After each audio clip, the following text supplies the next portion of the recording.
go take a closer look.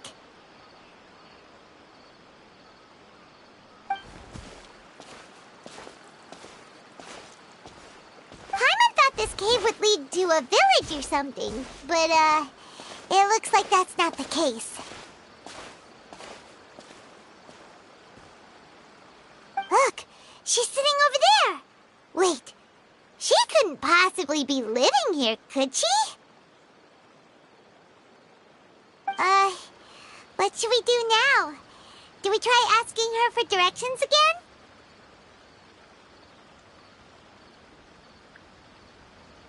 Alright then.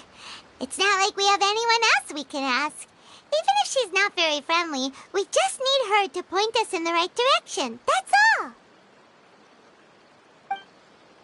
Oh. What a lovely smell. It's coming from that sensor over there. This is definitely not your typical place to call home, but at least it smells nice. Maybe living here wouldn't be too bad after all.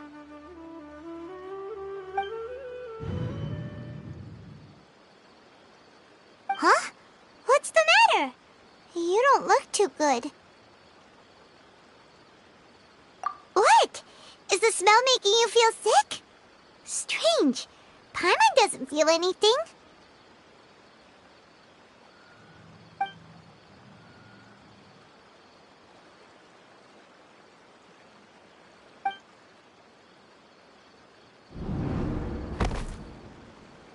What's happening? Traveler? This is no time for a nap. Oh, come on, wake up.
Master's been out for a long time now. Yes, you can relax. Believe me, Master is extremely knowledgeable. If he says that she's going to be alright, then there's absolutely nothing to worry about.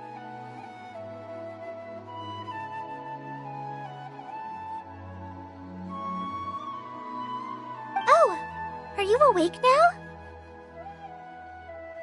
Oh, thank goodness! Traveler, you're finally awake! Well, we're at... Good question. Where are we? Paimon was in such a panic when you passed out that she even forgot to ask what place this is. This is Gandharvaville. It was originally built by scholars from Sumeru as a place to rest in the rainforest. Now it's mainly used by the forest rangers as a base of operations. My name is Kale. I'm a trainee forest ranger. My master and I found you passed out during our patrol, so we brought you here. Oh, no thanks are necessary. I didn't do anything, really. By the way, how are you feeling now? Any discomfort?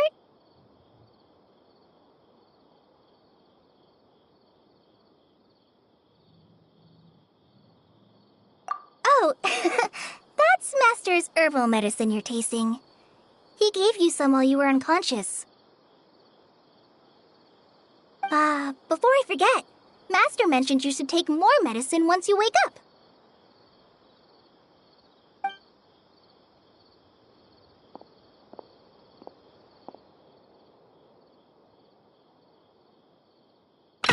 Whoops!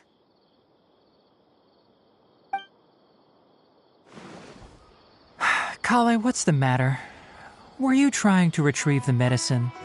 As I've already told you, you must be careful with these. All right, I'll get it for you once I'm finished here. Sorry, Master. Now, the guide to Avidya Forest's edible fungi is clearly posted on our bulletin board. But if Farbode forgets which mushrooms to avoid one more time, I'll have no choice but to leave the guide somewhere a little more visible. Like right smack on his forehead so others can remind him to be careful. Right? This is the second time he's come down with food poisoning this month. I'll be sure to give him a good talking to. Yes, please do. If, on the off chance, Farbode simply enjoys having little imaginary fairies dance before his eyes, then we'll just let him be. But the next time he requires any of our medicine, be sure to charge him accordingly.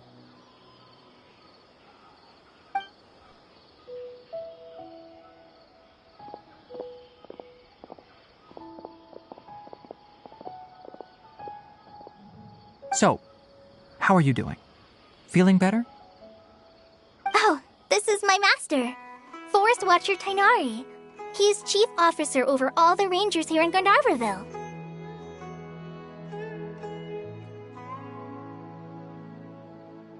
I already informed Paimon about the reason you fell unconscious earlier. But now that you're awake, let me explain it for you as well. It is common practice for Sumeru scholars of certain darshans to dedicate themselves to training and meditation in isolated areas, particularly the nearby forests. While meditating, they use a certain incense known as spirit borneol to help calm their minds as they enter a state of deep rumination. In hopes of asking directions, you two followed a scholar named Hypatia into her cave. The incense you smelled inside was the spirit borneol I just mentioned. That incense typically has no effect on most people, but for a very select few, it can have profound effects on one's cognition, as you experienced firsthand. Does that make sense? Very good. Now, answer me this. Did you feel anything after passing out? Say, any out-of-body experiences? Or did you see anything while unconscious?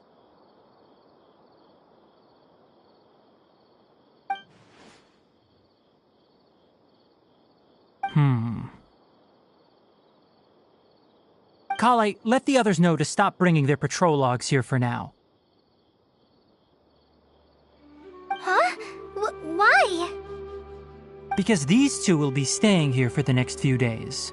They can have my room and I'll bunk with Amir. Now get a move on and be sure to do as I've said. Yes, Master Tainari.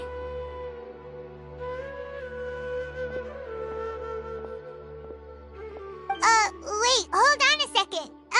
Can you tell us what's going on? Sure, let me fill you in. I originally planned to send you on your way once you finished your medicine. However, it appears now that you should stay a while longer in Gandharvaville for further observation while you recuperate.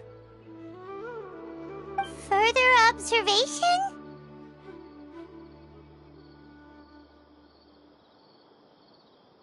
No need to be hasty. As long as you have the capacity to judge between right and wrong, I promise that you'll understand the gravity of the situation once I explain everything to you.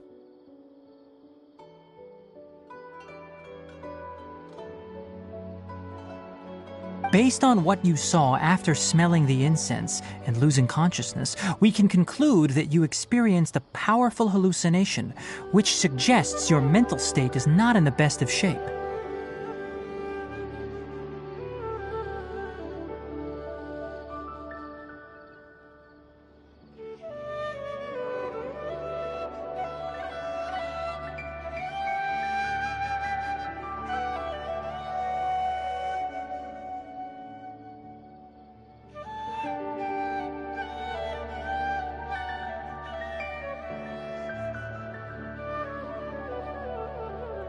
If you're skeptical, have a whiff of this.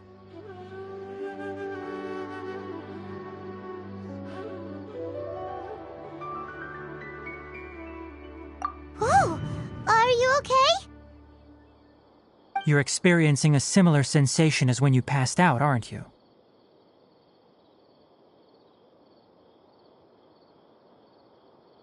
So even though your condition is stable as of now, if I were to haphazardly let you leave, it's highly likely that you'd suddenly pass out again somewhere else.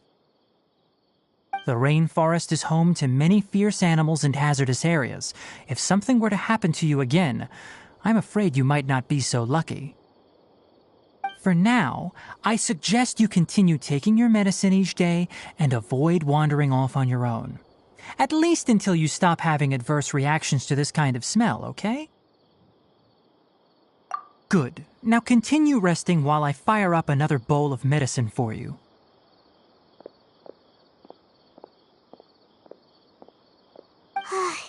Seriously? We just arrived in Sumeru and we're already having problems left and right!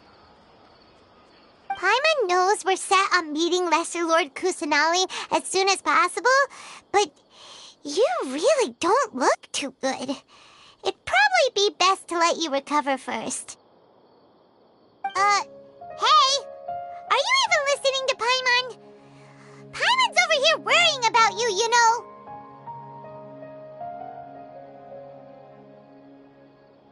What's weird? You mean how you're feeling now?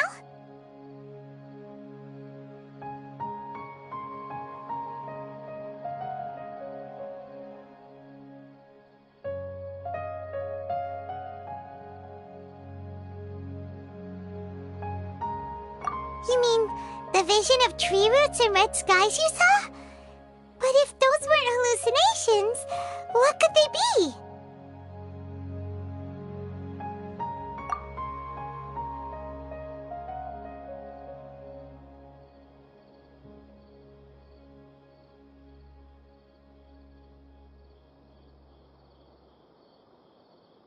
Well, considering how unique you are, Paimon trusts your judgment here. But why didn't you say anything about it to Tainari?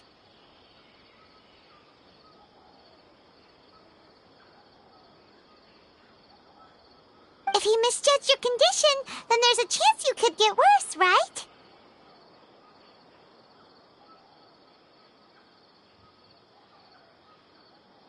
Huh?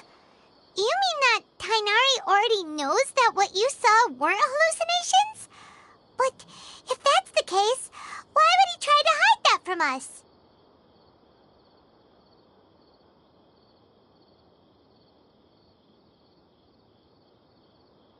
Oh, Paimon gets it now. That explains why You were so quiet earlier. Well, that settles it then. We'll stay here to rest up and figure out what's going on with your hallucinations. But it seems like asking Tighnari might not be an option anymore. What do you think we should do? Good idea!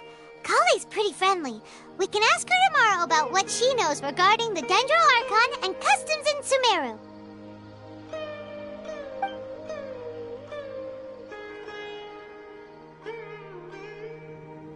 Rise and shine! Come on, it's time to go find Kale!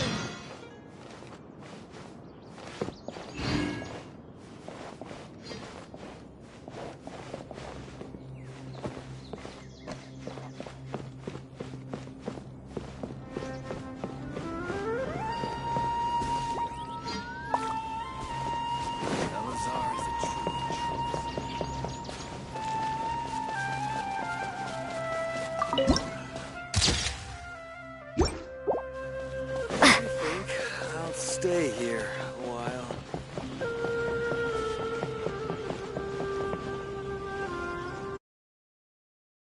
How mushrooms do I need to sell before I can find a proper town? Elazar is a truly troublesome illness.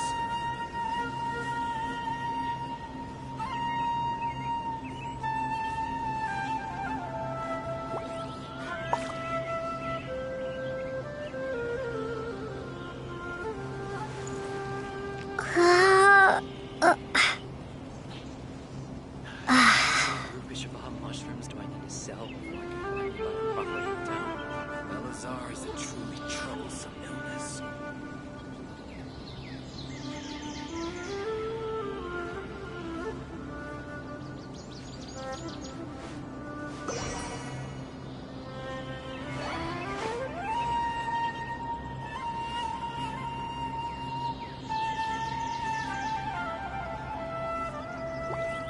How many Rupeshavaha mushrooms do I need to sell? Elazar is a truly troublesome illness.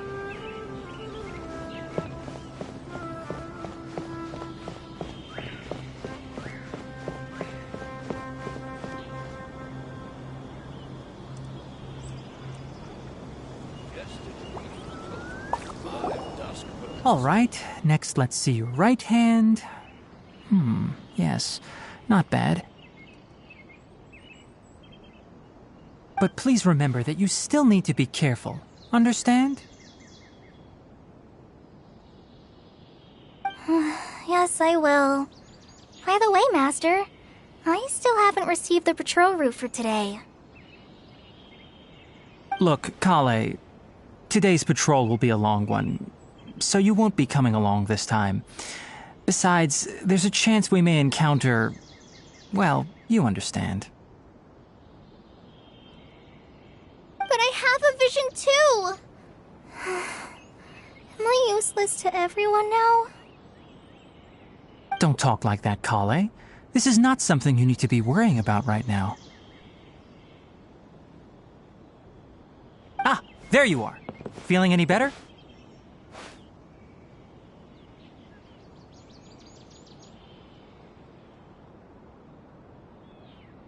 Yeah, since we'll be staying here for now, we thought we might as well try lending a hand around here.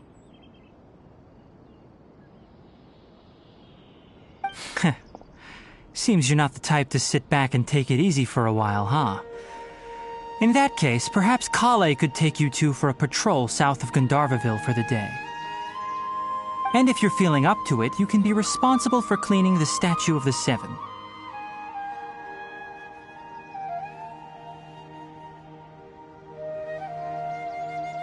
Tighnari, we're ready to head out. Roger, I'll be right there. All right, we'll be heading into the forest now. I'll leave any further details to Kale. Yes, you can count on me.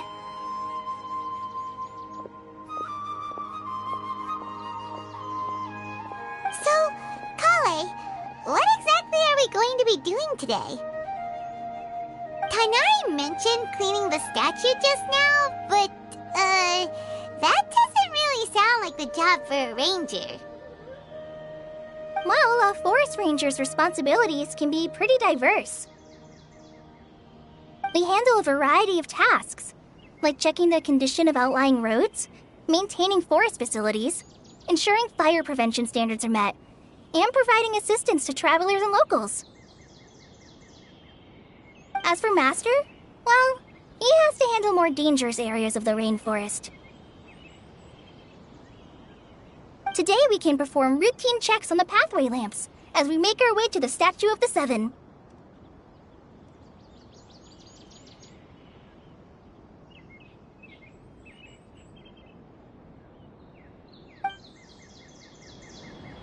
Paimon, traveler, this way! You can leave the task of checking the lamps to me. In the meantime, you two can keep an eye out for anything unusual.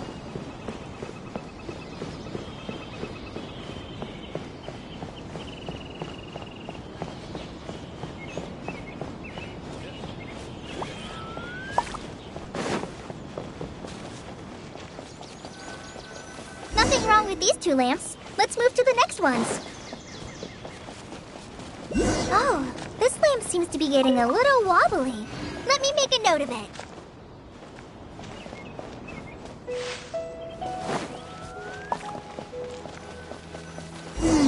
No problems with this lamp. Good.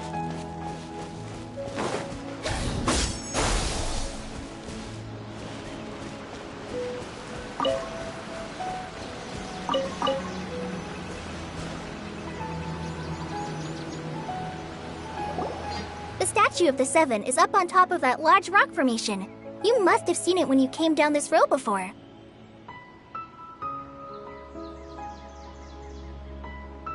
It's pretty high up there, isn't it? Don't worry. If you're afraid you can't make it up there, I'm sure Master wouldn't mind if you don't clean the statue.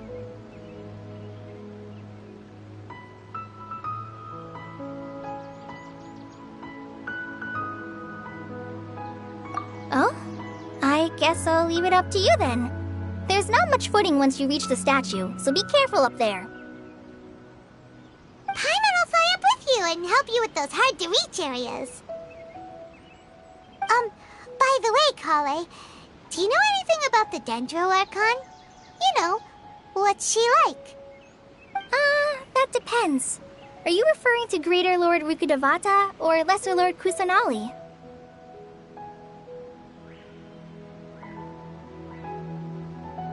Huh? Greater Lord Rukkhadevata? Oh, is that the name of the former Dendro Archon? Uh-huh. Greater Lord Rukkhadevata was Sumeru's first Dendro Archon. She created the rainforest as well as the Wall of Samiel around the desert. Her works provided a means of peaceful living for everyone.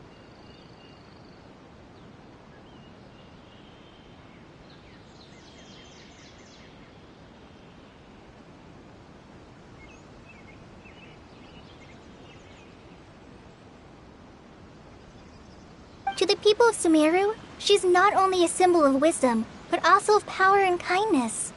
Unfortunately, she disappeared in a great calamity that occurred a few hundred years ago.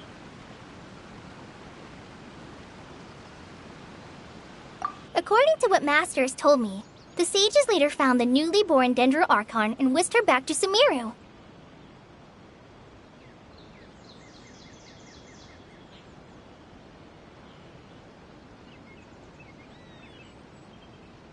To celebrate the reinstatement of their lost deity, the sages dubbed her Lesser Lord Kusanali and let her reside in the sanctuary of Siristana.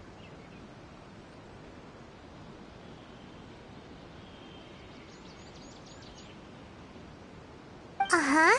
Then what happened? Well, and then... I'm not too sure what happened, to be honest. Huh? You're not too sure? But aren't you from Sumeru?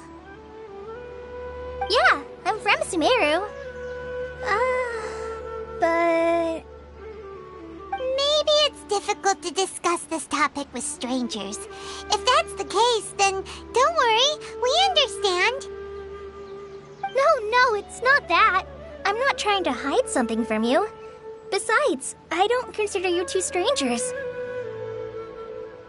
Anyway, you two know Amber, right?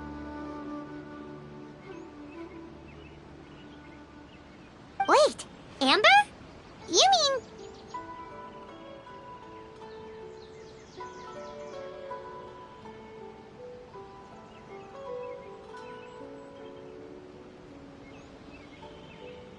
Yes, that's her. I once lived in Mondstadt for a while, and she helped me a lot during that time. You could even say that she helped me become a new person. There's no one like Amber. She lives life to the fullest while always adhering to her strong sense of justice. She's ready to answer the call for action at any moment, but is also very understanding of others. She's like the spark that lights the fire in everyone's heart around her. If you ask me, she's a prime example of a true outrider. She's the first person anyone coming to Mondstadt will meet. You can't help but be enthralled by her charm and enthusiasm, causing you to fall in love with the lands of Mondstadt and...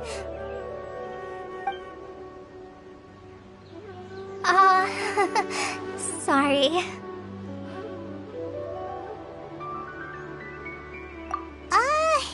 Paimon thought the work of Outriders was a little different from what you just described, but one thing's for sure, you really like Amber. Sorry. I was rambling on just now. It must have sounded kind of weird. It's alright, Collei. Knowing that you're a friend of Amber somehow makes Paimon suddenly feel a lot closer to you.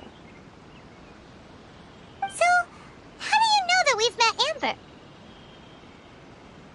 Well, after I returned to Sumeru, Amber and I have stayed in touch by writing each other letters.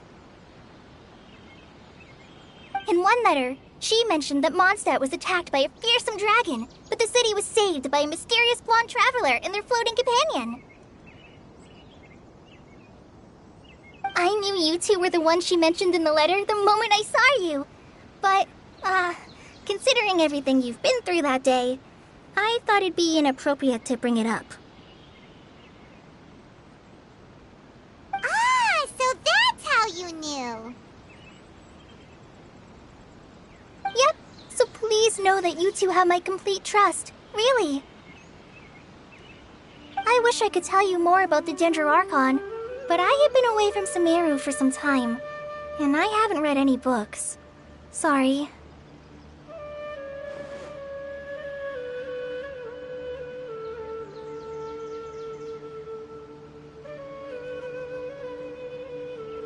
That's alright.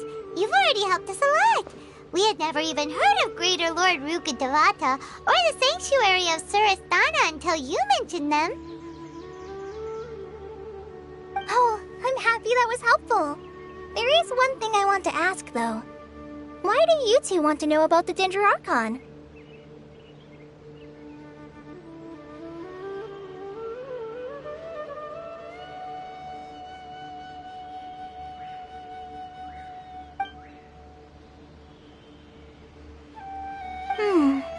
So that's why you're here. Thank you for telling me your story. Don't mention it. We are friends after all, right? Alright, we have a statue to clean. You both have my thanks. While you two are up there cleaning, I'll go ahead and inspect the forest canopy. Let's meet back here shortly.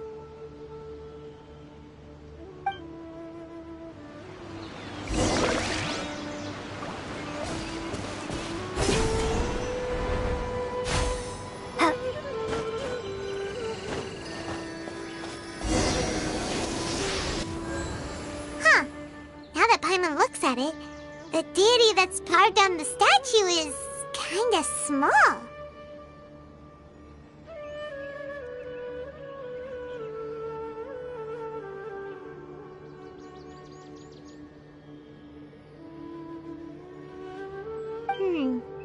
Do you think she's supposed to be Greater Lord Rukkhadevata or Lesser Lord Kusanali? The name does seem to fit the statue somehow. Well, anyway, we'll have to figure that out later. Let's get started on cleaning the statue.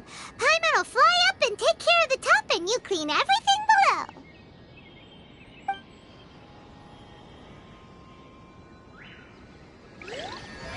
Nice work! That's one clean statue. Let's head down and meet up with Kale.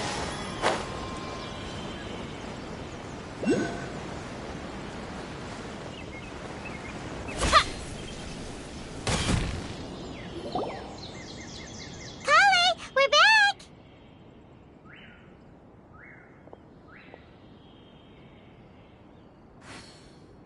Welcome back! You must be tired after all that climbing. Let's take a little break. I brought some fruit and water for us. Yay! Food! What kind of goodies did you bring? Hey! Don't be a party pooper! It's not like Kale is a stranger or anything. Besides, the best way to compliment a chef is to show passion for their food. Xiangling taught Paimon that. I prepared a nice portable dish that forest rangers like to eat called pita pockets. I hope you'll like them.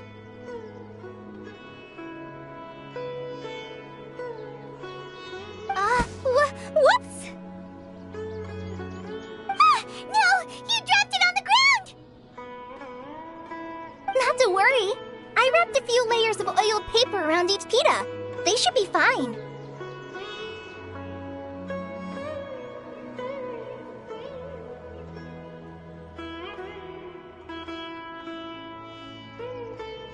Oh, whew. Paimon nearly had a heart attack there.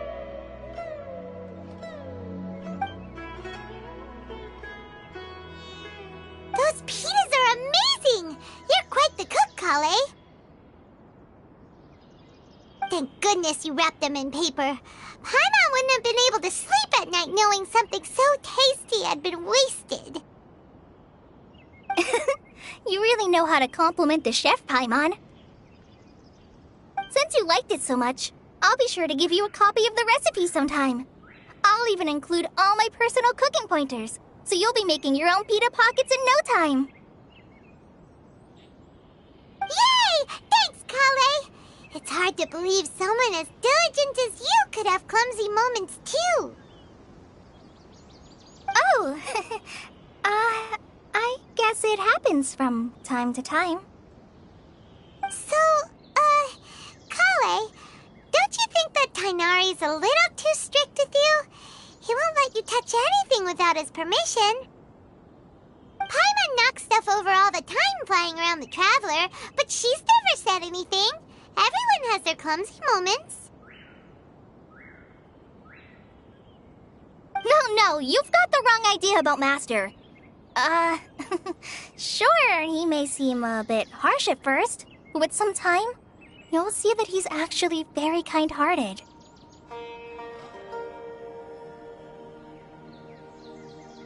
I've heard the veteran rangers say that Master is from some ancient and mysterious race that is known for their cunning wit and reclusive nature. Oh, by the way, you've heard of the Academia, right? Well, there's a group called,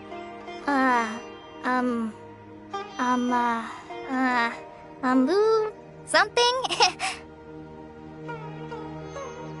Well, anyway, because Master does a lot of research on plants, sages from the Academia have written him many times, inviting him to take up an official position there.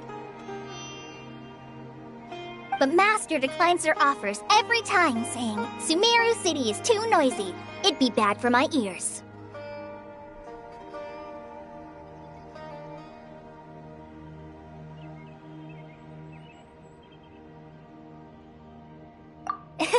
Seems you already know him well. Anyway, I'm sure the sages were not happy about his responses.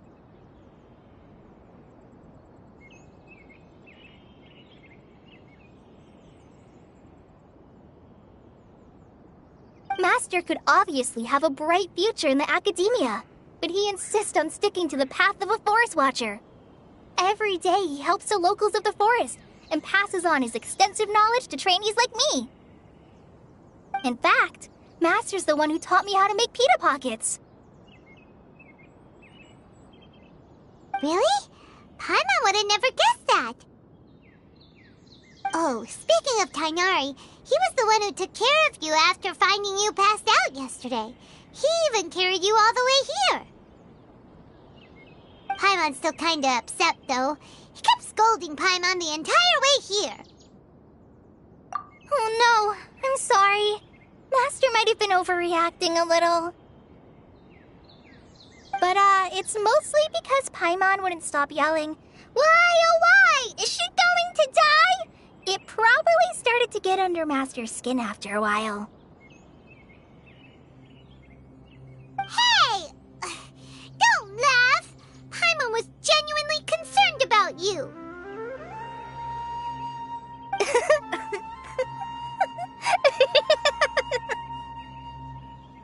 Hey! Now even Kale started to laugh. That's it! Paimon won't forget this! It's time for some primordial wrath!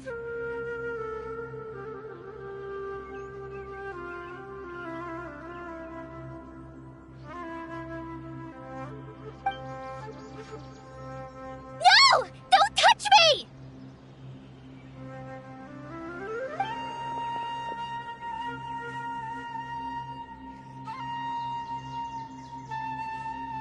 Oh, sorry, Kale.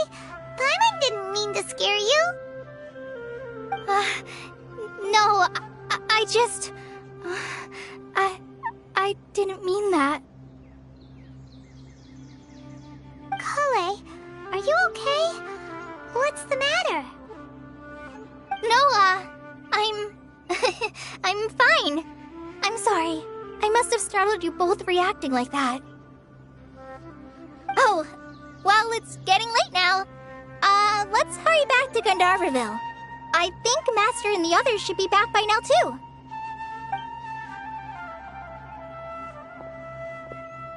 Huh? What was up with Kale just now? And why is she in such a hurry all of a sudden? Look, she's practically running back. Paimon can't even see her now.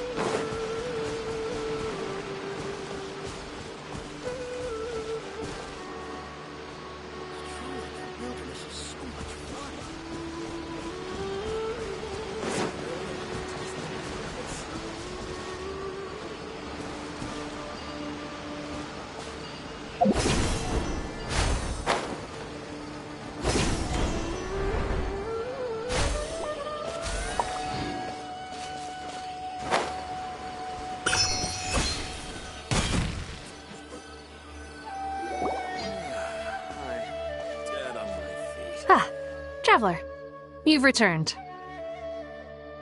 Yep, we're back. Have you seen Kale by any chance?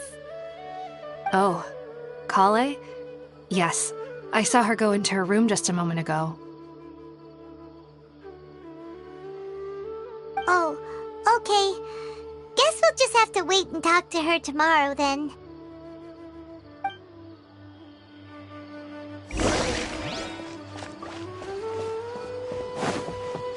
Belazar is a truly troublesome illness. How many Arubishabah mushrooms do I need to sell?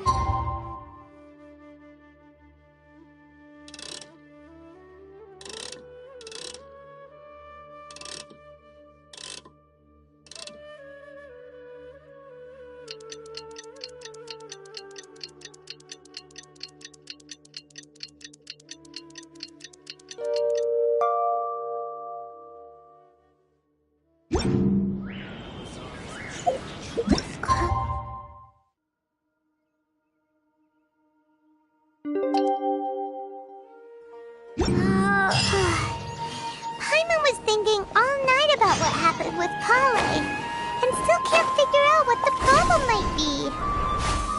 Maybe she's in a better mood now. Ah, it's you two. I was just about to go look for you. Huh? Tighnari, what are you doing here? Where's Collei? I came to check on Kallei's condition. To put it simply, she's not well.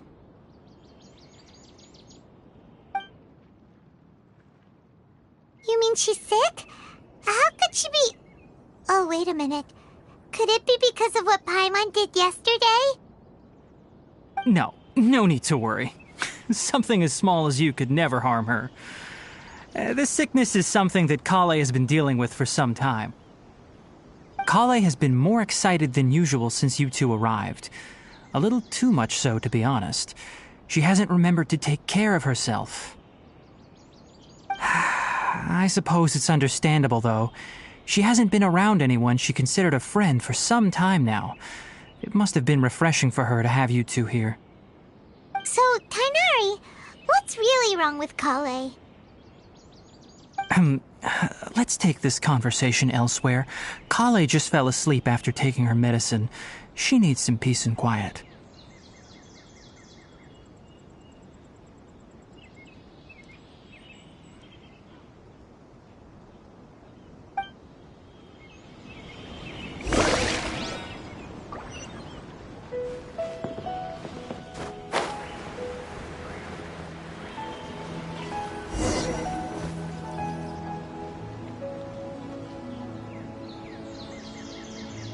All right, let's continue our conversation here, shall we? To be honest, I hadn't realized that you're that honorary knight from Mondstadt until Collei told me just now. I've also heard all about your deeds in Liyue and Inazuma. So, just to clarify, what I'm about to tell you about Collei is not because of who you are or your past feats. Instead, I am going to tell you because...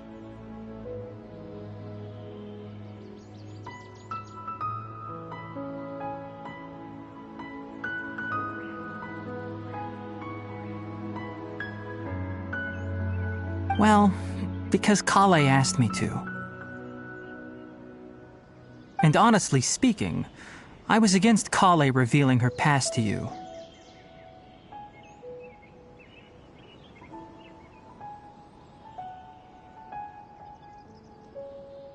But she insisted, saying you two treated her with sincerity and as a friend.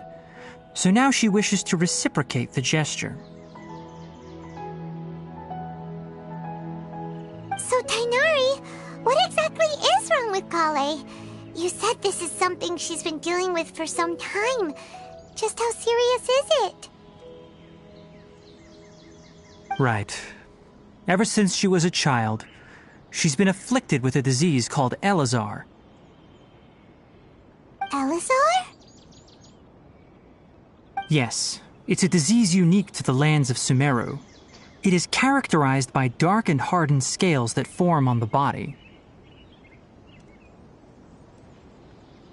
At first, the afflicted may only feel mild numbness on the affected area of the skin. However, as the disease progresses, one may begin feeling fatigued and even experience peripheral paresthesia.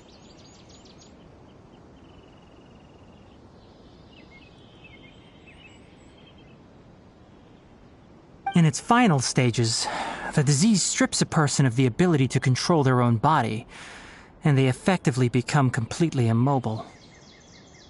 That sounds terrifying.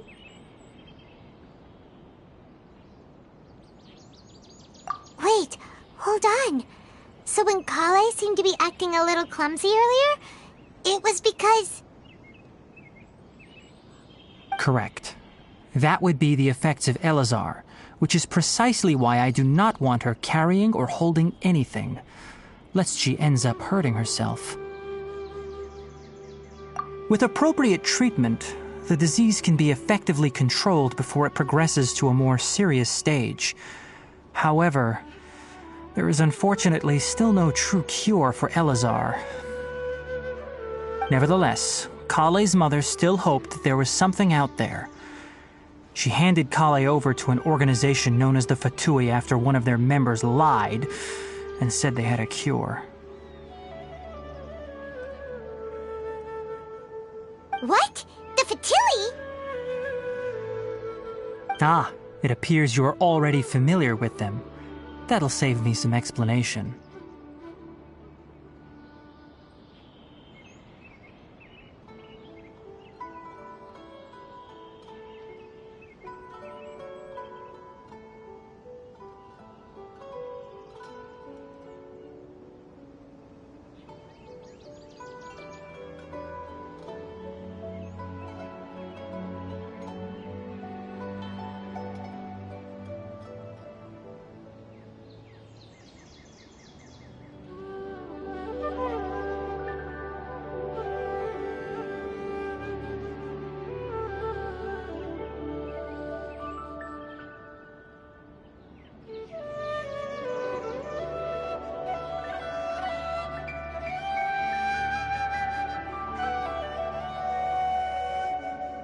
Anyway, the person who eventually rescued Kale and brought her to me for care said that she had been given to a harbinger known as the Doctor.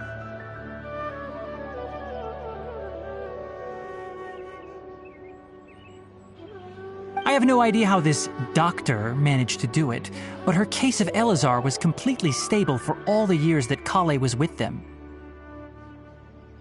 However, Kale's days with the Fatui were anything but pleasant. Kale is a resilient individual and always tries to appear cheerful, but her experience with the Fatui has left deep scars. Even now, she can still feel deathly afraid of someone touching her. Oh, Paimon had no idea Kale's been through so much suffering.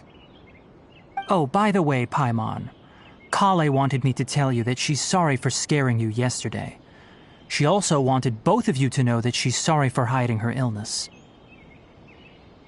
She doesn't need to apologize. None of this is her fault at all. Well said. I hope you'll get a chance to tell her that in person the next time you see her. Kale once thought that it would be impossible for her to have any real friendships. I trust that you two will never let my trainee experience such emotional pain again.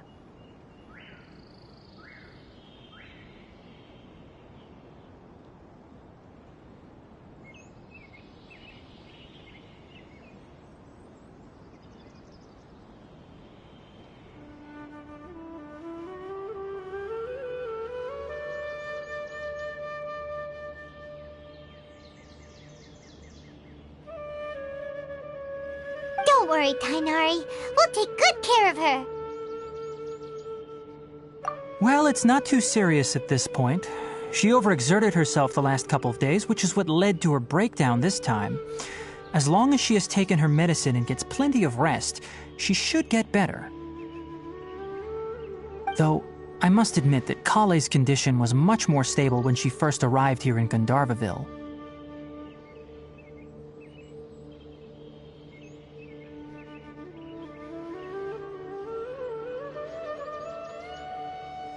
She was interested in the work of the forest rangers the moment she saw us. I could see that she was serious about learning, so I felt compelled to ask her to join us. Her stamina has gotten much worse recently. Though a moderate amount of physical exercise is always necessary, I'm afraid the long-distance patrols are a little too much for her now. All right. Now that I've told you about Kale's past, I think I'll head into the rainforest to find some ingredients needed for her medicine. I'll see you two later. Yeah, we'd like to do something to help Kale too. All right, but I must warn you two. The rainforest is a dangerous place, especially for someone who's still recovering like the Traveler. You must follow closely and listen to every instruction.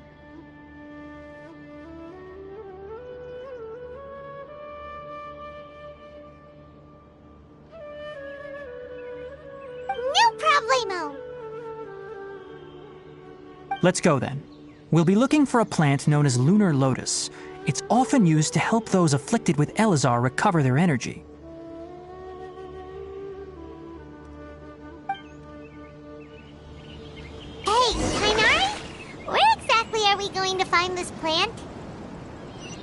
Lunar lotus can be found all over the rainforest, but it often grows right here around Gandharvaville.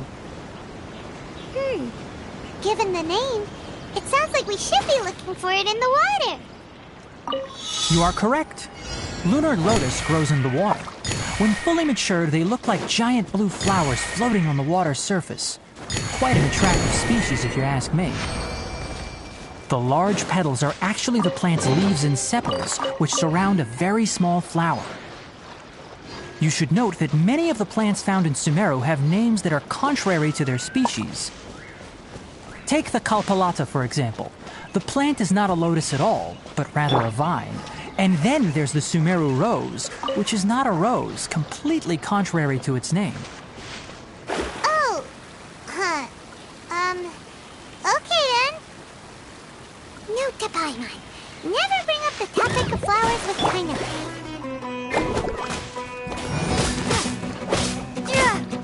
Gotcha.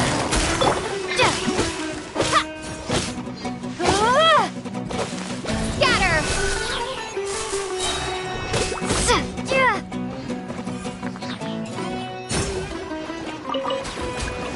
Propagate!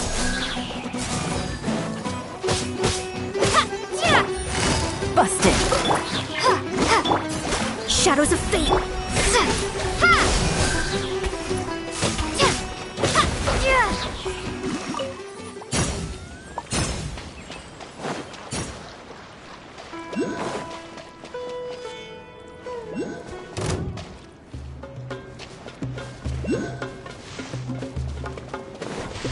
Scatter!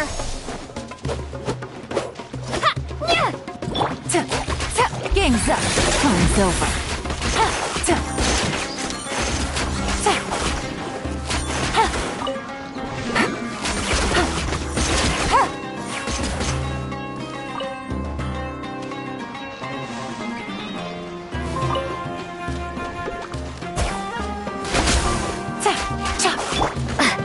Propagate!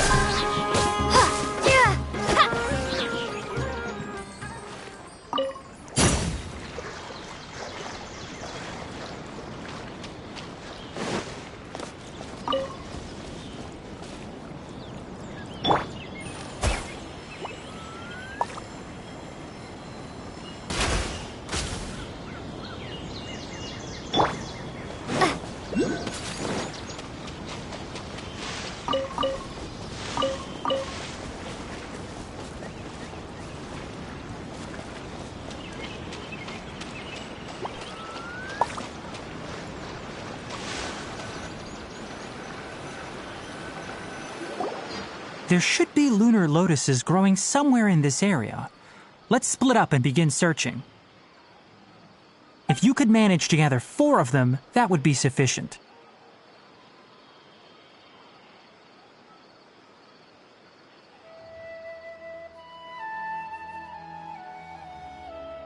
We'll rendezvous here once you've gathered the needed amount.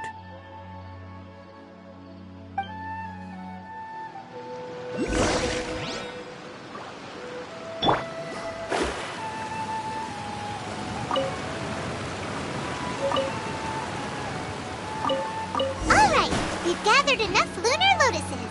Let's head back to meet Kainari.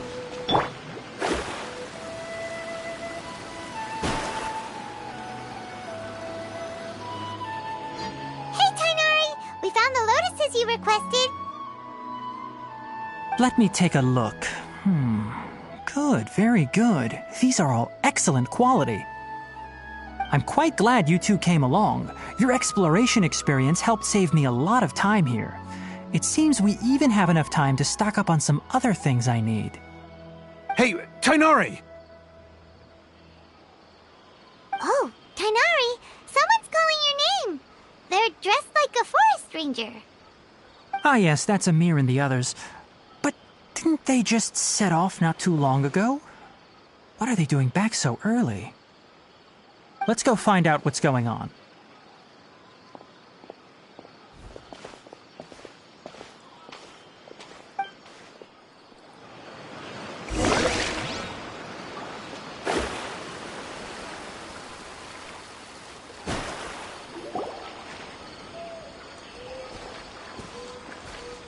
Tainari, thank goodness we found you here. We were just about to head back and find you at Gandharvaville. What's going on? We just discovered a withering zone. The withering is back? But the patrol route you were on should have been already clear just a week ago. It reappeared so quickly. Can you tell me the exact location? It's up ahead, deep in the river valley. It's appeared in a spot that blocks nearly the entire narrow part of the valley area, so we decided to come find you as quickly as possible. And the radius of the contamination? Sorry, I couldn't get a clear enough view to tell. No one in our patrol team had a vision, and it appeared to still be spreading, so we didn't risk getting any closer. Okay, I understand. You made the right decision. I'll go deal with it right away. In the meantime, please guide these two back to Gandharvaville. Wait, Tainari, why don't you let us help you? You two have only just arrived in Sumeru. You're still unfamiliar with many things in these lands. There's a unique type of anomaly that occurs in the Sumeru rainforest. It's called the withering. The affected areas not only cause nearby vegetation to wither, but it's also lethal to wildlife and even people. If you don't carry a vision, then you should think twice before approaching such places. Yes, Amir is absolutely right. I wasn't kidding when I said the rainforest is a dangerous place.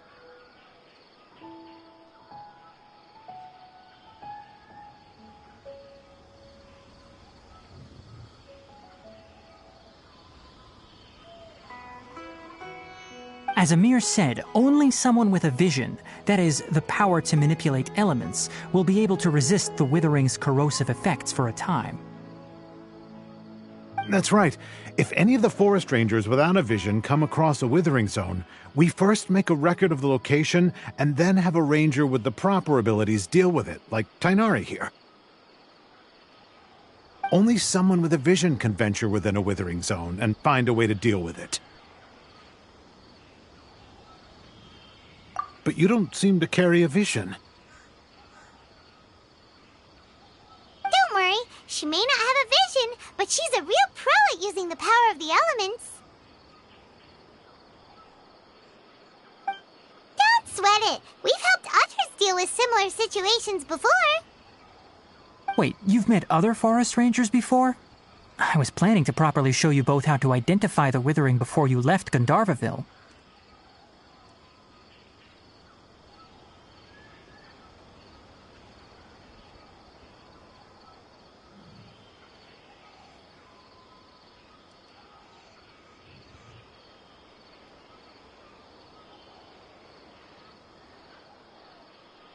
Anyway, since you two are experienced adventurers, come with me. I'm sure you'll both be able to help.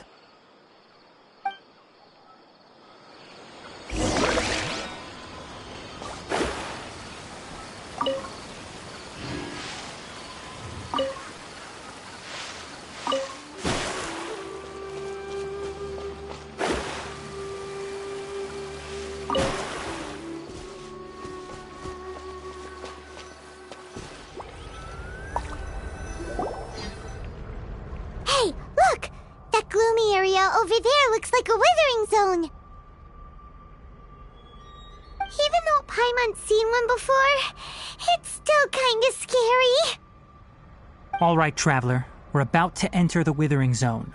Since you already have experience dealing with these things, you should already know what to do. But please remember, don't push yourself.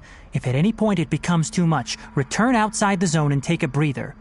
It could become a matter of life and death. You ready then? Let's go.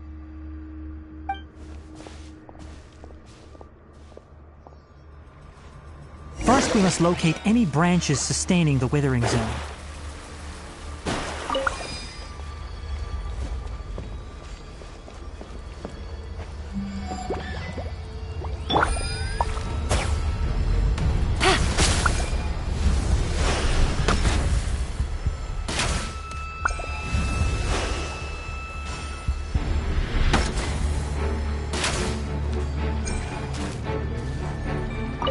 Great work.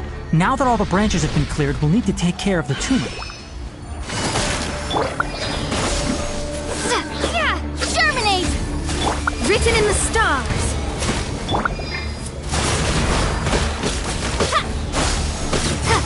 I'm going in!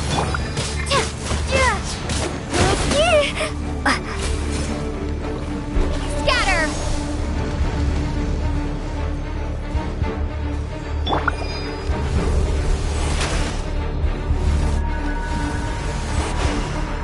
Take it easy.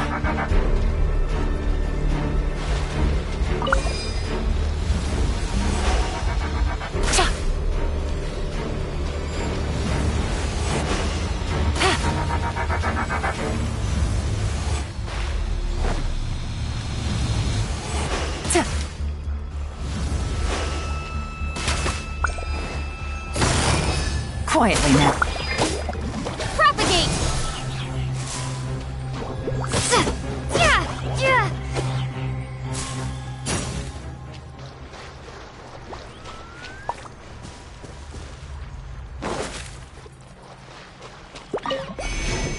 Scatter!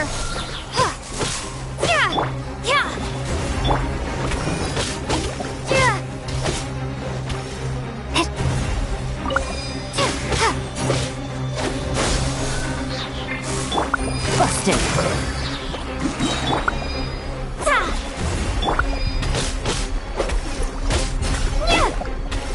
Propagate!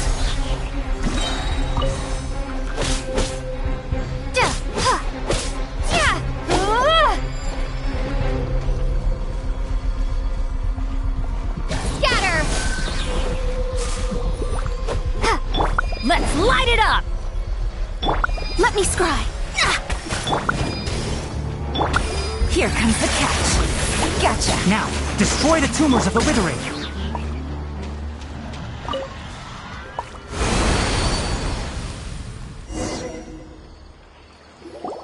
We did it! Everything's returning to normal now! Yes, thanks to you two. We were able to quickly restore this area back to normal. Tighnari? You make it sound like we did well, but why does Paimon have the feeling you're worried about something? It's that obvious, huh? Alright, it's like this. Recently, the rate at which the withering zone appears has been increasing. Even though we were able to quickly clear that withering zone, it won't be long before another one appears. If that simply meant more work for me, then that wouldn't be an issue. But it's far more severe than that. The withering is leaving lasting effects on the rainforest itself. For instance, even though we cleared out the withering zone, many of the plants that were affected will not recover. This presents a crisis for the ecosystem itself. Many plants in the rainforest are already in decline, directly impacting the wildlife that depends on those plants. And most disturbingly, as the appearances of withering zones have started to increase, Kale's case of Elazar has also become more serious. Huh? Well, why's that? I'm still not sure of the exact reason. However, I've received word from acquaintances at the academia that similar cases are being reported for patients with other conditions. No, none that we know of. The withering has been recorded in Sumeru for millennia. It's said that it originates from the depths of the world. By the way, have you heard of Irminsul before?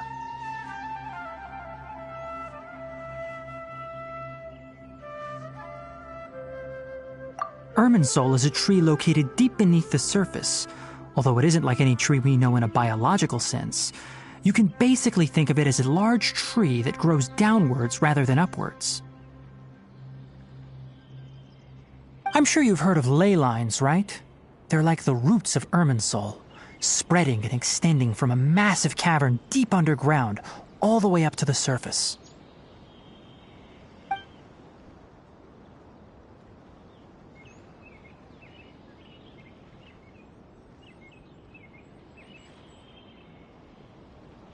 Ley lines continually absorb the memories of this world, which are then funneled into Irminsul, allowing it to collect knowledge and wisdom from ancient times to present day. The Dendro Archon is known as the God of Wisdom because her consciousness is directly connected to it. It is also said that the Dendro Archon's power is a manifestation of Irminsul. And as for the Withering, its emergence is related to a disease that's affecting it. That's right. My ancestors learned of this from Greater Lord Rukkhadevata's familiars a long time ago. But even those mysterious creatures did not know of a cure for Irminsul. I'm afraid we Rangers will be battling the Withering Zones here for a long time until a cure is found. Alright, that's enough on this topic for the time being. Now that we've taken care of things here, it's time for us to head back to Gandharvaville.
Oh, Tighnari, you all made it back. How did it go? The Withering Zone you reported has been taken care of. No need to worry. Huh. Wait, is that? Oh no, Hypatia!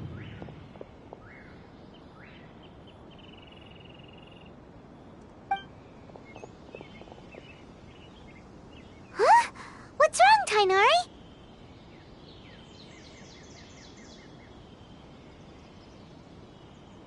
This Duskbird is Hypatia's designated courier for urgent news. You do remember her, don't you? She's the scholar you and Paimon were following when you first arrived in Sumeru. Oh, her? How could we forget? So did something happen? Let me see what's written in the letter first. Oh. So what's it say? And what's with that weird expression on your face? Just let Paimon read it. Huh? All Paimon sees are 3 squiggly lines. Yes, allow me to explain. After we brought you from Hypatia's cave to Gandharvaville, Hypatia resumed her meditation. She must have just finished. It's been nearly 3 days since she's had anything to eat, and it appears she's forgotten to prepare some rations. This letter is her asking us for help.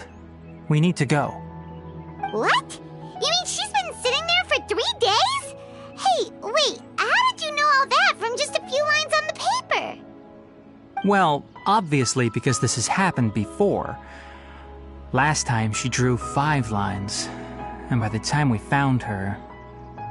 Well, I'd prefer not to remember that. Needless to say, Hypatia's been through worse, but we should still get to her as quickly as possible. I've got some emergency rations set aside for times like these. Paimon, Traveler, could you two bring these to her? Wait, you want us to bring her the rations? But will the Traveler be okay if her cave is still filled with that funny incense? Let's find out. Here, Traveler, take a smell and see. So, how do you feel?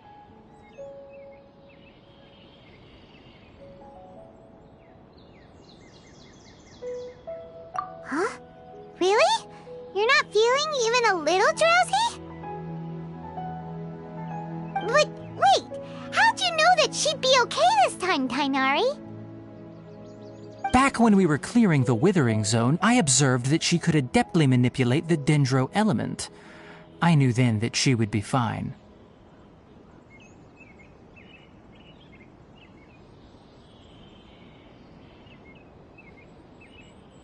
And if I may ask, when I was telling you two about Irminsul's ley lines, was what I described similar at all to what you saw while you were unconscious?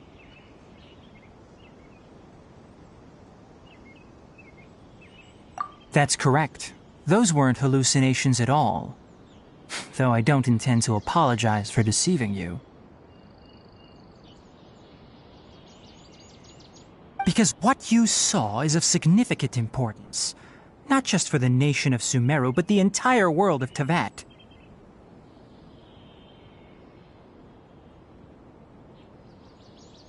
My forefathers were shown much favor by Greater Lord Rukkhadevata.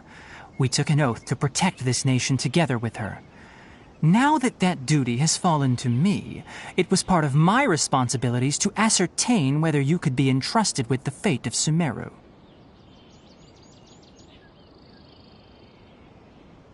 Now, after seeing you in action with my own eyes, you have earned my confidence, and I no longer feel the need to hide any secrets from you.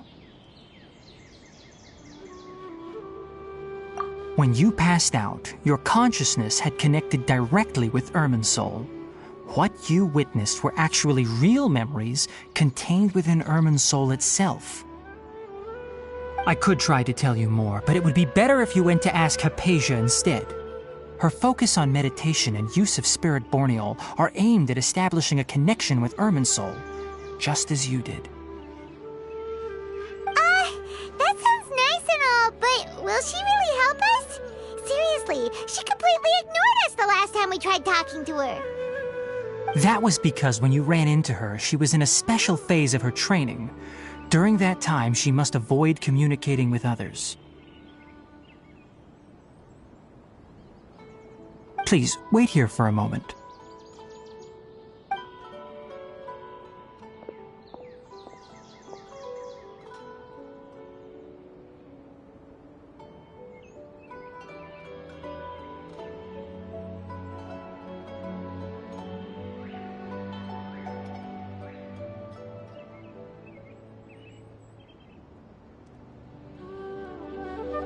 Here. Take these. It's a meal I packed for Hypatia, as well as some other ingredients.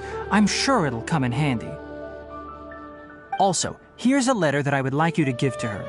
Just show it to her and she'll answer any questions you may have. No. I should be the one thanking you. You've both been a great help these last few days.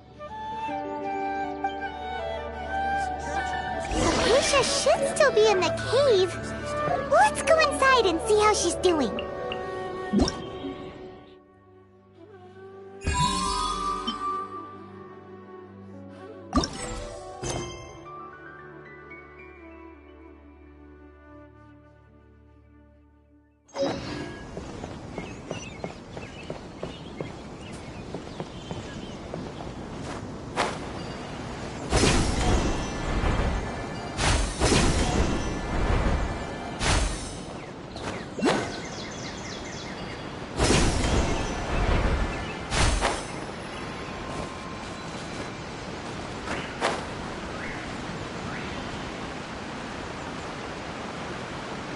Hypatia should still be in the cave.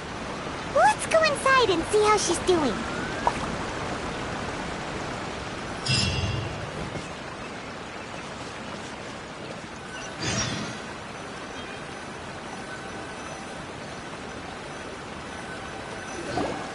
Hello? Hypatia? Hey, there's nobody here. Maybe she went out to look for some food. Let's try looking around the area.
Alicia, are you alright? So hungry. Need water.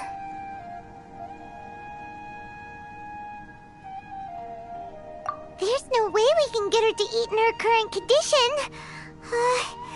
Let's try finding some water first. Huh? Wait, why does it look super foggy outside all of a sudden? Anyway, let's go look around.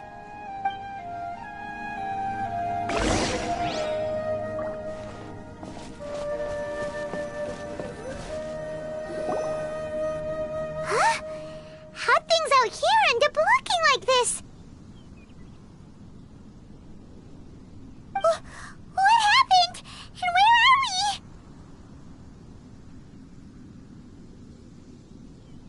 Really? Oh, maybe you're right. Let's go investigate the area.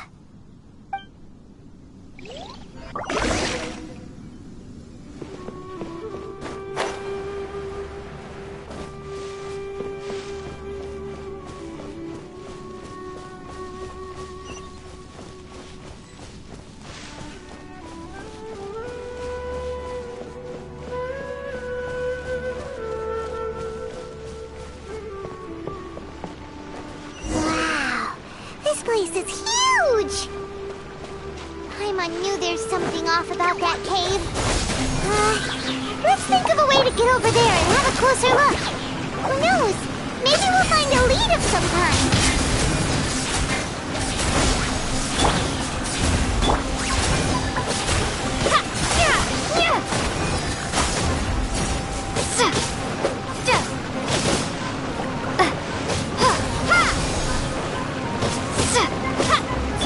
Quietly now.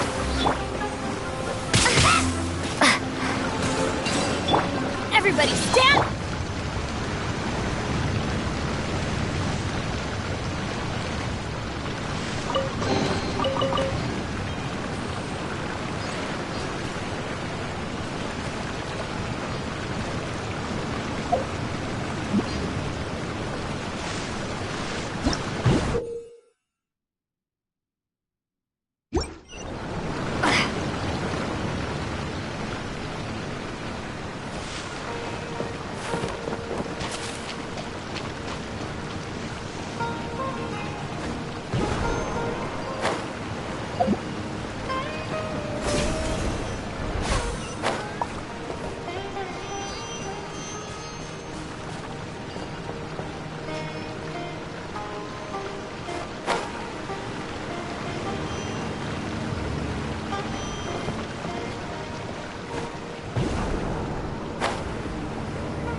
Decided by destiny.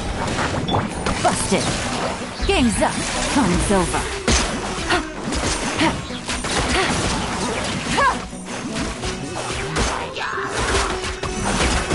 Gotcha.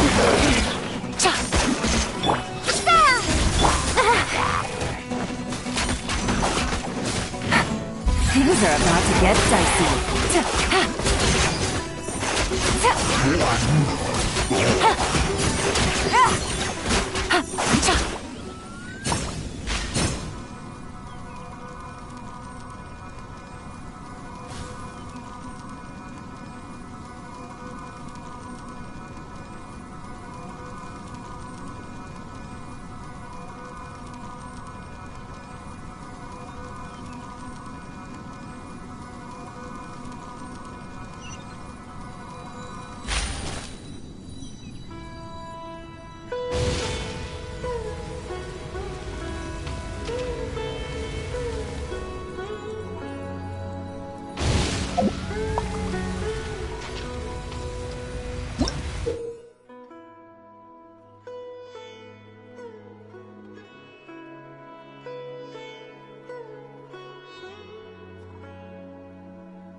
dream work!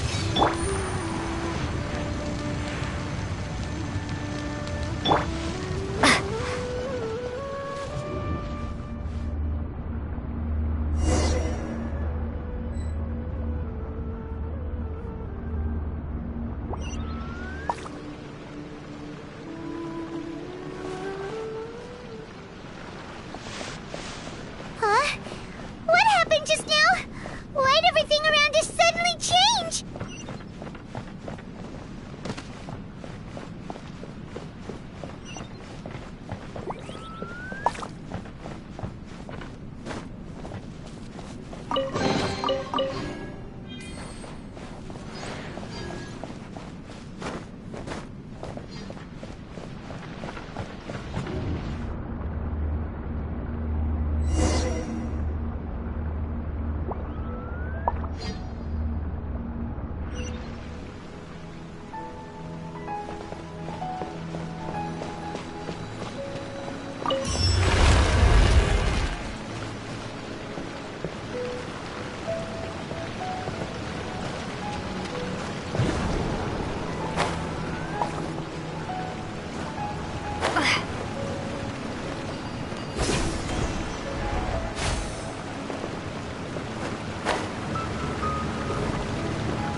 What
in Tibet is going on here?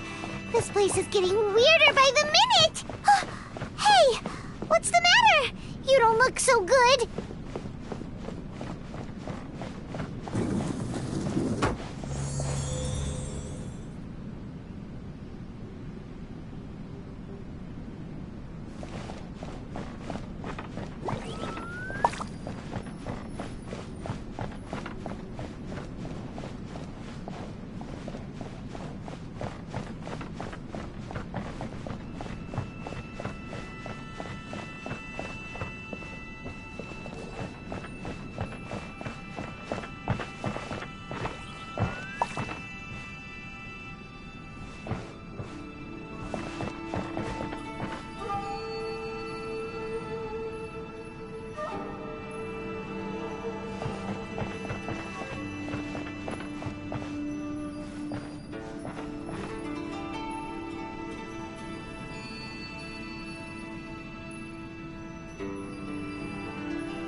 Well.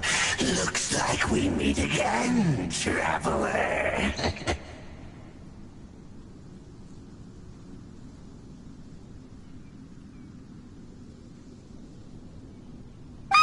The Abyss Herald!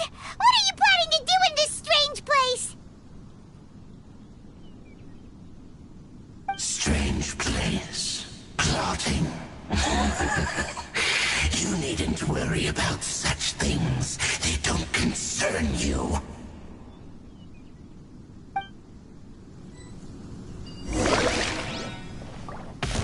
Bow before the Abyss!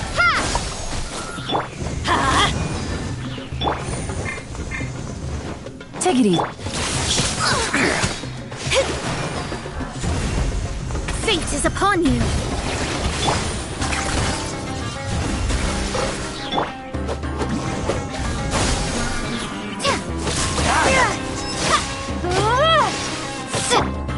Let's light it up!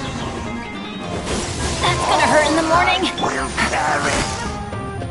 Quietly now. Here comes the catch.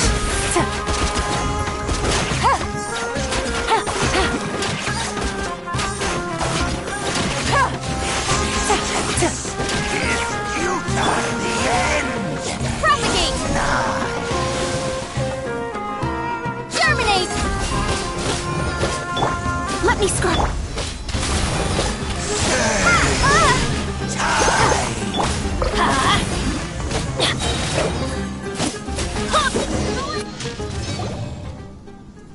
Huh? Why can't we beat this guy? Oh, Paimon doesn't get it! We faced others like him before! What's wrong this time? Traveler, though you may have managed to avert countless crises before, your good fortune was bound to end sooner or later. It's time you realize how weak and powerless you really are.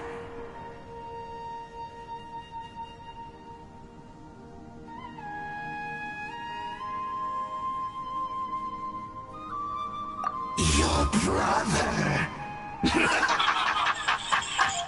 Oh, pitiful traveler. Are you really so ignorant? Or are you just living in complete denial? His Highness has long since forsaken you. Your meager existence in his eyes is that of an annoying bug, only to be stepped upon.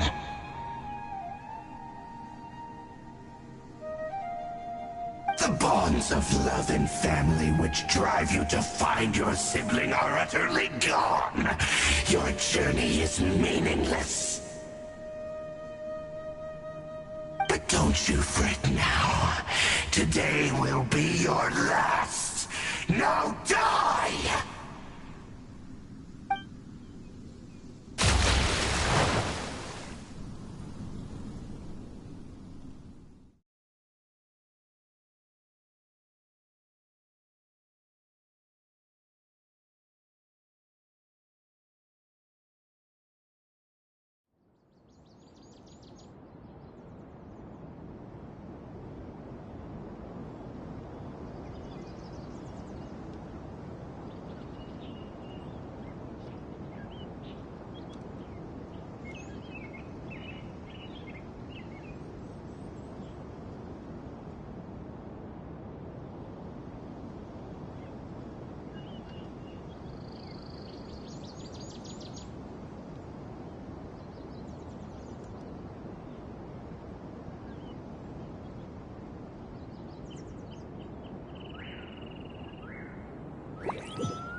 What do we do?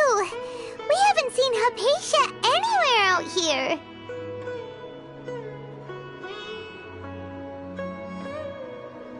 Oh, there she is! Quick, let's see how she's doing. So sweet. Well, the good news is that she's still conscious. Hey, why'd you drop her food on the floor like that?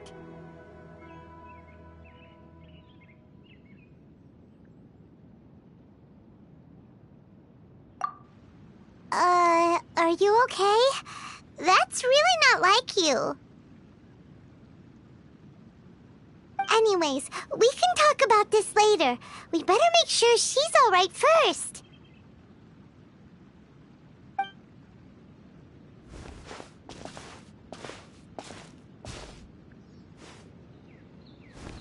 Whoa! Wait a sec. Look at all this fruit lying around her. We can put that to good use.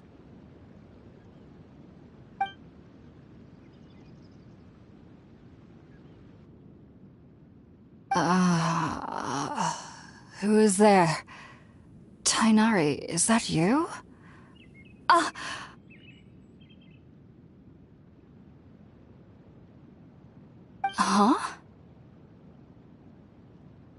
It's okay. You can relax, Hypatia. Tighnari sent us here to bring you some food and water. Here, we have a letter that he asked us to give you.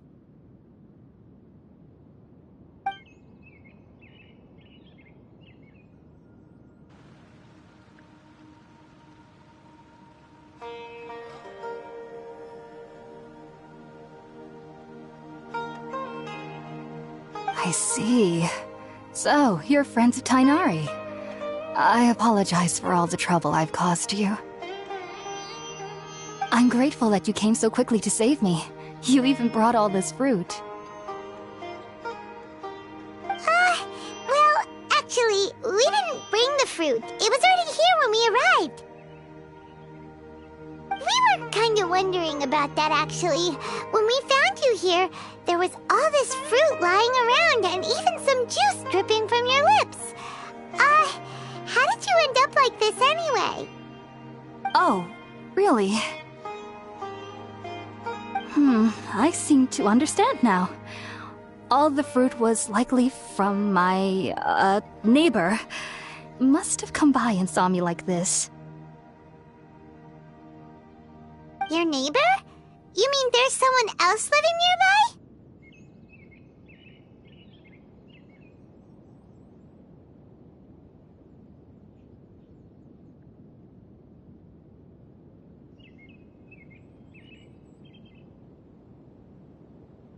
Oh? So you're able to see them too?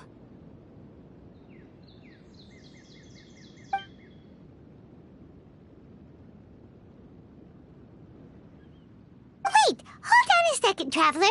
You say that before we arrived, you saw some mysterious creature and suddenly had a strange dream? Isn't that a little too crazy to believe?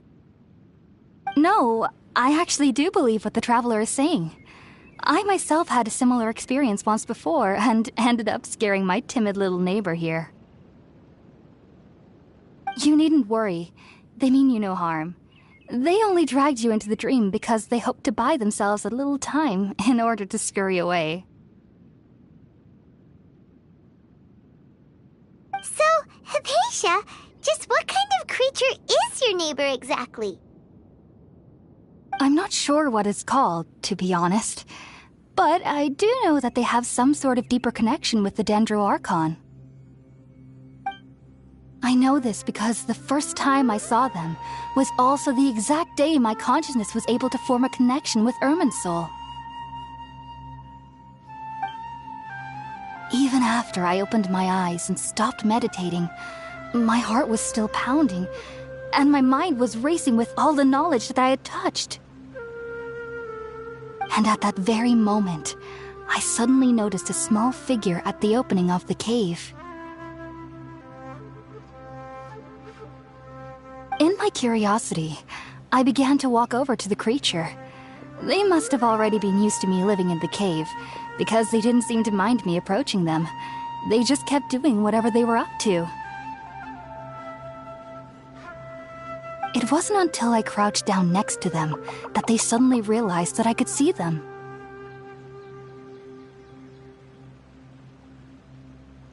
Oh!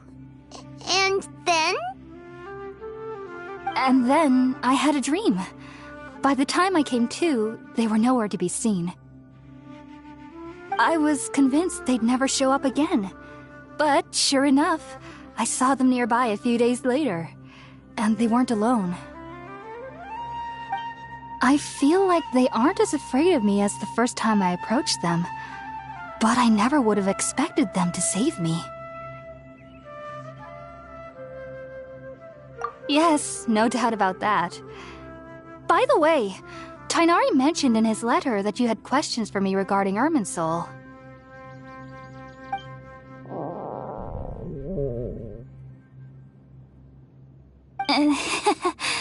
Sorry about that.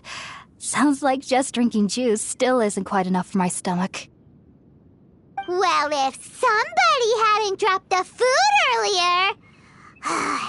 Anyway, looks like we'll need to prepare something ourselves. Besides, Paimon's getting hungry too. Let's eat first and talk about Irminsul later. Alright, we're up, Traveler. Today's menu will feature sweet madame and a radish veggie soup.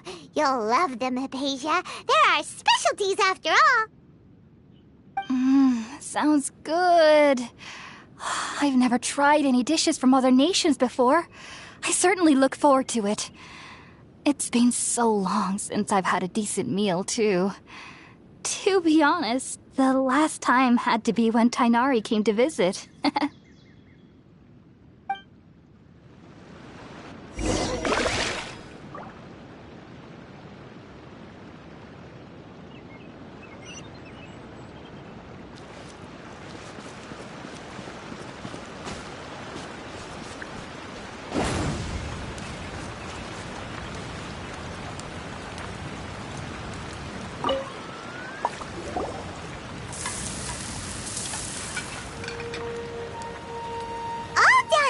Let's use the empty box that Tighnari gave us since we already washed it. Oh, it smells amazing. And the box is a nice touch, too. Let's go serve this up and start eating with Hypatia.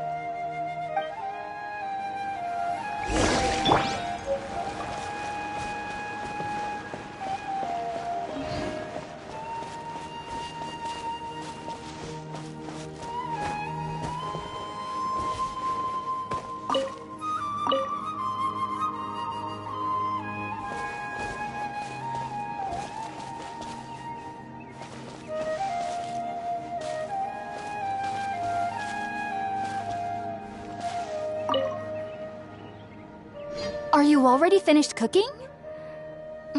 Smells delectable. I'm truly thankful whenever I can enjoy a proper meal like this. Cooking really isn't my forte.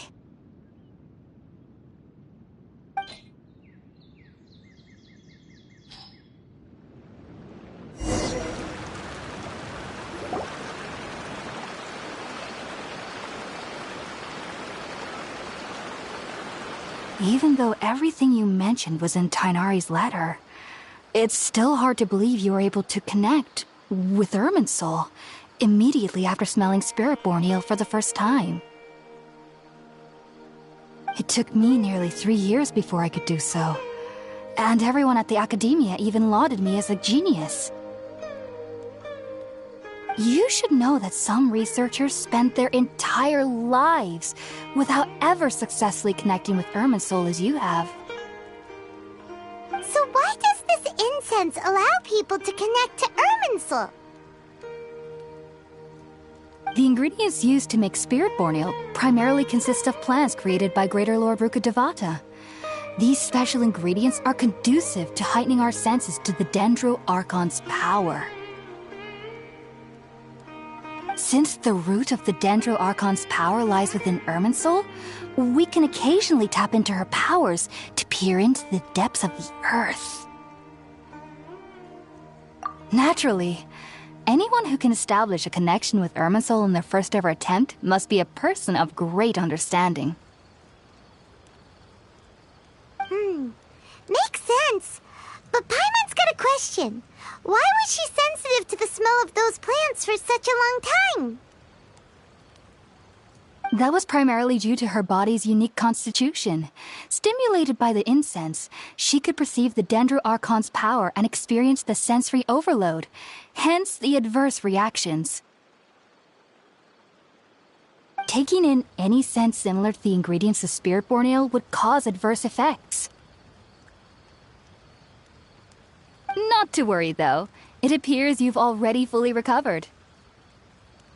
Technically, your body should still be sensitive to the powers of the Dendro Archon, but unless you're using intentional meditation techniques, the scent of Spiritborn Ale should no longer trigger such reactions.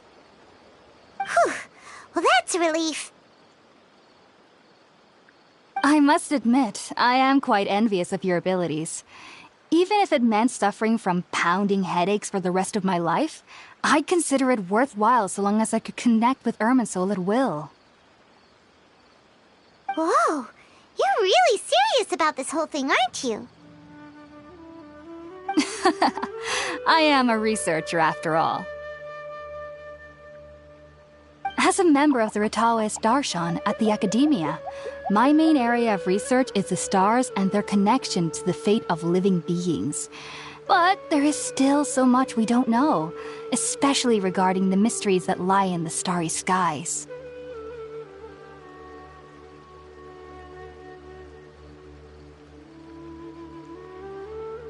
Which is why I must turn to the all-knowing Irminsul for answers.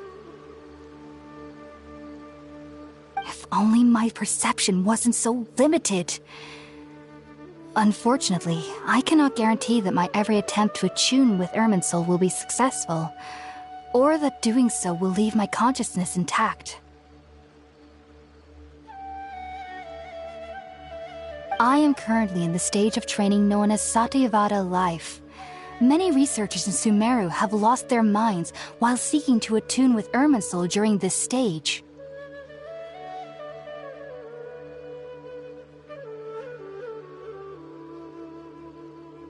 Sages have said that Irminsul contains divine knowledge, and touching such knowledge without the proper preparations and abilities will only lead to one's mind caving in on itself.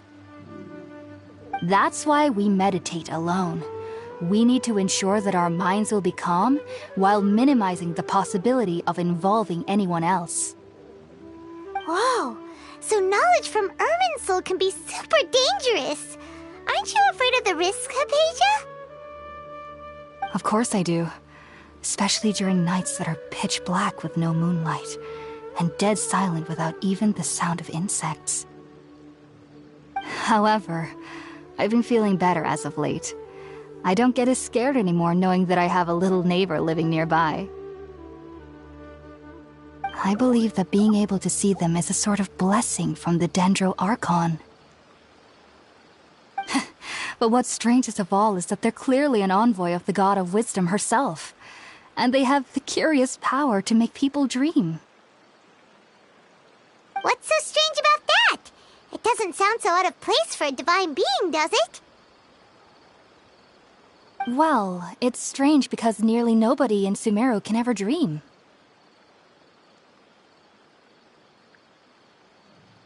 Oh, is that true? Yes, well, to an extent. Only children can dream in Sumeru. Adults, however, never do.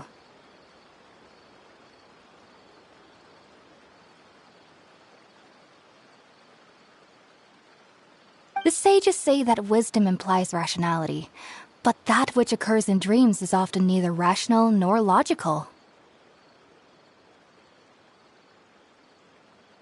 Yes, if one struggles with anxieties, those emotions could influence their dreams.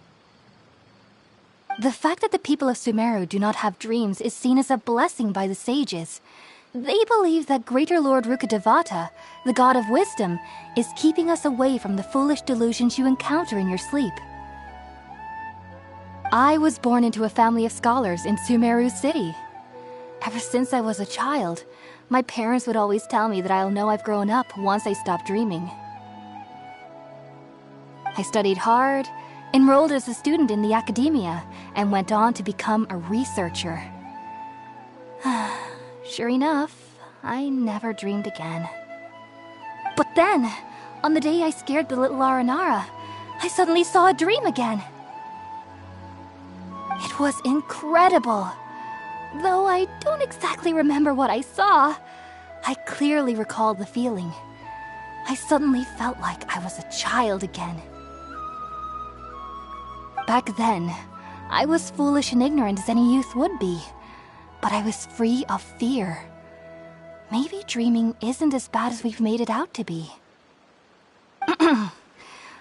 Just be sure not to speak of this if you travel to Sumeru City.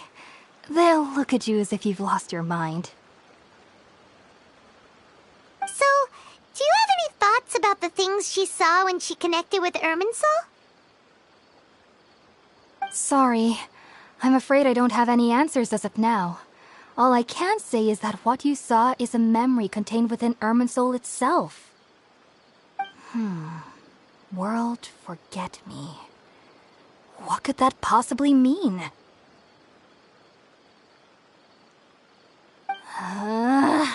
If only I could ascend past Satyavada life and begin Paripurna life, I might have some more answers for you.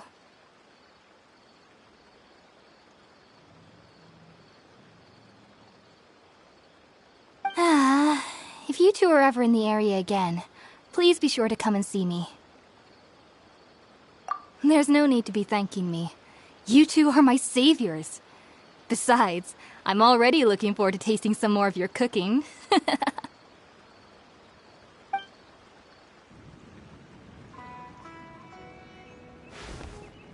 that we know Hypatia is alright and had the chance to ask her some questions, Paimon thinks it's about time to head back to Gandharvaville.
Think about it, Tainari. Refusing to join is tantamount to burying your head in the sand.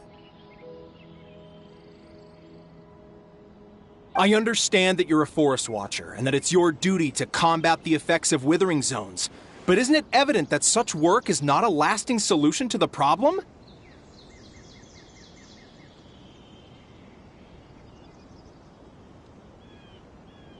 As Sage Kage clearly stated, your presence and guidance in Sumeru City is pivotal in finding a cure for Irminsul. How could you possibly refuse?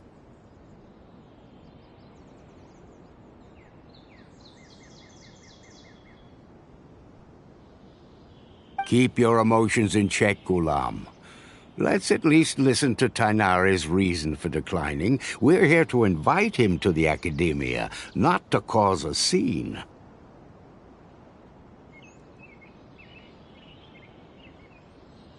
Sage Kage, I am truly honored that you came here in person, but I'm afraid I must still decline your invitation. I am merely a forest watcher. How could the great minds of the Haravatat have any need of someone like me?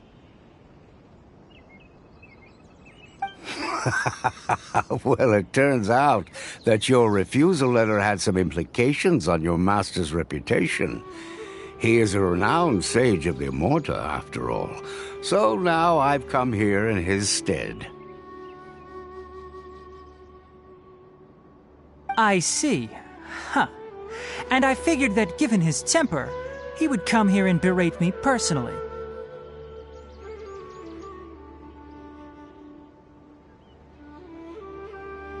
Tainari, your master is an integral part of this effort, and now he requires your assistance.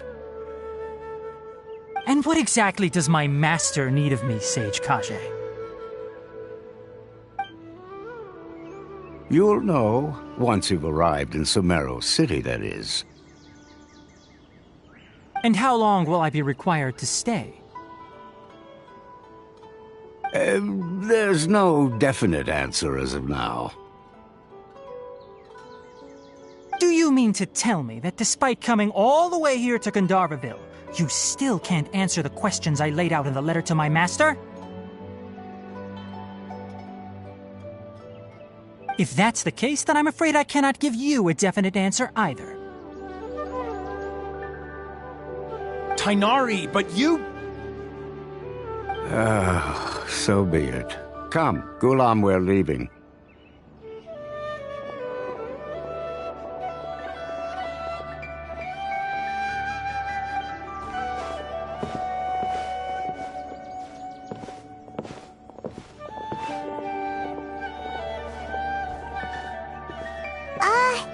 Tainari, what was that all about? It's nothing. Some people from the Academia wanted me to go to Sumeru City to assist them with a project, but I had to refuse on account of all my responsibilities here. But all that can wait. How did things go with Hypatia? It was quite the eventful trip, but the main thing is that she's safe and sound. She answered a bunch of questions for us, too. Very good. Now that the traveler has made a full recovery, there shouldn't be any reason for you to tarry here longer. I assume you will be heading to Sumeru City, correct? That's right! We want to meet Lesser Lord Kusanali and ask her for advice. Do you have any idea on how we can find her? Sorry. I'm afraid I don't have any advice for you there. Well, do you at least know anyone we can try asking in Sumeru City? Let me think. My trips to Sumeru City have been fairly short, and most of my acquaintances are researchers. How about this? I'll write you a letter of introduction that you can give to a researcher I know. He's from the Immorta Darshan and is adept at gathering information. Asking him might prove worthwhile. Also, when you enter Sumeru City, you'll probably end up receiving something like this item here. I'm not sure if it will ever come in handy for you, but maybe you can give it a try. Oh? What is it? It's called an Akasha Terminal. It's a tool produced by the Academia that utilizes the legacy of Greater Lord Rukkhadevata. Some say that this very item is the basis of Sumeru's reputation as the City of Wisdom. Needless to say, this device and its usage fall under the Academia's expertise, so I'll leave it to them to show you how to use it.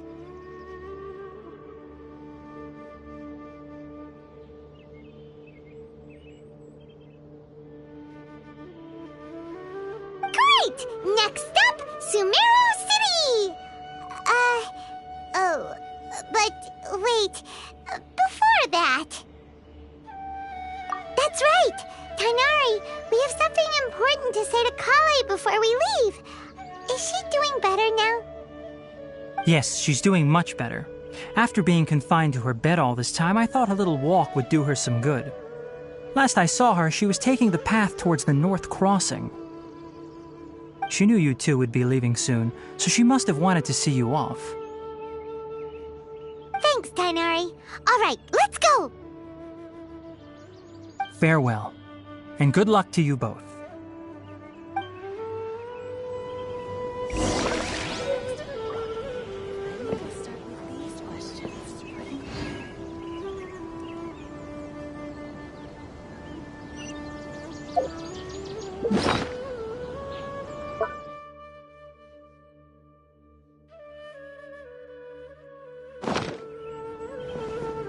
The rainforest is the best place to live.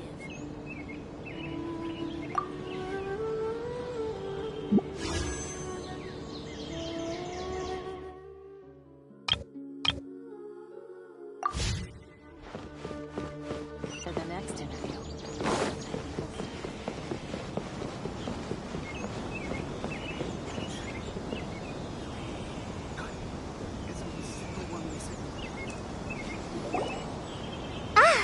I've been waiting for you two.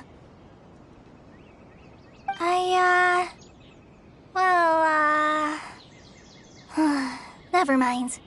I guess I should just wish you two a safe and successful journey. Thanks for waiting here just to see us off, Kale. We're headed to Sumeru City. Don't worry about me.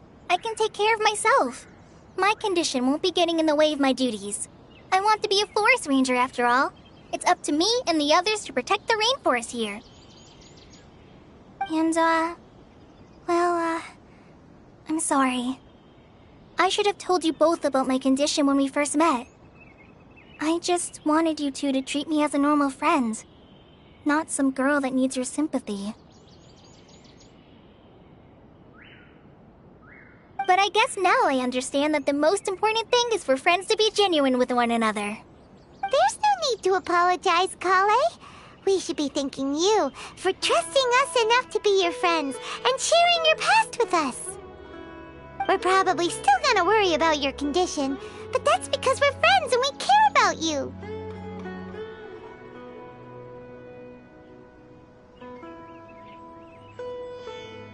Thank you. That means a lot. Before you leave, I have something for you. Oh? What is it? It's my recipe for pita pockets. I told you that I'd give you a copy, remember? My handwriting is a little, messy, so please don't laugh. Yay! Thanks, Kale. Now we can eat those scrumptious little pitas whenever and wherever we like.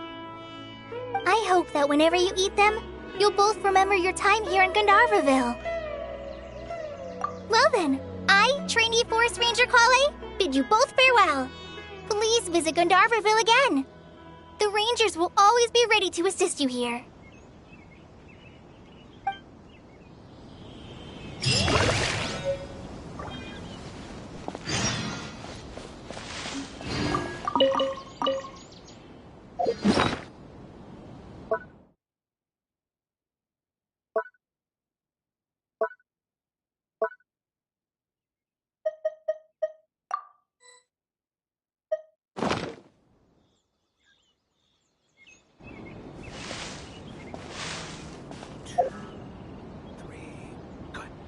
Isn't a single one missing.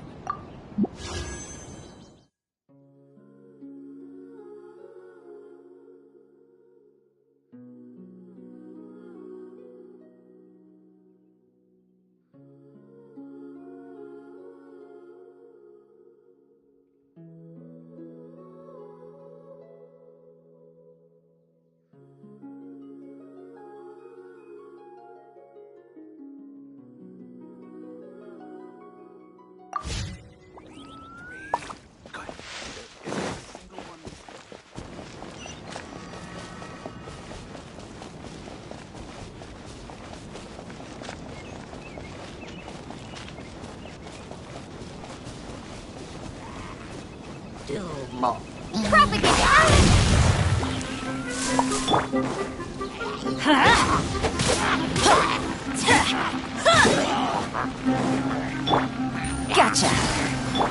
Shadows of fate. Scatter.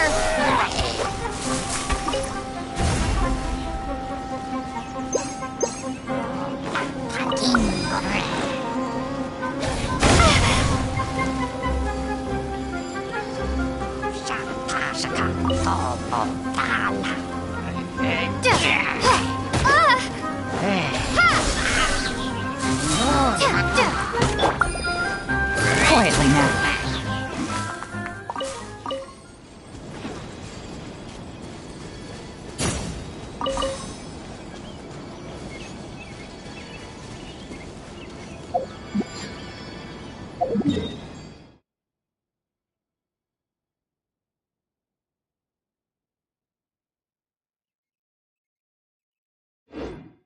Take it easy.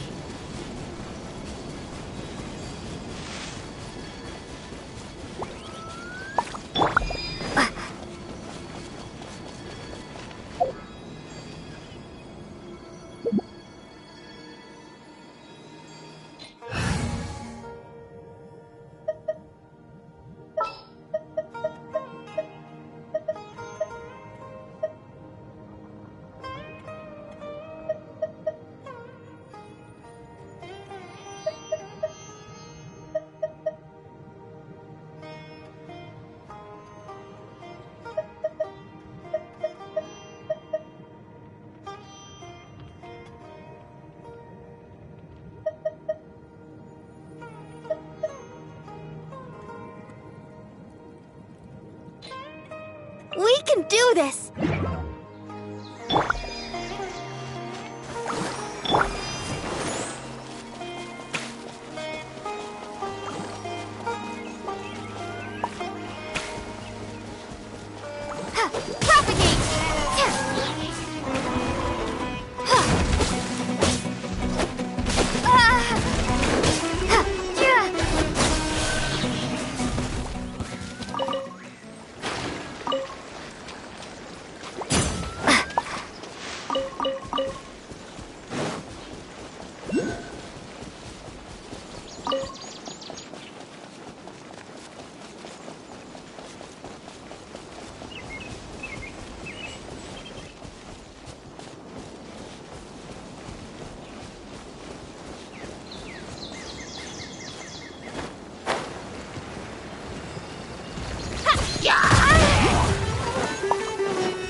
I'll protect us.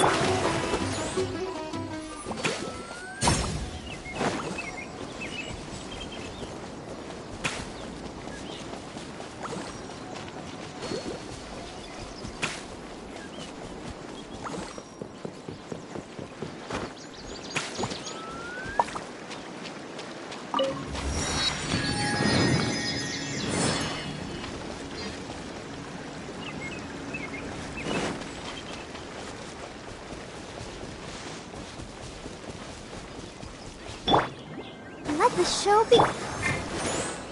Adventure time!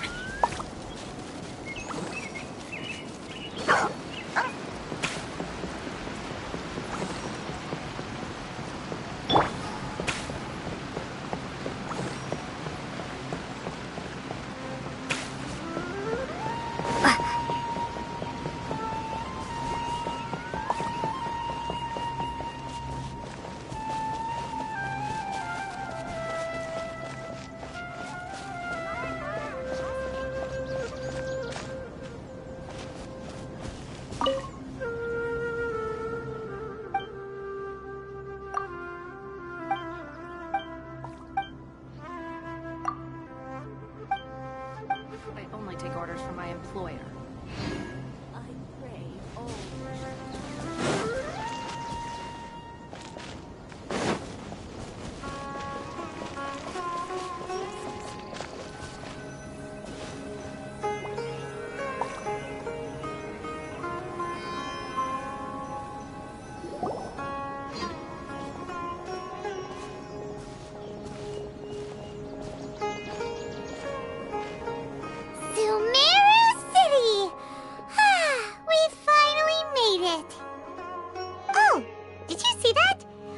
people entered the city, something on their heads lit up.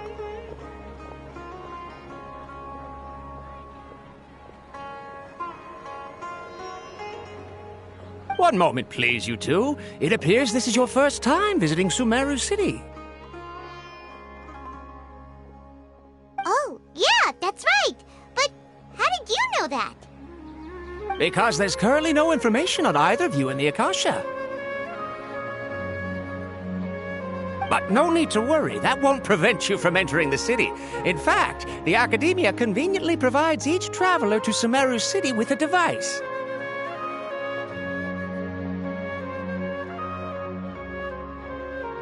Perhaps you two have heard of the Akasha before. It's our beloved Greater Lord Rukkhadevata's lasting legacy, a treasure trove of collected knowledge. After centuries of tireless research on the Akasha, the Academia created one of its most ingenious inventions, the Akasha Terminal. As long as you are within Sumeru's borders, you may use an Akasha Terminal to connect directly to the Akasha and access any knowledge you need. I should mention that due to technical limitations, the operation of Akasha terminals will be much smoother and more effective in large cities such as Sumeru City and Port Ormos. Oh, so this is the thing that Tighnari was telling us about. It sounds pretty amazing. You two are quite fortunate. Until recently, it was standard practice to only issue Akasha terminals to outlanders who spent an extended amount of time in Sumeru. However, this policy was recently changed, and now all travelers are issued one upon arrival. Here are your Akasha terminals. Please handle them with care. It kinda looks like a leaf. To activate it, simply hold it in your hand and say the following phrase to yourself. May the mighty God bless us with their voice of wisdom. Oh, says this little doodad lets you access knowledge. Maybe we can use it to find a way to meet Lesser Lord Kusanali. Let's give it a try. May the mighty God bless us with their voice of wisdom.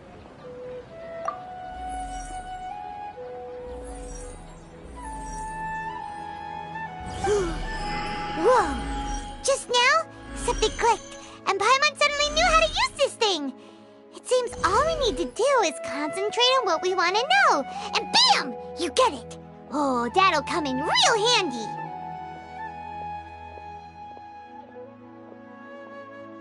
Exactly. That is the power of the Akasha. And with that, let me officially welcome you both to Sumeru City. May the wisdom of the Dendro Archon always be your guide.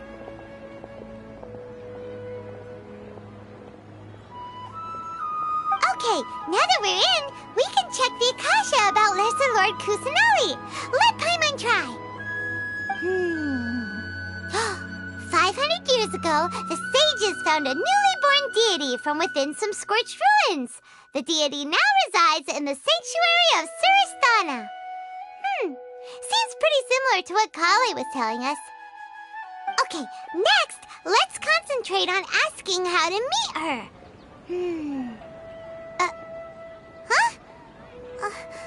Paimon doesn't sense anything. The Akasha didn't respond to Paimon's question. Oh, come on! Ugh. Focusing on this question feels like when you have something you're trying to remember and it's on the tip of your tongue, but you just can't think of it.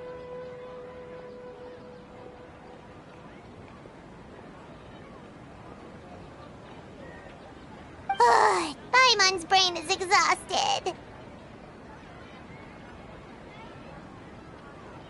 Oh, smart idea. But what are you going to ask it?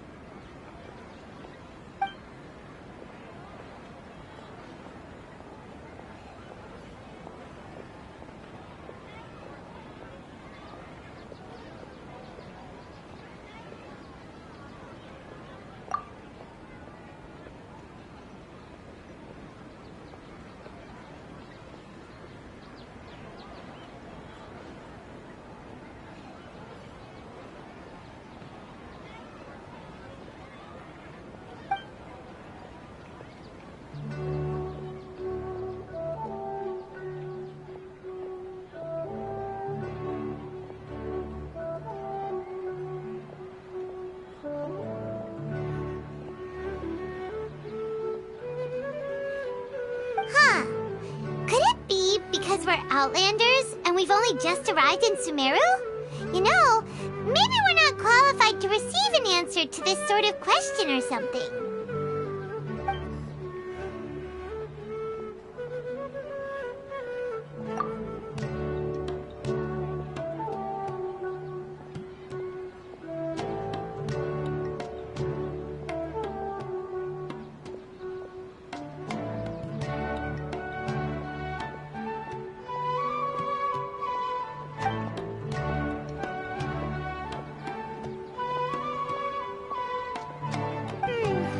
You too?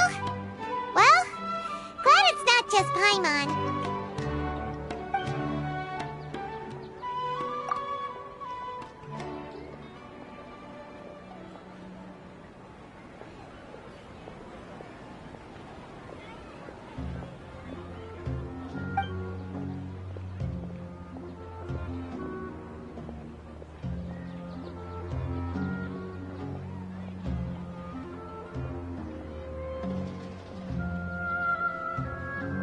Uh-oh. Paimon's getting all teary-eyed all of a sudden. It feels like the people of Sumeru really missed their Archon. Well, seems no matter which way we try, we can't find anything that'll lead us to Lesser Lord Kusanali. Guess our only choice now is to try meeting with the researcher that Tighnari recommended.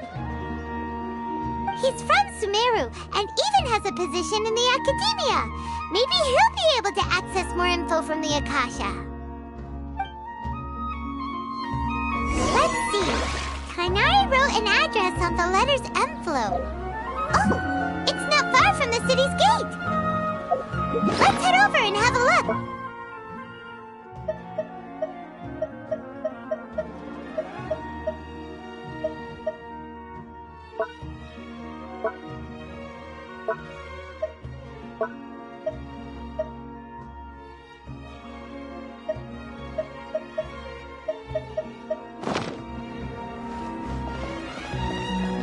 Watch out for pickpockets.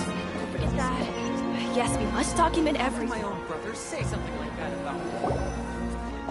Hello, are you Rohawi? Yes, that's me. Can I help you? Great! You see, Tighnari sent us here and... What? Tighnari? Please, there's no need to say anything, really. Sure, I admit that the article I published last month wasn't my best work, and maybe the data didn't produce the most convincing results, but...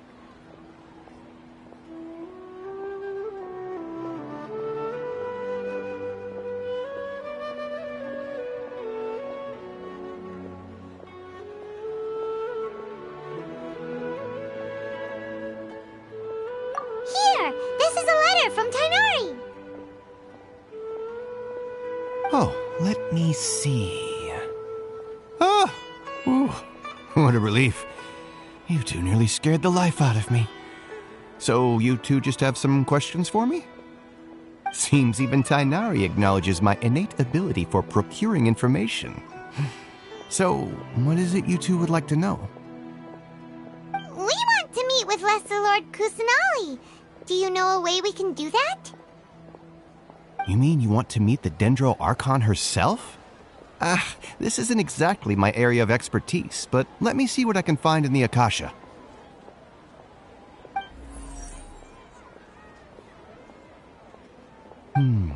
Sorry, the Akasha didn't respond to my query.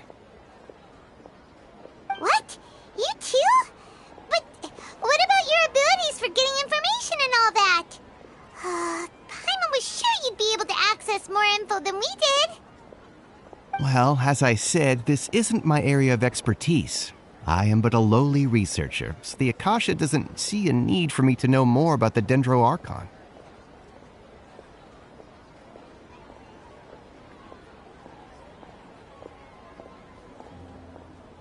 All I know is that ever since Lesser Lord Kusanali returned to Sumeru, she's never left the Sanctuary of Sorasthana or made a public appearance. Huh. Didn't expect her to be such a mysterious figure. The Dendro Archon is somewhat of a recluse. Perhaps she just doesn't want to entertain visitors, which would explain the lack of information in the Akasha. Aw, but then what can we do?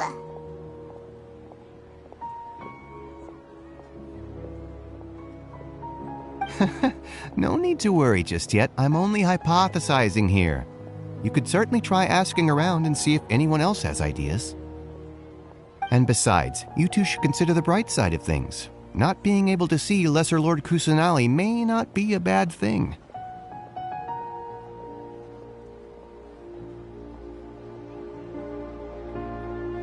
In this world, there will always be information you cannot obtain from the Akasha and things you can never accomplish. Knowing when to yield is a form of wisdom. Take me, for example. It's a miracle if my brain cells can spit out one paper every 3 years. But Tighnari? That guy can publish 3 papers in just a single year. Okay. Thanks for your advice. Don't mention it. If you two ever want information about things like who's been promoted within the academia or relations between the 6 great sages, come find me.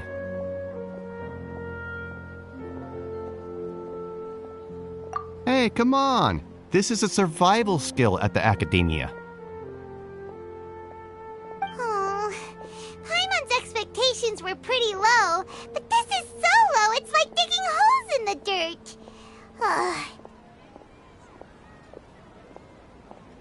So what do we do now? Even if we want to talk to someone, we don't know anybody here. Huh? Like who?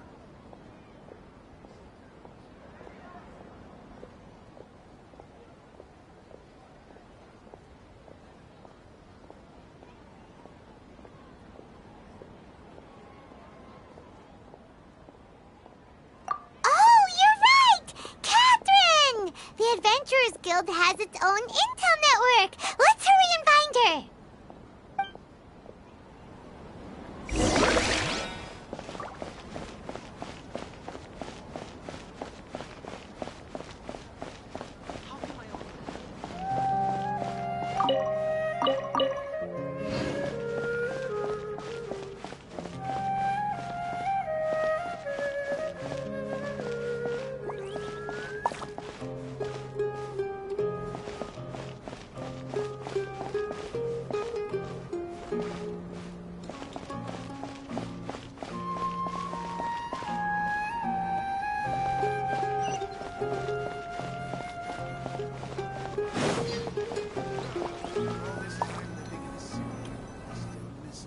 Ad Astra Abyssosk.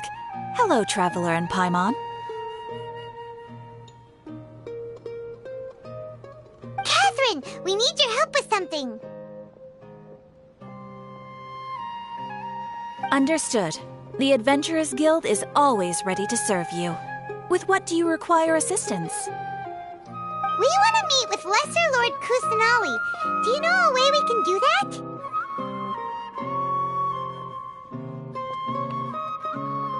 You two wish to meet with Sumeru's Archon. Understood. Please wait.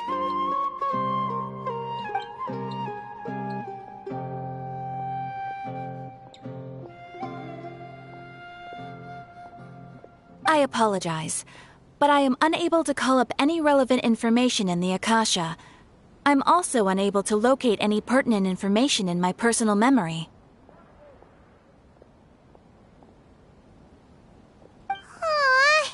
Another dead end. Well, if Catherine can't help us, then we really don't know anyone else to ask now. Please do not worry. I may know of someone who can help you two.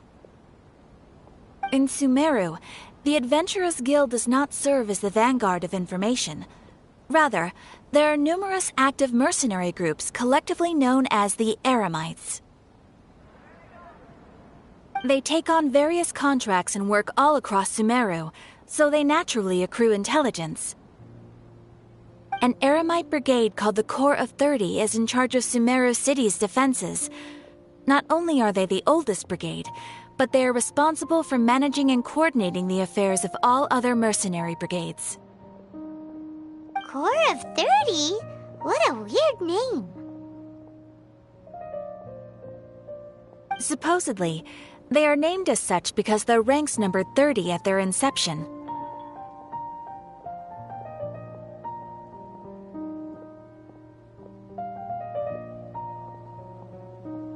Asfand, an advisor with the Corps of 30, maintains good relations with the Adventurers Guild. Though he's already retired, he and his words carry great weight within mercenary circles. If you'd like to get in contact with him, you can find him at the Corps of 30's headquarters, the Citadel of Rexar. You're welcome. I wish you two the best of luck. We look forward to your exploits in Sumeru.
Alright, off to the Citadel of Rexar we go!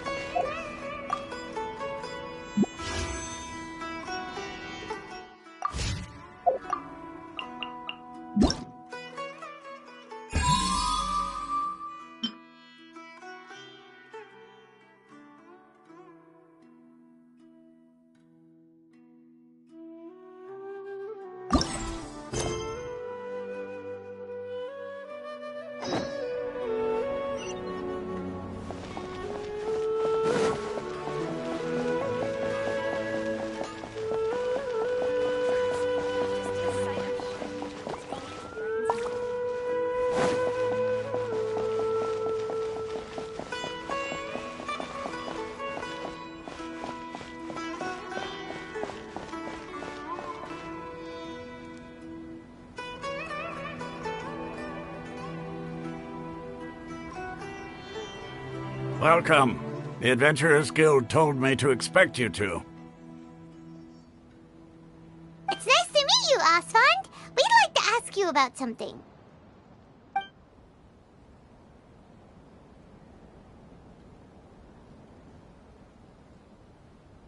I see. So, Catherine's the one who sent you this way. Ha!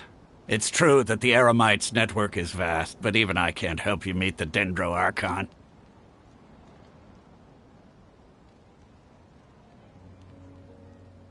Wait, seriously? That's it?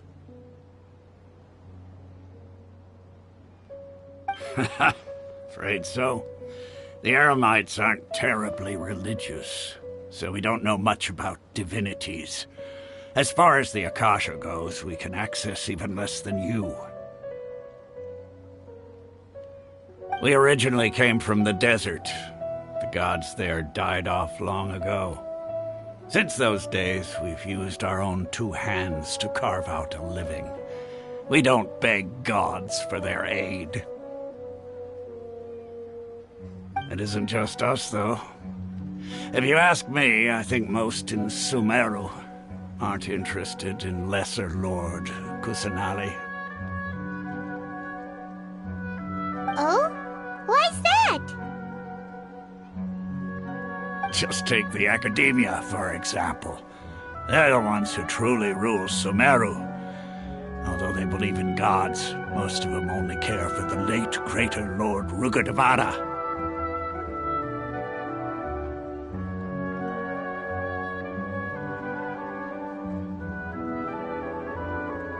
In their eyes, she was the one who founded Sumeru and gifted us with the Akasha. Lesser Lord Kusanali just happened to inherit her legacy. Because of the Academia's influence, most citizens are more familiar with Greater Lord Rukkhadevada and hold her in greater esteem. Not to mention that Lesser Lord Kusanali never makes an appearance, and the Academia never announces anything about her. As far as the people of Sumeru are concerned, she's just a god that exists. And that's all.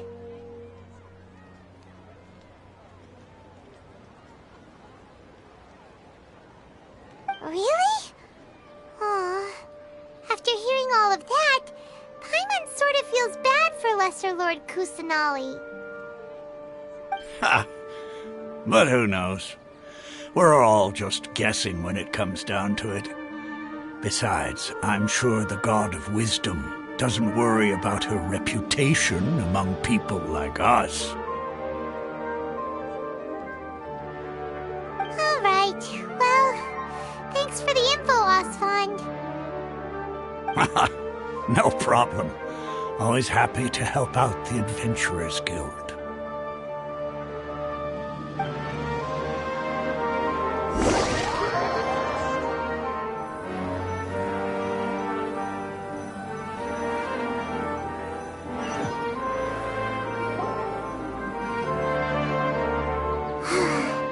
Seems Osfond was right about most people's attitudes here.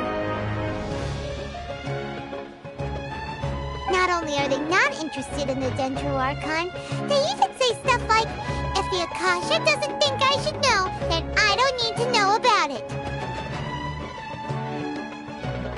We've been asking for information non-stop ever since we got to Sumeru. The harder we try, the more helpless everything seems. Isn't there at least one person in this entire city who cares about Lesser Lord Kusanali? Oh, you two are interested in Lesser Lord Kusanali? Huh? Who are you? From the sound of it, you two are Outlanders who recently arrived here. You've been asking around for information on Lesser Lord Kusanali, right? Oh, I'm sorry. I forgot to introduce myself. I'm Dunyarzad, one of Lesser Lord Kusanali's faithful followers. Whoa, really? Then do you know how we can meet with her? I'm afraid I can't help you with that. But your conversation earlier did happen to remind me of a legend about the Dendro Archon.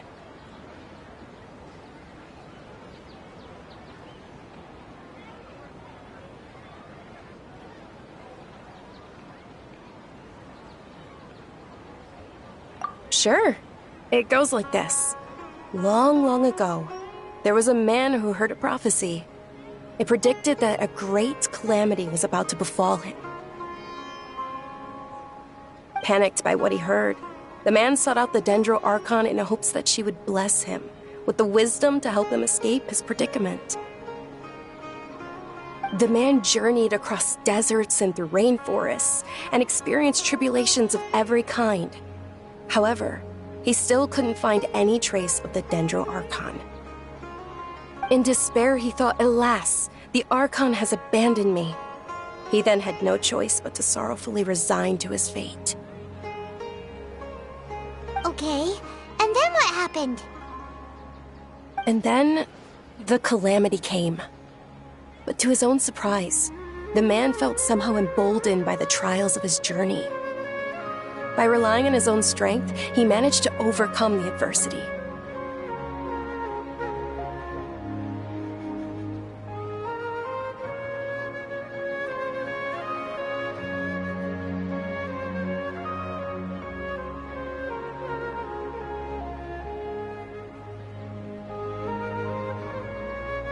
At that moment, a bird perched upon his shoulder. This bird was, in fact, an avatar of the Dendro Archon. She said, "O Archon Seeker, do you now understand? She and her wisdom have long been found by you." Along your journey, we were in every flower and blade of grass, every ray of sparkling sun, and every breath of dancing wind. So long as you continue to think and ponder, we'll be wherever you go. Yeah, thanks for the story! Paimon feels all warm and fuzzy inside after that. In a way. It seems like this story is also one of the Dendro Archon's avatars. Dunyarzad, since you worship Lesser Lord Kusanali, can you tell us anything else about her? Of course. So did you two know that, I'm terribly sorry, but it seems something's come up now. Let's chat another day.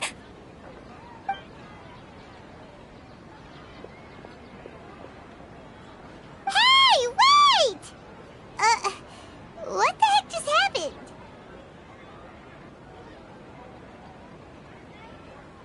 It looks like they're searching for someone. Dunyarzad was acting super nervous just now. You think they're looking for her? This stinks! We finally managed to find a lead about Lesser Lord Kusanali! We can't let them get in the way now! Let's see if we can get rid of them. Then we can catch up with Dunyarzad! Hey, have you two seen a brown-haired girl wearing a purple top and a long blue dress? We're looking for her.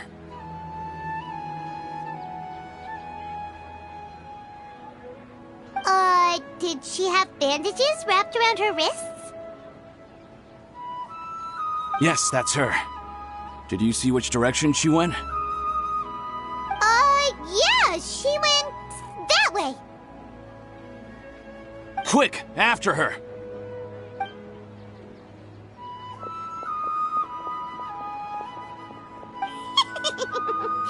That should keep him busy for a while. Let's hurry and find Dunyarzad!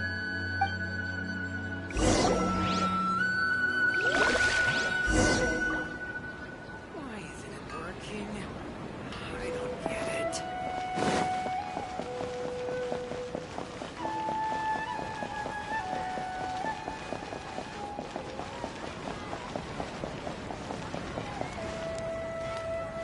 Is there a new request?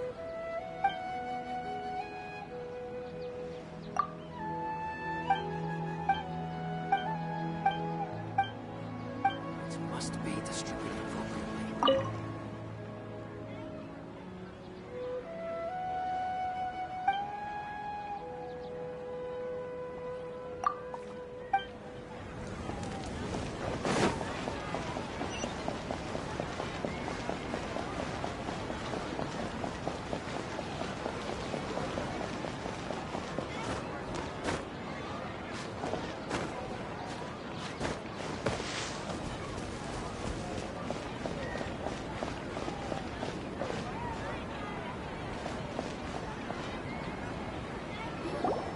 There you are, Dunyarzad!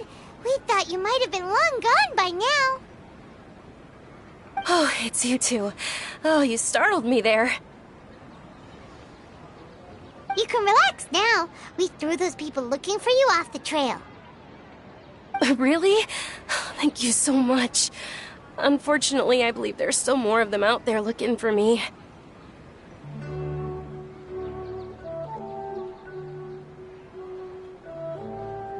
Uh-oh, looks like there are some coming this way. Huh? More of them? Then what are we standing here for? Run! No, wait, my body isn't in the best shape. It's difficult for me to run. Okay, sounds good. There's a tavern on the other side of the port we can go to. They probably wouldn't expect me to hide in a place like that. All right, let's move out. Stay behind us. We'll keep an eye out for anyone looking for you. Trust me, just take my word for it. This new shipping.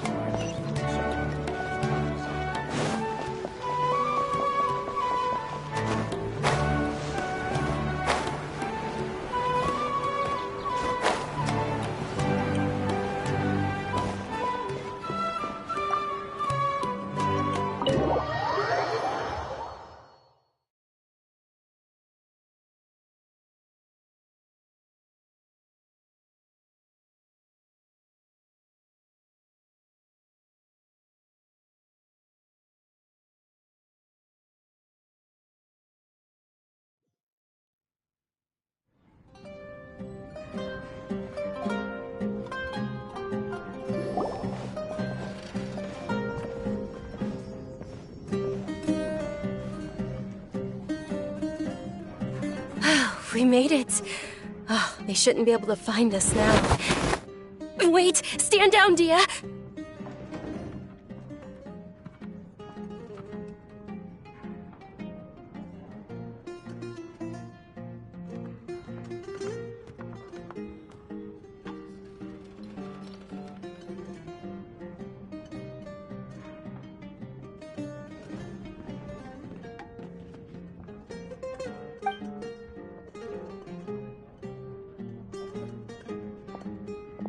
My lady, who are these two?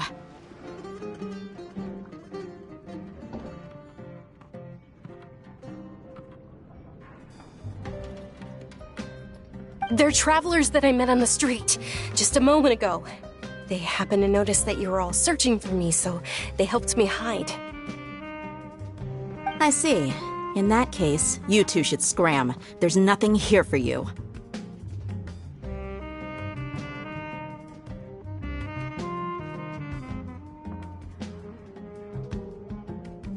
Wait a sec! Who the heck are you? And why are you shooing us away? I'm Miss Dunyarzad's bodyguard, here to see that she returns home safe and sound. My lady, let's get going. You've been gone for so long that your parents are worrying themselves sick. And if I refuse to go with you? It'd be easier for the both of us if you cooperated. But if you insist on not going, then I'll have to carry you like a sack of potatoes. Hey! Dunyarzad already said she doesn't want to go back. Why are you still pushing her? Stay out of this. You don't understand the situation. Sorry, my lady. Even though I'm your bodyguard, your parents are my employers. I have to answer to them. How much? Wait, what? How much more do I have to pay you to become your employer? So you never listen to my parents ever again. Double? A triple? Give me some— My lady, this isn't about Mora. I don't know what you think of us Eremites, but let me say this. I like Mora, but I'll never go against my principles. That's why I'm here looking for you. Sure, it's an order from my employer, but my conscience was also telling me it's the right thing to do. And knowing your health, carelessly running around like this is gonna hurt ya. For the sake of those who love you, don't be stubborn. No, you're wrong. I'm aware of my limits, and I know what I'm doing. Honestly, the only people being stubborn right now are my parents. And I know perfectly well that it makes no difference if I'm at home or not. I still won't accept reality.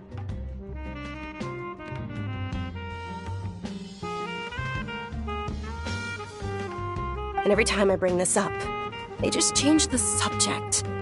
Dia, you've been living with us a long time already. This should be old news to you.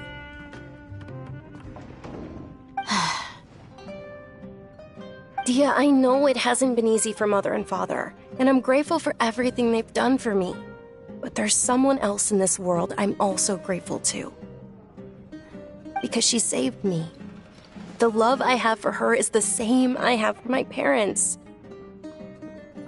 This is my life and my last chance.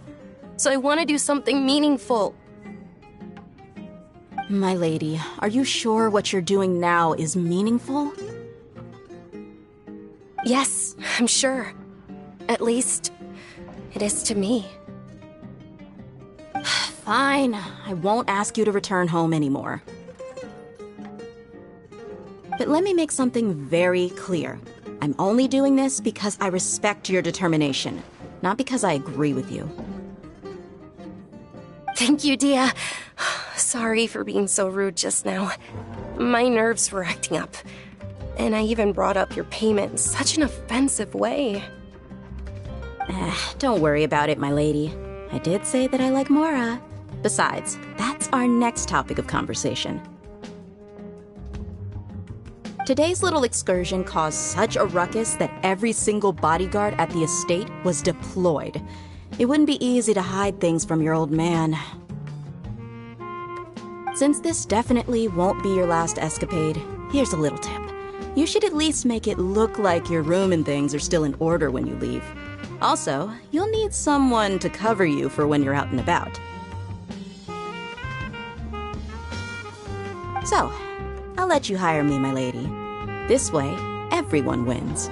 As for the pay, let's say half of what your father pays me. We can settle the bill when we return to the estate.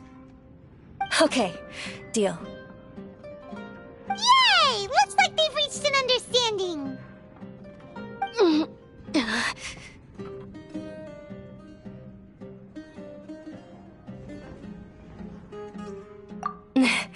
I'm fine, really. I just feel a little tired now that things have calmed down. My lady, stop trying to look tough. We're already in a tavern, so let's rest up and grab some grub. I'm sorry for worrying you two. If you don't mind, I'd like for you to join us. Sure! After you rest up, we want to hear more about Lesser Lord Kusanali.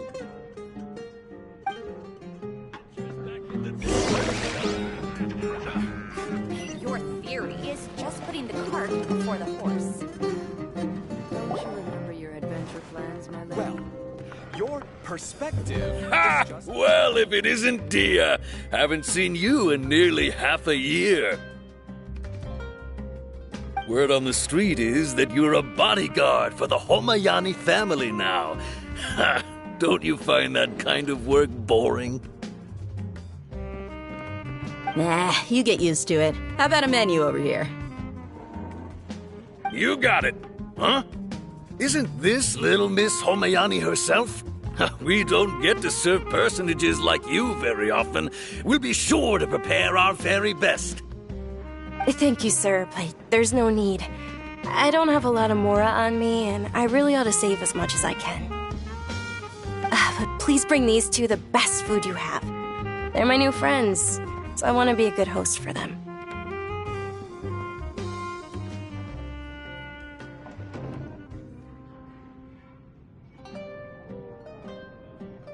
Yeah, we're already super grateful for everything you told us about Lesser Lord Kusanali. How about our coconut charcoal cakes? They're our signature snack, and they run cheap. Look, other customers over there are eating some now.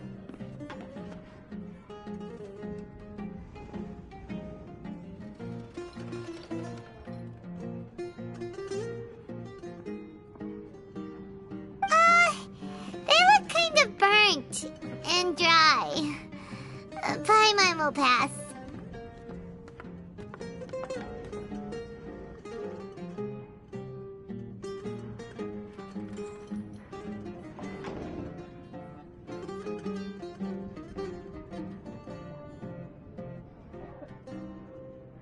Hey, come on! Paimon has personal preferences too, you know. Dunyarzad, we asked a lot of people when we first arrived, and almost nobody was interested in Lesser Lord Kusanali. So, what made you want to follow her?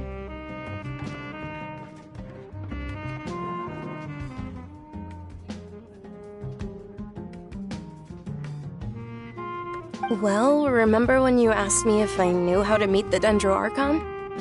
Even though I don't know how, I think I've actually seen her before. Huh? Really? Yes, it was when I was a child. At the time, my illness had kept me bedridden for the better part of a year. I was stuck inside and couldn't make any friends, and my parents did their best to find treatments for me. But even then, the Akasha didn't have any helpful information. My younger self no longer had any hopes or dreams. One flare-up was so bad that I was in a semi-conscious state for several days.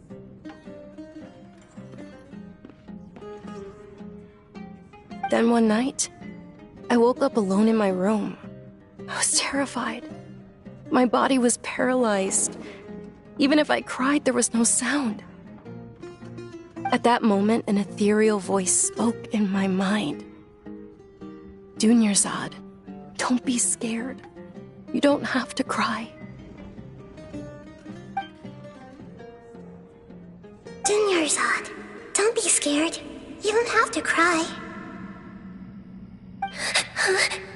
Who are you? How do you know my name? How do I explain this? You might not be able to understand, but actually, I know everything about you. Really? Of course. I know that you're scared of thunder, that you hate taking medicine every morning, and that you love counting the petals on your mom's skirt. Wow, you really do know everything. Dunyarzad, is there anything you want? Want? Not really. I can't go anywhere or do anything. Huh? But aren't you a child? All children have wishes. Tell me what you want, and maybe I can make it happen. But can you make my illness go away? Oh. I'm sorry. But I'm not powerful enough to do that right now. Then, can you be my friend? After that, the voice said, "Okay, I'll be your friend." Although my body was suffering during those days, that voice encouraged me and told me many wondrous things. Beyond my window was the flourishing Sumeru city. Beyond the city was a lush rainforest. And beyond that was the wall of Samiel, deserts, and all of Teyvat. Once I finally made it through that bout of illness, I couldn't hear that voice anymore. I told my mother about it, but she said that I must have been dreaming. But I know that that voice wasn't a figment of my imagination. Before that, I had never heard of Teyvat. Yes, for sure. If it weren't for that voice, I would have never grown curious about the outside world, nor would I have learned how to read and enjoy so many books. That voice sparked a desire for wisdom. It had to have been the Dendro Archon. I've been hoping for a chance to repay her kindness. In fact, I was running around today to help prepare the Sub-Zerus festival for her.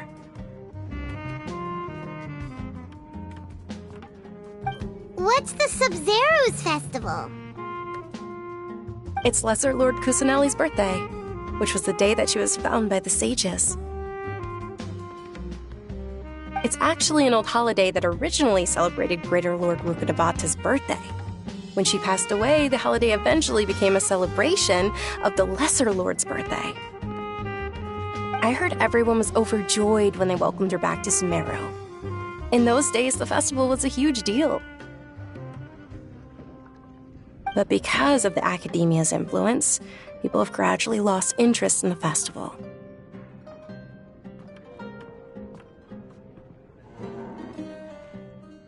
The Academia actively participates in Sumeru's many holidays dedicated to Greater Lord Rukkhadevata. But when it comes to the Sub-Zerus festival, forget any funding. They practically act like it doesn't exist.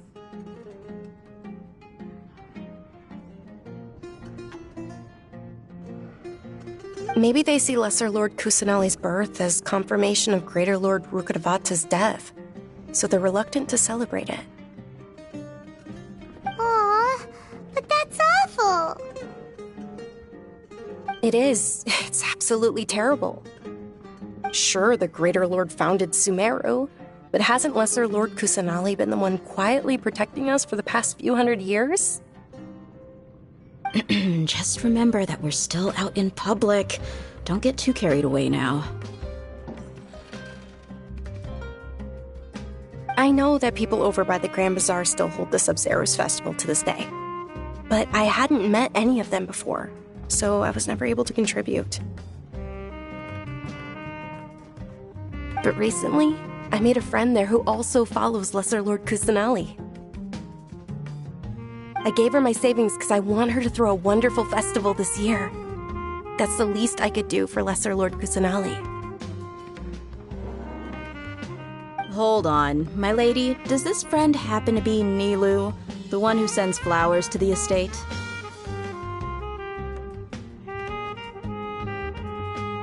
Yes, that's her. I saw her leaving the other day with a nervous look on her face. It seemed like she was hiding something in her arms. Did you give her something?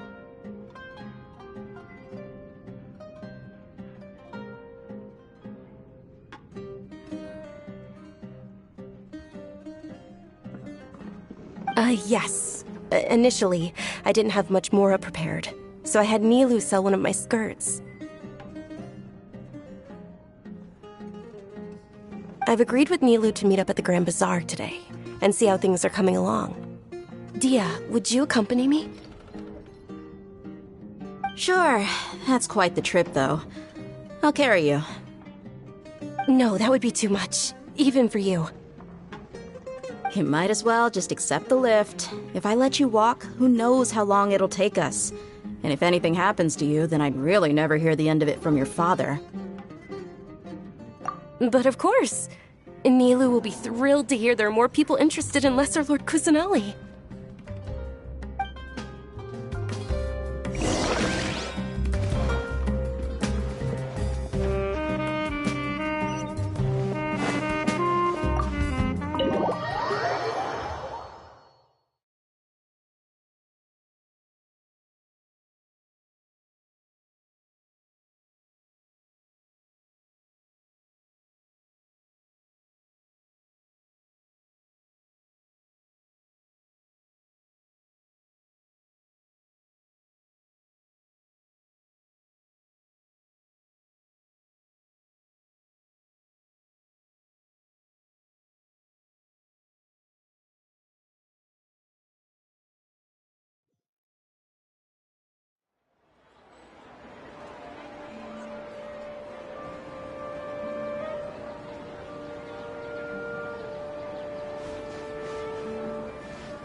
Sorry I'm late, Nilou.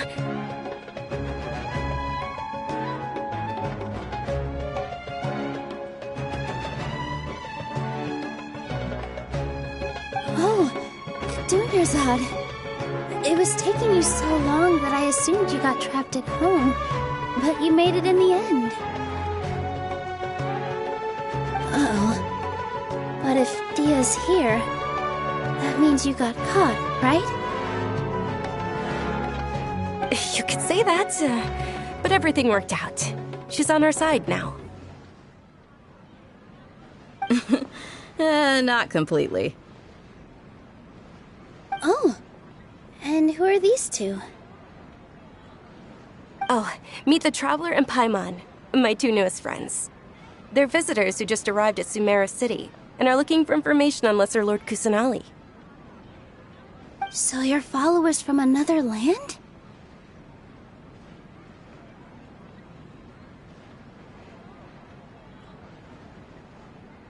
That's wonderful. You two absolutely mustn't miss the Sabzeruz festival. By the way, Dunyarzad, we've already started decorating the Grand Bazaar. It looks spectacular, thanks to your generous contribution. You're very welcome. It's the only thing I could do. Do you still have enough Mora? Probably? But don't sweat it. We've already finished renovating the stage. Come on, I'll show you. Every item I sell comes with its own fascinating story.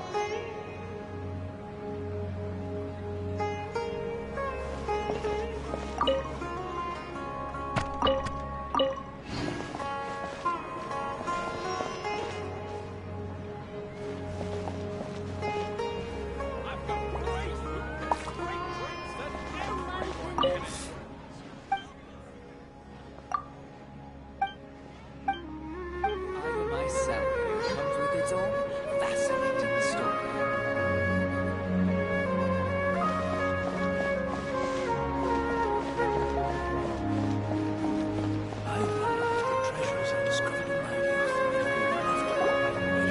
Wow!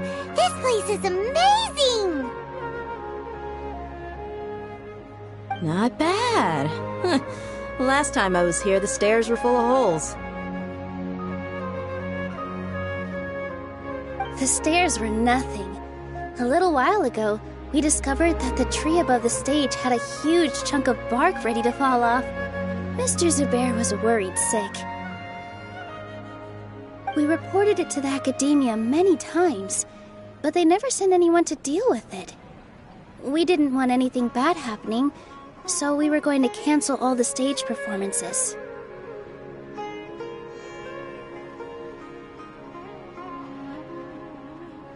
Oh, probably because it was the theater asking.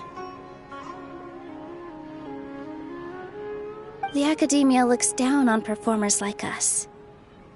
They probably think it would be best if the theater closed down completely.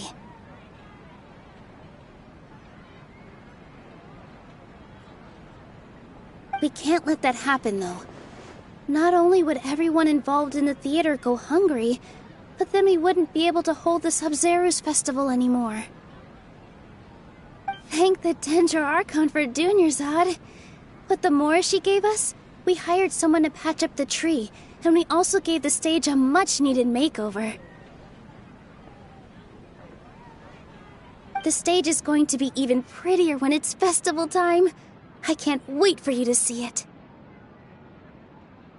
And I can't wait to see you on the stage. You've been practicing so long already. It's almost time for your dream to become reality.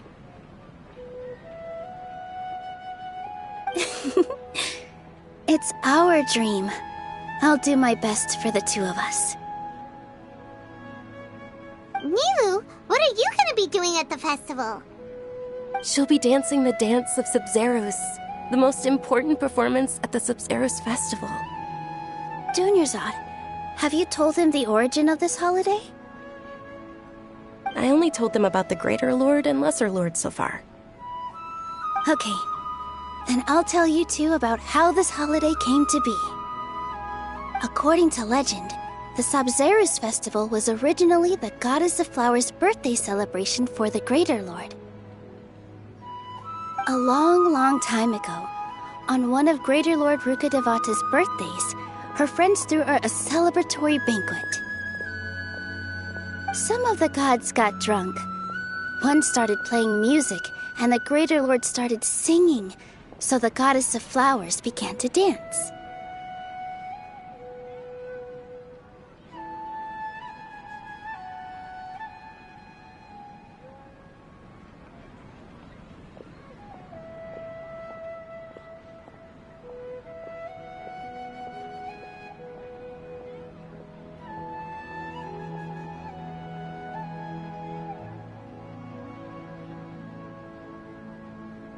As she danced upon the grass, countless beautiful parisaras began to bloom wherever she stepped. Those brilliant purple flowers became her dazzling stage. All the gods clamored, "Oh, if only time could stop at this very moment." Of course they did. When people mention the gods, they always think of the Archon War. But Sumeru's gods also had happy times. Although they aren't around anymore, they're preserved in our tradition of dance. This outfit I'm wearing is apparently based on how the Goddess of Flowers looked. though we're just tiny people compared to the Divine, we still have to do our best to make sure that the birthday girl feels loved on her special day. Nilou, you of all people will definitely be able to convey our well wishes to the Dendro Archon. I also noticed that you went the extra mile and scattered Patisaras around the stage. They symbolize the goddess of flowers, after all. It's just a shame that all the real Patisaras went extinct after her death. Yeah. The Greater Lord brought forth Patisaras in memory of the goddess of flowers, but she ultimately could never truly replicate that beautiful purple. Thinking about the goddess of flowers dance makes me wish I could have seen it. If my stage were anything like that, I'd be thrilled if I had just 2 real Patisaras on the stage.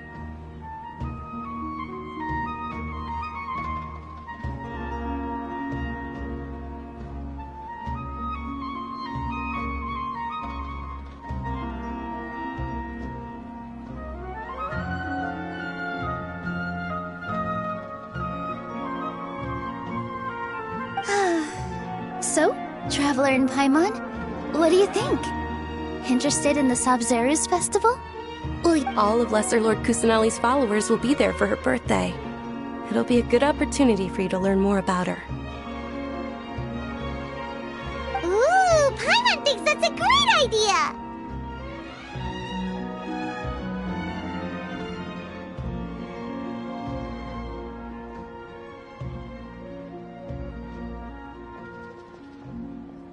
Of course Paimon wants to watch. Those 2 things aren't mutually exclusive, you know. So how about we all attend the Sabzeruz festival together? Dunyarzad, let me show you which stage decorations we've picked out so far. Traveler in Paimon, if that doesn't sound interesting to you, then feel free to explore the area. Everyone at the Grand Bazaar loves Lesser Lord Kusanali, and we're all looking forward to the Sabzeruz festival. In that case, we'll take a look around.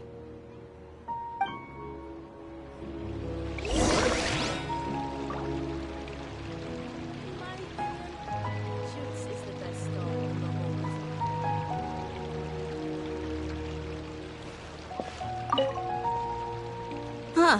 Revamping the stage for the festival couldn't have been easy, that's for sure. I bet this year's festival will be one to remember. I don't know much about the Grand Bazaar, but I do know that the residents here have a penchant for song and dance. 2 things that the academia doesn't particularly approve of. Oh, and the perfume sold around here is a lot better than what you'll find elsewhere. The fragrances are longer lasting and they're gentler on your skin and... I mean, that's what I've heard at least.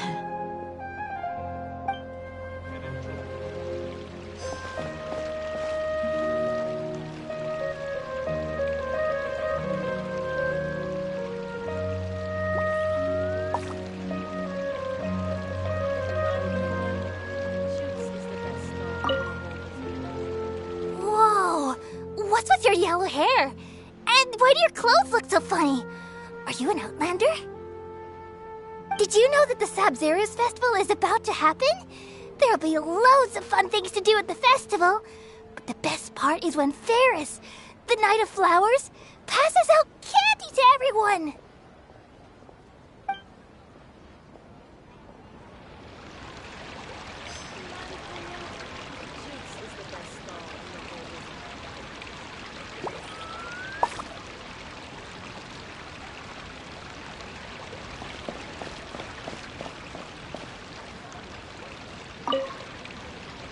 Things are really shaping up, and there's a buzz around the festival this year.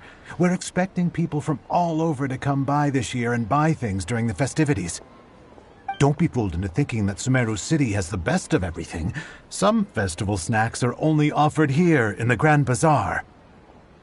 And when it comes to musicians, dancers, or singers, the Grand Bazaar's got the best of the best.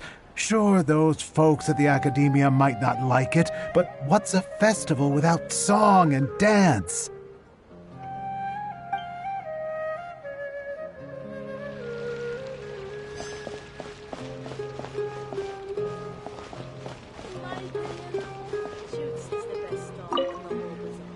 Ah, dancing at the Sabzeruz festival. You know, I also danced when I was younger. As a child, I even asked my grandmother why we performed the dance for the Lesser Lord when it was originally done to honor the Greater Lord. My grandmother said that Greater Lord Rukkhadevata is a beloved deity and honored by all, and Lesser Lord Kusanali is too. If the goddess of flowers ever knew Lesser Lord Kusanali, then she would certainly have wished to be her friend and hold celebrations for her too. The Sabzeruz festival has been losing its appeal over the years. That is, until a wealthy benefactor stepped in this year and brought the festival back to life. I heard she forked out a lot of mora to make it all happen.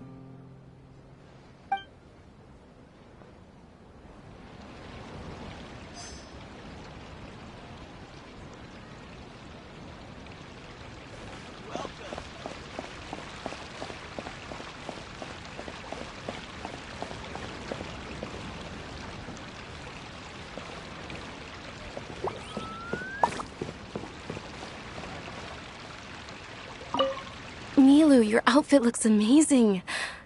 There's also something different about you from when we first met up. I thought I'd add a little extra pizzazz to my dress for the festival. See? Wow, did you sew all that yourself? Uh-huh. Sewing is a fundamental skill for everyone in the theater company because we make all our own costumes. Did you know that Mr. Zubair not only can make costumes, but props too? I've noticed that you can't keep your eyes off that crown over there. Would you like to try it on? May I? Of course. The legends say that the goddess of flowers had beautiful horns on her head, so this crown was made to reflect that. Dunyarzad, you look absolutely stunning with it on. It's like I'm looking at the goddess of flowers herself.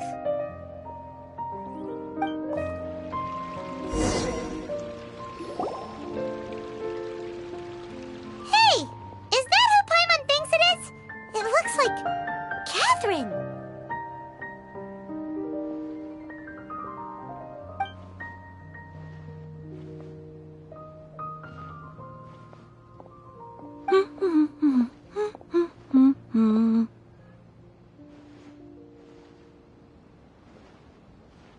Huh. Come to think of it, Paimon's only ever seen her behind the counter at the Adventurers Guild. This is the first time we've ever seen her taking a break. Hey, Catherine! Huh? Oh, hey! It's the Traveler and Paimon! What's shaken? Whoa. Break time Catherine sure sounds a lot less formal than usual. Paimon was still waiting for her to say Ad Astra Abyssosque.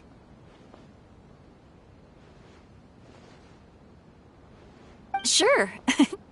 Standing behind the counter at the Adventurers Guild doesn't require any complicated functions.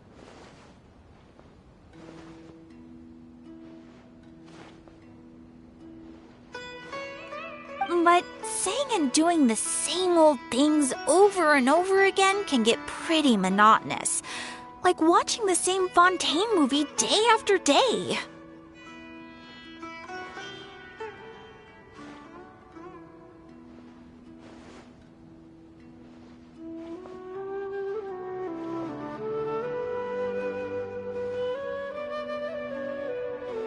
But take you two, for example. You travel across Teyvat to enrich your lives and gain new experiences. Well, we enjoy traveling across Teyvat and all that, but we're mainly looking for clues about her brother. Yes, you should keep searching. sometimes the answers we're looking for aren't necessarily at our intended destination. Instead, they're found along the way. Huh. Haven't we heard someone say something pretty similar recently? Anyways, what brings you out here, Catherine? No, not particularly. I guess you could say that I'm loving the recent atmosphere here. If festivals bring happiness to everyone, then that's where their true value lies.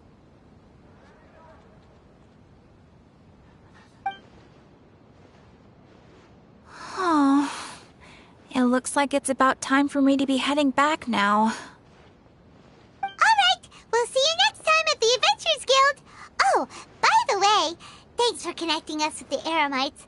We've already made some great friends in Sumeru City thanks to you. I'm sure you two will get along well with the people here. You've already been blessed by the element of Dendro after all. See you around.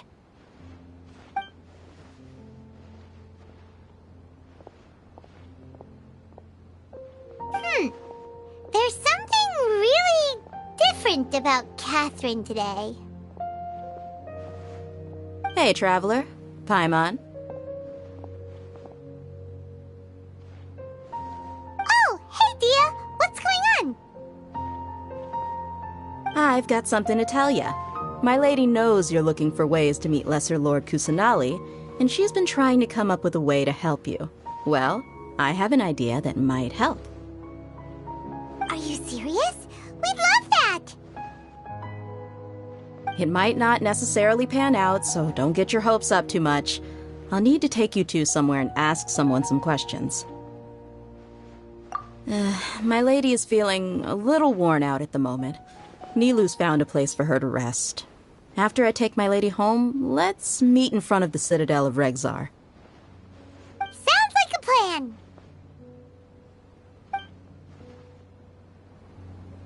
Let's head over to the Citadel of Regzar and wait for Dia!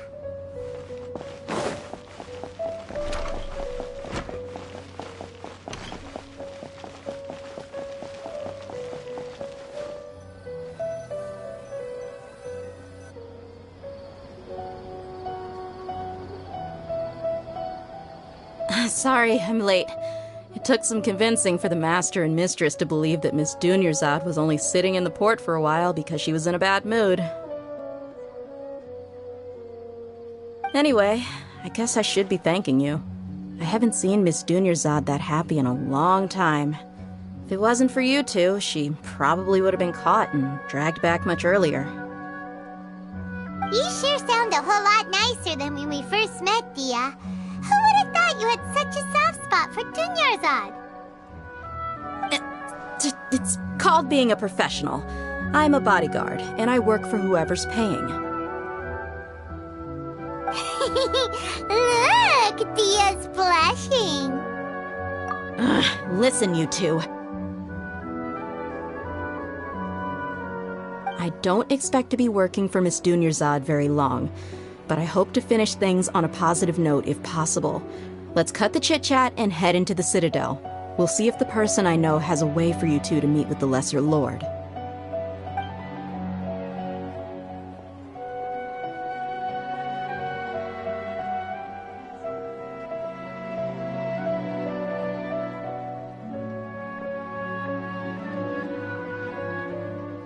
Oh, hey, Chief.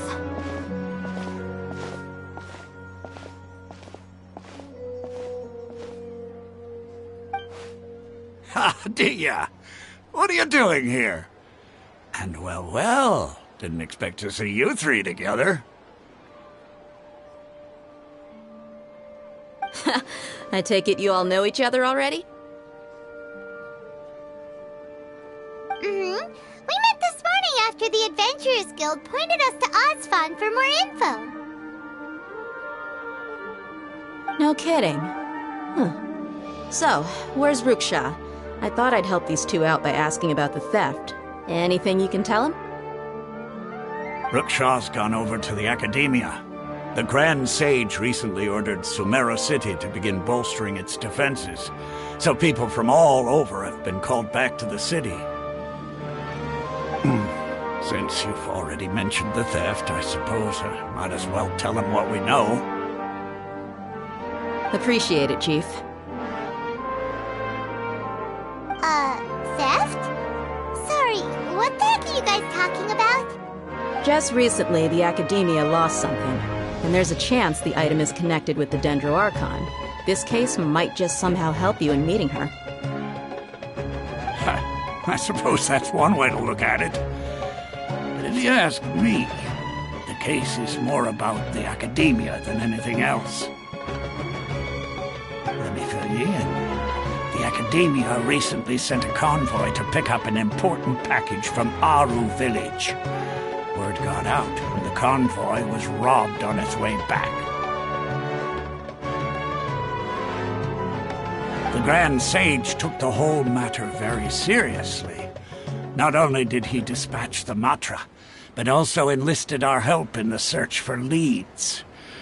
All we know so far is that whatever was stolen is currently in Port Ormos. You two have heard of Port Ormos, haven't you? It's the largest commercial port in all of Sumeru. You can travel there by leaving Sumeru City and heading south along the river. The Academia's grip isn't long enough to reach all the way to Port Ormos, so the city's a little more laid back, meaning the population's also a mixed bag. You never know who you'll meet there. Apparently what was lost has a great deal to do with the Akasha, knowledge, and even the gods. I'm afraid I don't have any other details for you, though. If you're interested, maybe you could head to Port Ormos and ask around yourselves. If you want my advice, try introducing yourselves as students of the Academia once you're there. Are you serious, Chief? All the Academia students are in Sumeru City, you know. Why should they pretend to be students in Port Ormos? If you're also interested, just go there and see what happens. Count me out. I've got plenty of work to do here for the Homayani family. And take it from me, if you two really do decide to visit Port Ormos, you'd best watch your backs. Let's just say that the Eremites there aren't nearly as friendly as those here in Sumeru City. There are even some extremists who go around shouting slogans like, "Retake Sumeru for the Scarlet King." Word is that more and more are joining their movement. They're becoming a real headache for Chief and the others. You bet they are. The Scarlet King's been dead for thousands of years. Now they start spreading rumors of his return. Ridiculous. Not everyone's like you, Chief. Even the desert natives who abandoned their homes in the wilderness still wish to have a god of their own. Well, Traveler, that's about all the information we have for you. Thanks, Dia! And you too, Osfond! Since we've gathered all we could for the moment in Sumeru City, let's head to Port Ormos and see what we can find next. Miss Dunyarzad is looking forward to seeing you both at the Sub-Zerus Festival, so be sure to get yourselves back here in time for that. Good. Then we'll see you both at the Sub-Zerus Festival.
Come and have a good look yourself.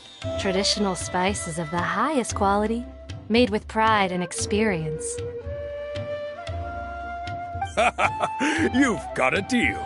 I can't thank you enough for always looking after my business.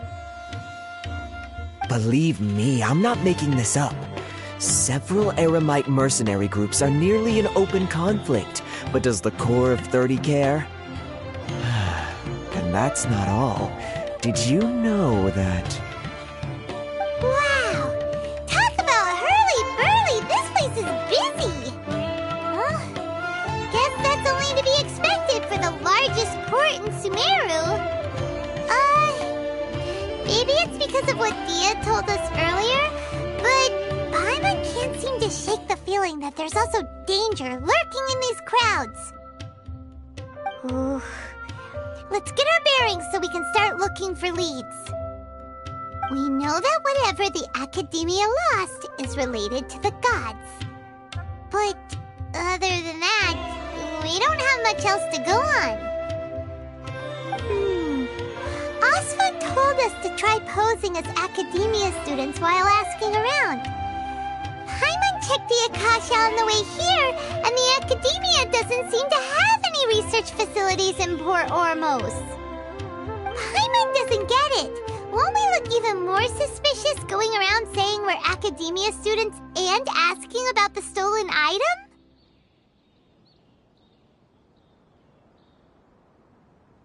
Well, given all the people that come through here every day, if there's any information to be found, Paimon bets we could find it in the market. Let's ask around and see what we come up with.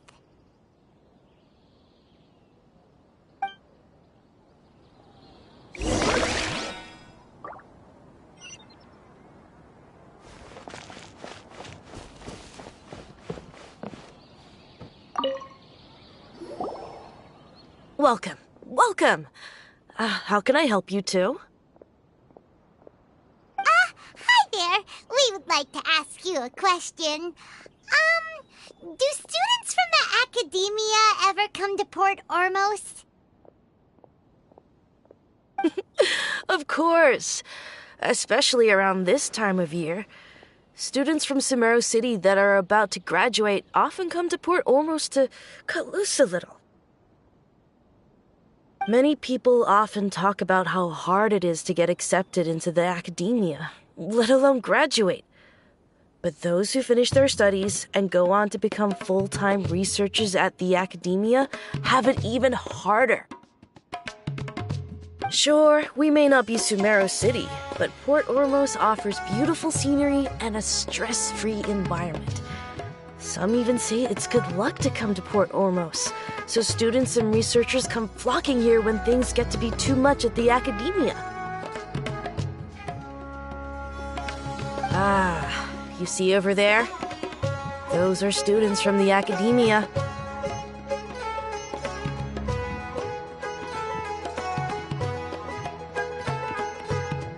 They've been looking worried and miserable ever since they got here a few days ago.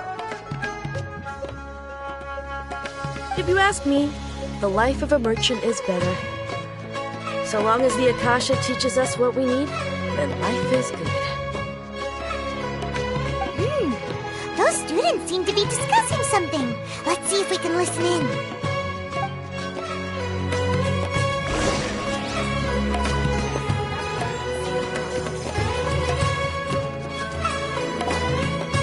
It's no good.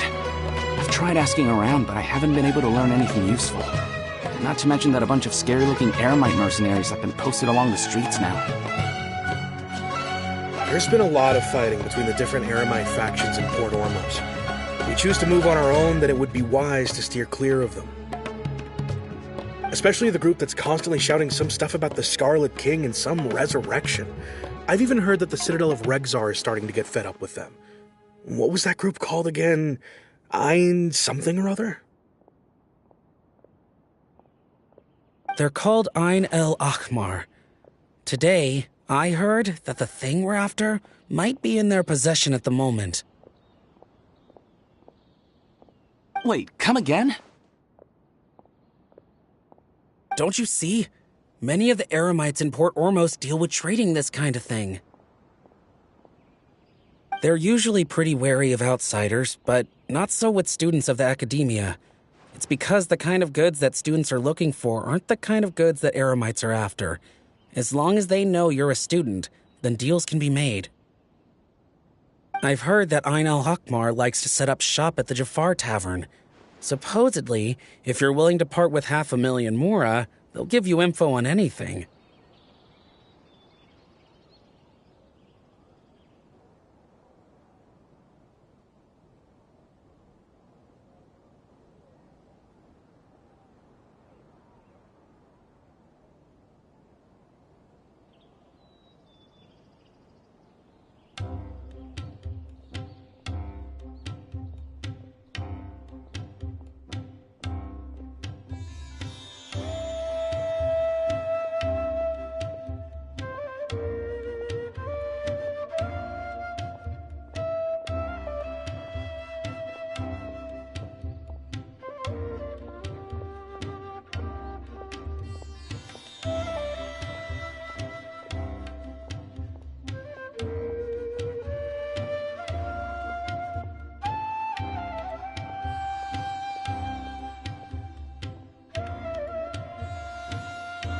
Wait, did you say 500,000?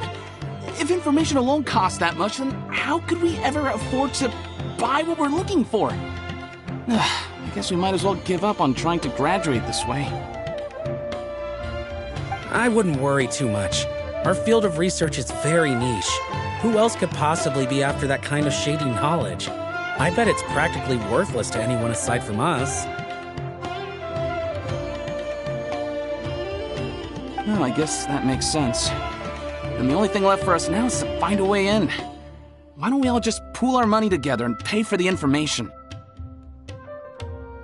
Whoa! Did you hear that? A niche field of research and shady knowledge? It all sounds pretty suspicious to Paimon. Is knowledge something people just buy and sell like that? So, what's your plan?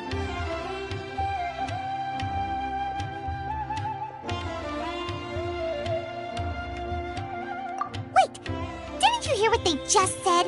Buying information is going to cost us 500,000 Mora! Have you lost your mind?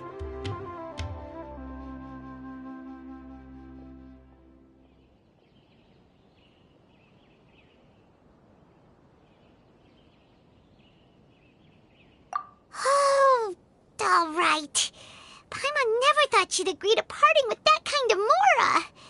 But if you know what you're doing, then we should give it a shot.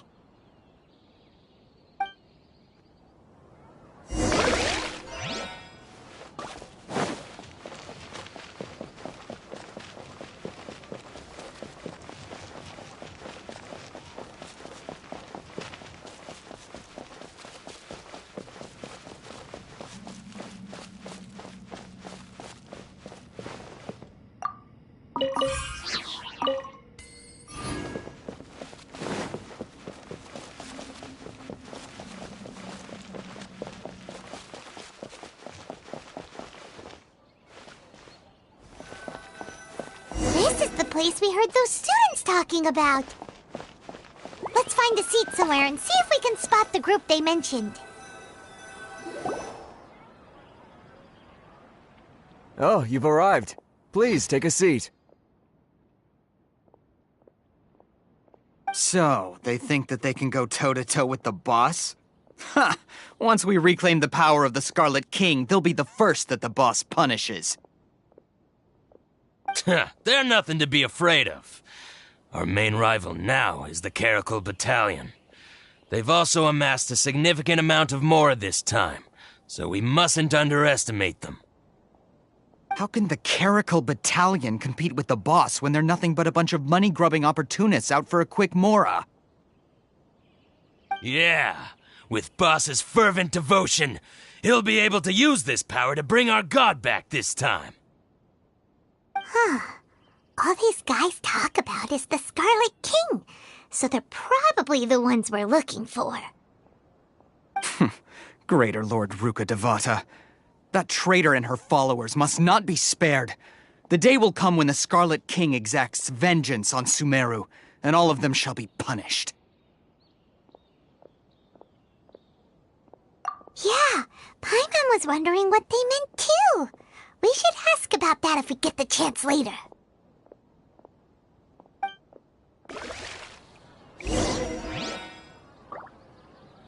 What's going on?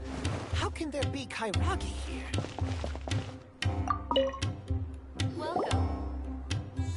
Huh? Who are you? What do you want?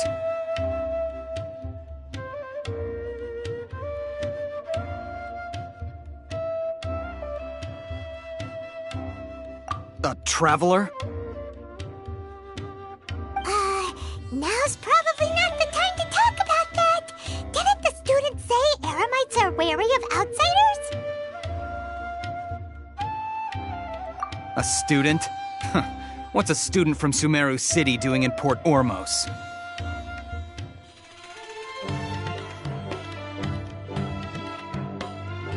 Ah, well, if it's info you want, you've come to the right place. The question is, can you afford it?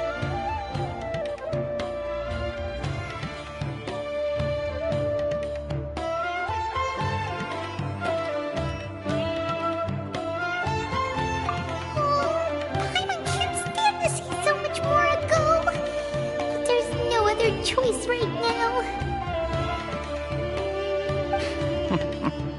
Here, this is the merchant's address. Whatever you're looking for, you'll find it there. Hmm? Well, what are you waiting for?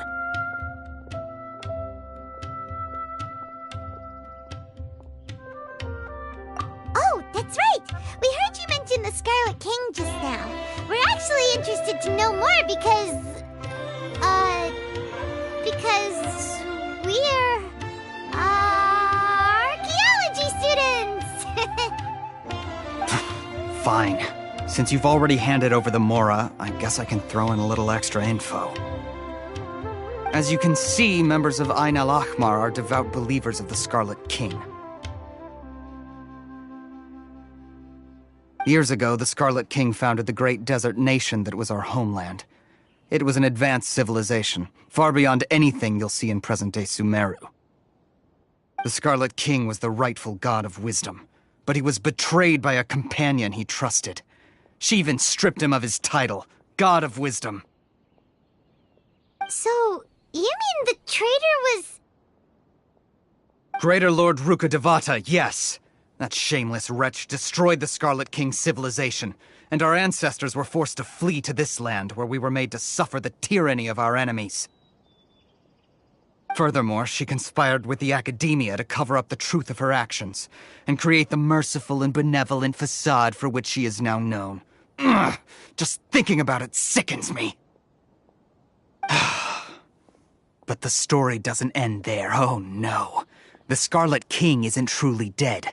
The voice of the Oracle has been heard in the desert, prophesying his resurrection. Mark my words, our god shall return. And when that day comes, all followers of the traitor and all the desert dwellers who have forgotten their true god will suffer retribution together. If what I'm saying makes you shiver with fear, it might not be too late for you to become a believer of the Scarlet King.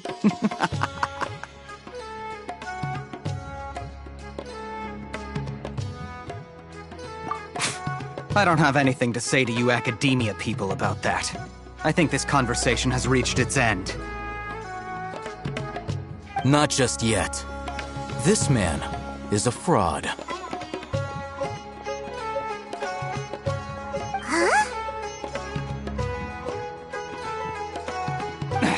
You again? Deranged Academia lunatic. Yes, it's me again. I already warned you that if you weren't willing to sit and discuss things with me, I'd take measures to make things uncomfortable for you.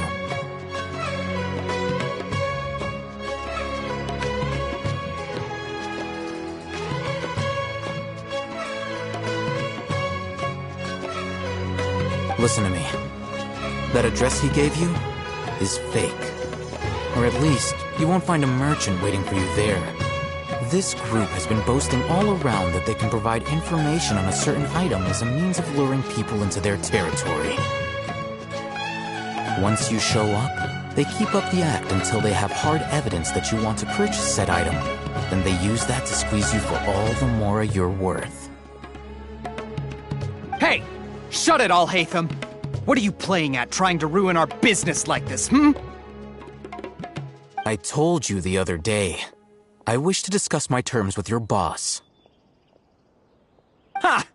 The boss made it perfectly clear that he won't negotiate with you. Yes, and in no uncertain terms. But that was then. It does not preclude him from changing his mind in the future.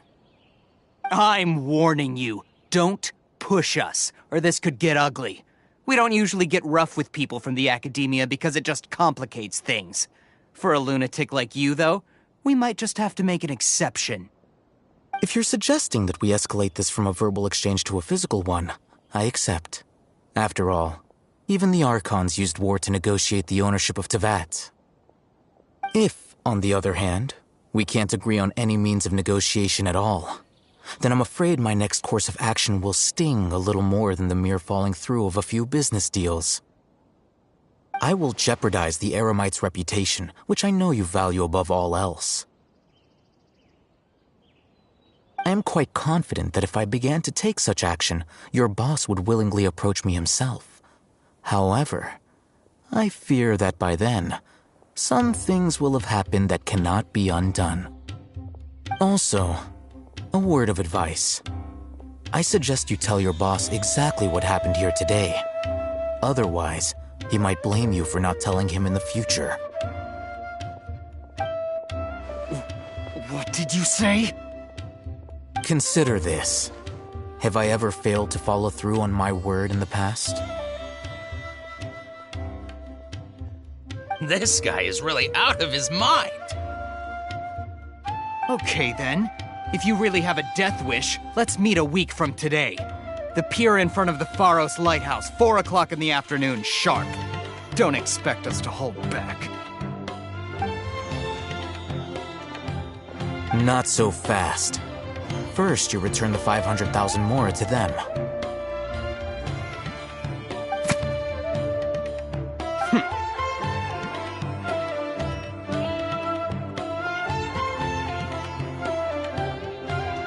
Please, I beg you, don't provoke them. We can't afford any trouble with this crowd. They haven't even paid for their food yet.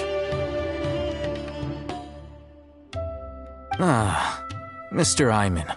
There appears to be fewer staff in the restaurant recently. This wouldn't happen to be because they're all busy spreading the word to the students, would it? Well... Someone who chooses to do business with a group like that really can't afford to get so flustered the instant someone confronts them about it. Consider the meal compensation for our silence. I'd say you're getting an excellent deal. Whoa! Did you see that? He not only got us our Mora back, but sent the Emorites running too! Plus, he seems to know a lot about what's going on around here. Let's catch up with him and ask some questions! He went that way! After him! Should I adjust the shipping schedule? Welcome.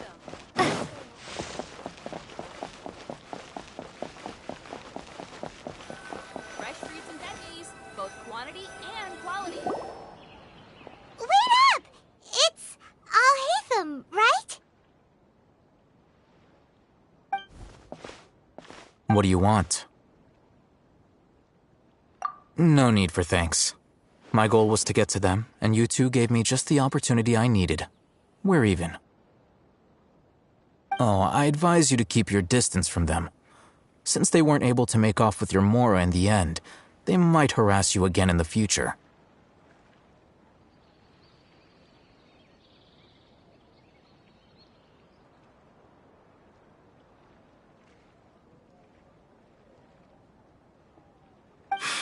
All right. Goodbye. Hold your horses! We still have something to ask you about! Since you tore through their scam right in front of them, you must know the real story about certain something, no? Who exactly are you two? And why are you inquiring about that? A student. Right. Look, You should know that those thugs conducting business with you had nothing to do with your lie.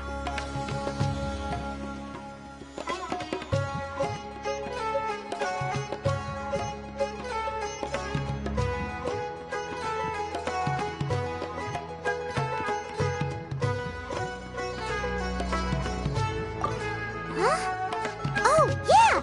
She's really strong! Weren't you saying something about a physical exchange? We can help with that. She doesn't even have a vision. Forget it.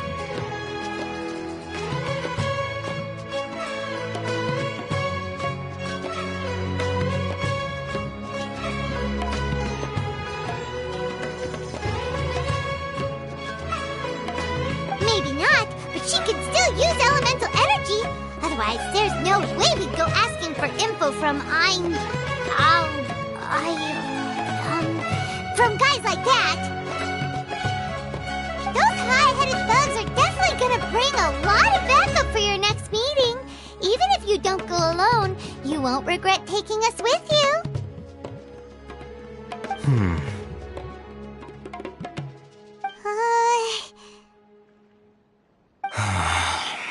All right, I accept. Got a pen and paper? If you're searching for someone who sells that kind of merchandise, I'll give you one of their addresses, and you can try your luck. We'll reconvene at the appointed time by the pier. It doesn't matter if you show up or not.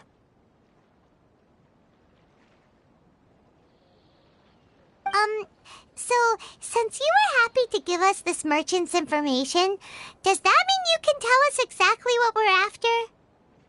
You were willing to part with 500,000 mora for something and you didn't even know what it was? Okay. Well, if you truly are as skilled as you claim, then you can beat the answer out of them when they become hostile. Look, if you've been making inquiries, then you have to know something by now. Tell me what you know so far, so I don't waste time repeating information. We know it's connected to the academia somehow, and that not only do the Eremites deal in it, but some students want to get a hold of it too. What else? You know almost everything there is to know, but you're unable to compile this information because you've never seen the object before. This is what you've been looking for.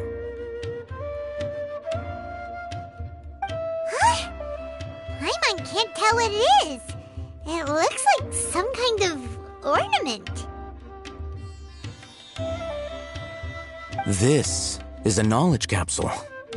To put it simply, it's a vessel that can store a fixed quantity of canned knowledge. It's like a miniature Akasha. Anyone who links it to their personal Akasha terminal instantly becomes privy to its contents. Correct. Anyone. Unlike the Akasha, which heavily regulates who can access what information, knowledge capsules confer their contents without any requisites. That's amazing! It's essentially a convenient and harmless vestibule for knowledge. Unfortunately, it's illegal in Sumeru to privately possess or trade them. They were created as a means for scholars to transfer knowledge gained from Irminsul into the Akasha, and are intended to be destroyed immediately after use. But despite strict regulations, some of these knowledge capsules will always escape destruction. After all, there will always be those in this world who are dissatisfied with life as designed for them by the Akasha and wish to change their fate. Over the past century, a wide variety of canned knowledge has been leaked from the academia. Now, in Port Ormos, the valuable ones are a means to Mora for the Eremites. Meanwhile, those which the Eremites deem to be useless to them occasionally prove useful to the common citizens and hapless academia students. Well, I think that about sums it up.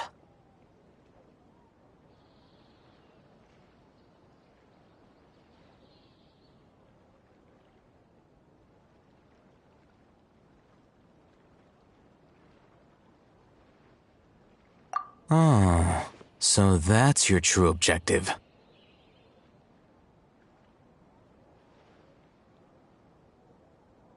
With our current arrangement, I don't believe I can offer an answer.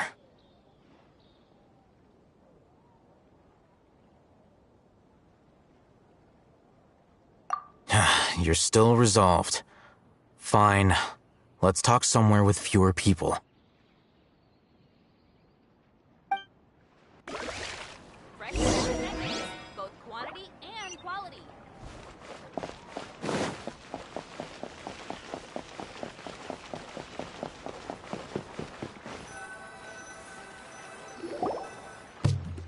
Let's continue our conversation here. If you wish to learn more about the knowledge capsule that the Academia lost, then you must help me with something. I need you to find someone named Dory, a traveling merchant.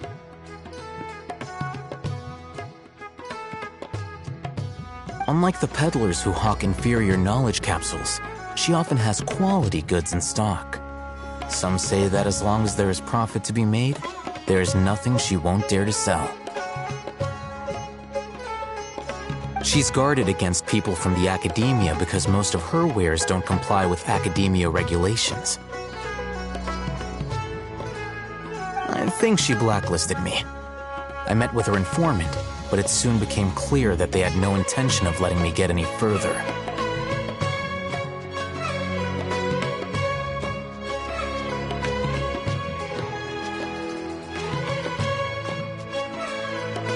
Become one of Dory's customers and earn her trust. This is my condition for further collaboration. Why do you want us to meet with her? Until you complete this task, you don't have question privileges. Fine. So how do we go about doing this? You two are Outlanders who haven't been here for long, so Dory should view you as safe clients. I'll give you the informant's address and their contact password.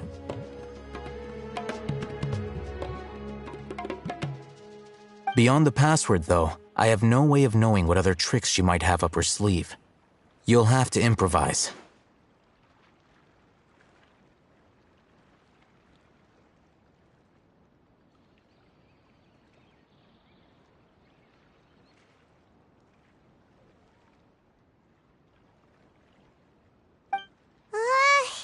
This is kind of nerve-wracking. The true challenge begins after you meet her. She has a keen nose for Mora and a shrewd eye for wares, and she only likes customers who she deems to have good taste. I'll prepare some funds for you. Buy her highest quality wares and earn her approval.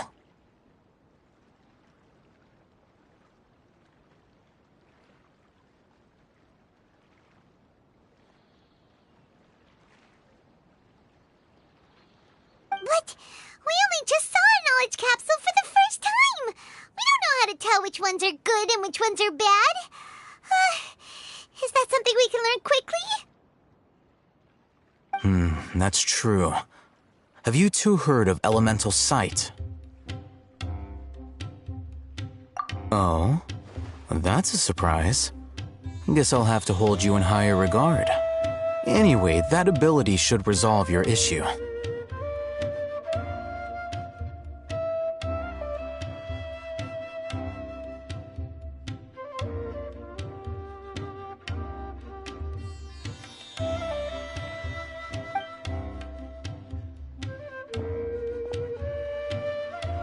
Here are 2 knowledge capsules.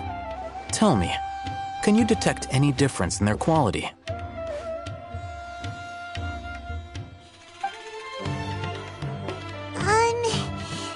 They look the same to Paimon. Try inspecting them with elemental sight.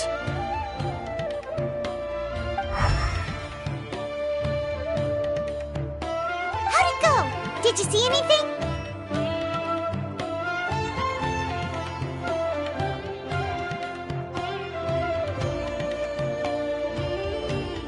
Rumor has it that higher quality knowledge capsules generally appear brighter when viewed through elemental sight.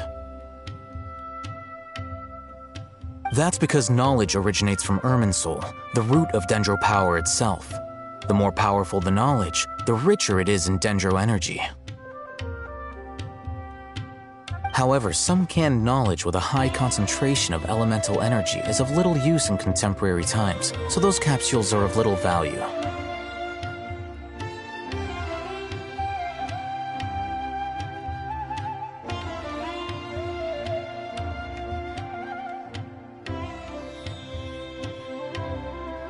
Using Elemental Sight is merely a stopgap measure, but it should suffice for earning Dory's trust.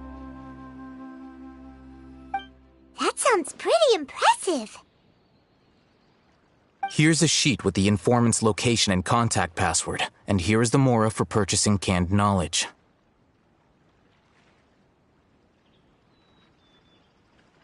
Don't be cheap. You'll need to spend to catch Dory's eye. If there's any Mora left over, just keep it.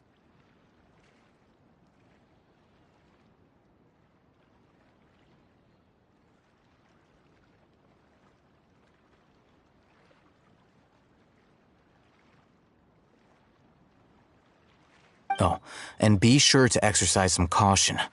There have been Matra present in Port Ormos lately. Your efforts will be for naught if they catch you.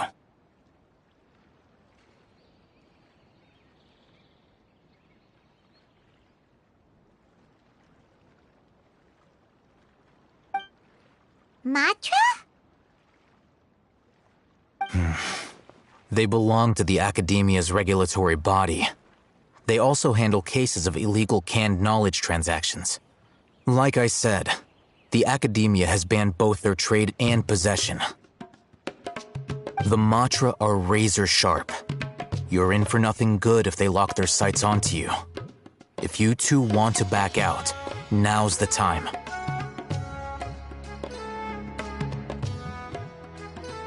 Okay, then we have a deal. If you succeed in your dealings with Dory, come find me at the Wikela Funduk. We'll have an open discussion then. Looking at what Al-Haytham wrote, Dory's informant is a traitor near Old Ormos. Let's follow these instructions and try to get in contact with him.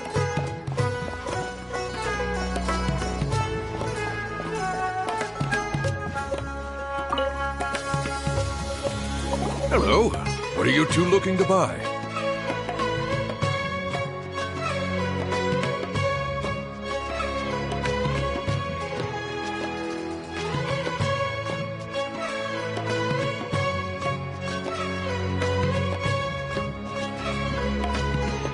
Wait, are you sure you're remembering that right?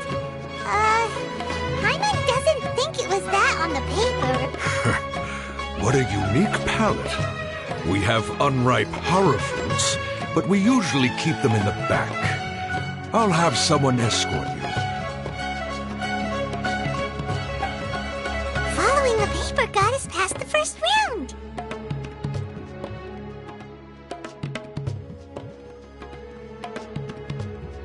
Ronak, these two want to buy unripe horror fruits. Show them to the warehouse. Got it. You too. Please follow me. You two have a fascinating fashion sense. We haven't seen a customer wearing a Sumeru rose for quite some time. Hold on. Let me think. Every ship Sumeru deserves the rose best means maintenance. common merch. No, look again. We're obviously wearing morning flowers.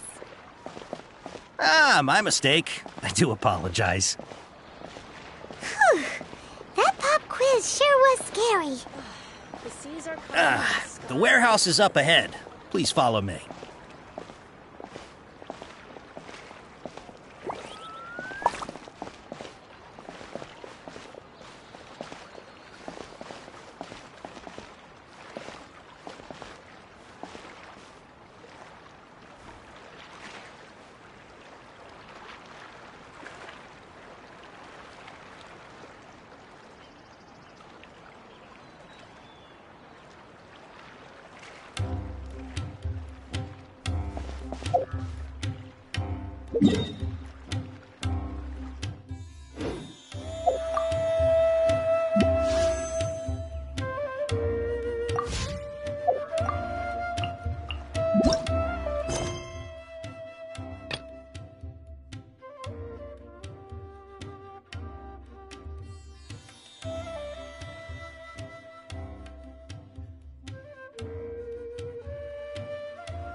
More companions! Hooray!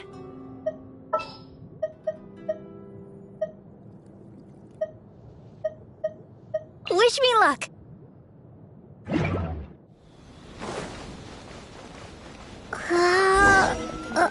He comes traveling with me.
Cheap trick.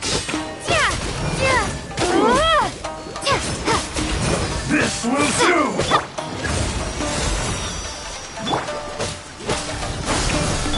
Gotcha. This.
Let the show begin.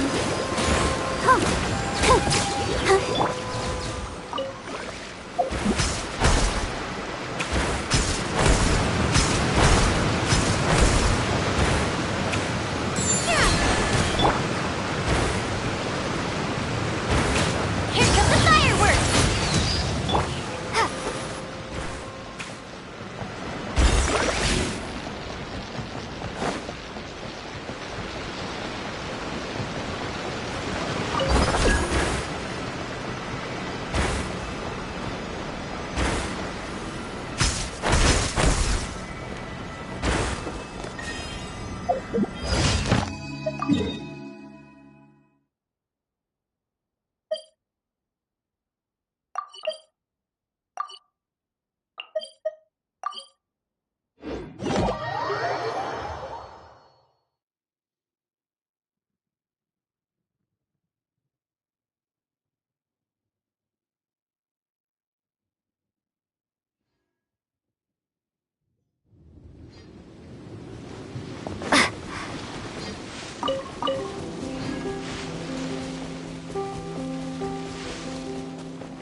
Things are about to get dicey.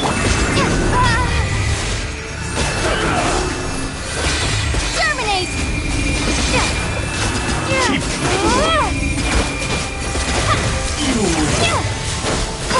Cut down. This.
Ad Ast. Thank you for Ad Ast.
Port Ormos is pretty great. There's so many new and interesting things, not to mention all the tasty food. Sumeru's largest commercial port sure lives up to its name. Look at all the merchants, and everyone seems excited just to be here. How did things end up like this? All thanks to your artistic license. That's how. I should have made you wait until we got an update from Tanja. But when I finished the prototype Aranara yesterday, you agreed that the kids would like it. That's why we tried bringing it out for a test run today. Well, I never thought they'd dislike it so much.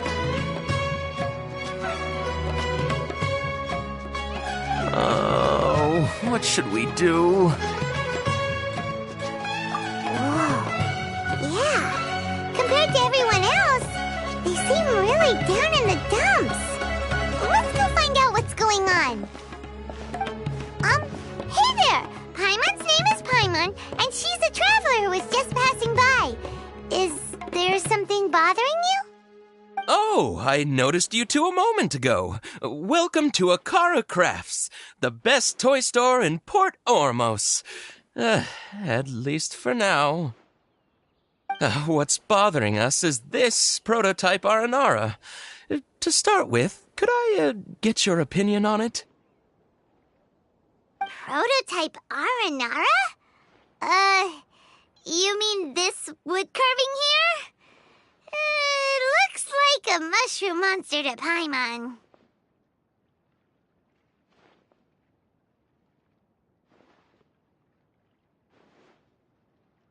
Oh, there we have it. The verdict is in. What a headache.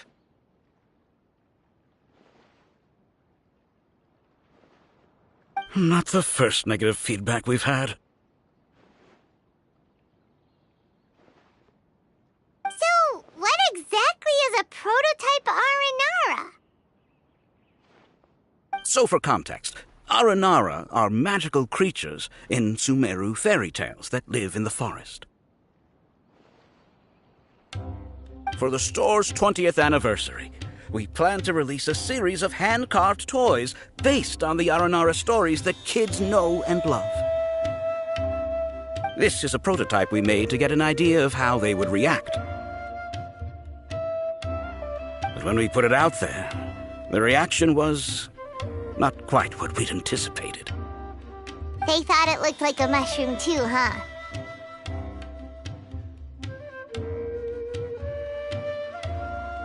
No, worse than that, actually. I can't quite describe it, though. And I'm also not very good with kids. Maybe you could ask them for yourselves.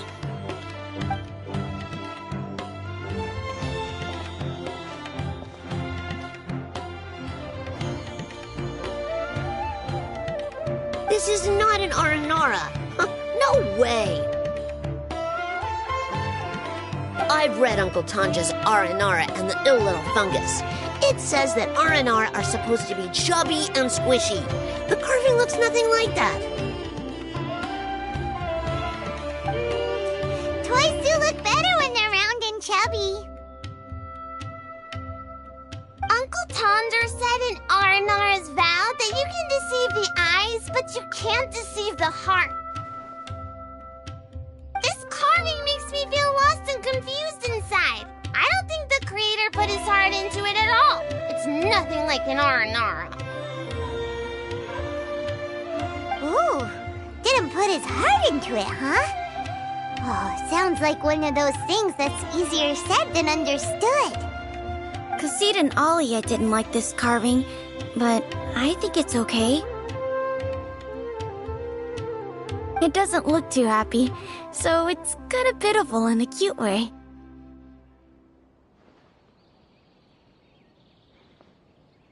Oh, a positive review! Yeah, so I would totally ask my dad to get it for me, if it wasn't meant to be an Aranara. Oh, well, that took a sudden turn for the worse. We asked the children for their opinions. Oh, how did it go? Has it maybe, grown on them at all?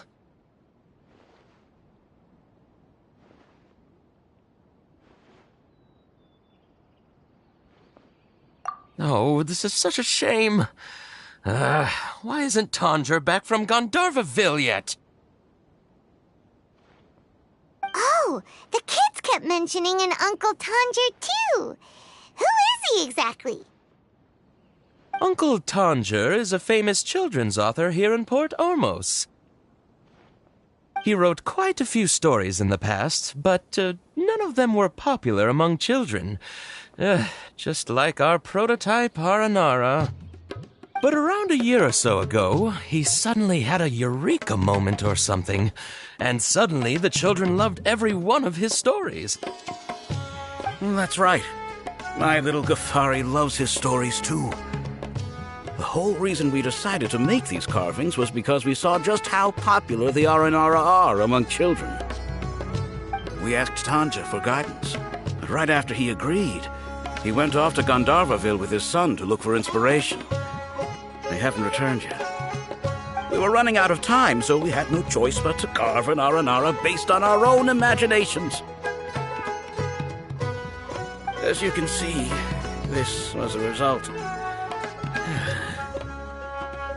Oh, we have to do something. Hey, since you're the famous traveler, could you do us a favor and look for Tanja in Gandharvaville, He doesn't have to come in person if he's too busy. Just ask him to write down his suggestions and bring his notes back to us, if you could. Please, if only to put a smile on the children's faces. And, of course, you'll be well compensated for doing us the favor. They seem pretty desperate. Let's help them out. To see the kids smile. And also for our reward. Yep, let's do it!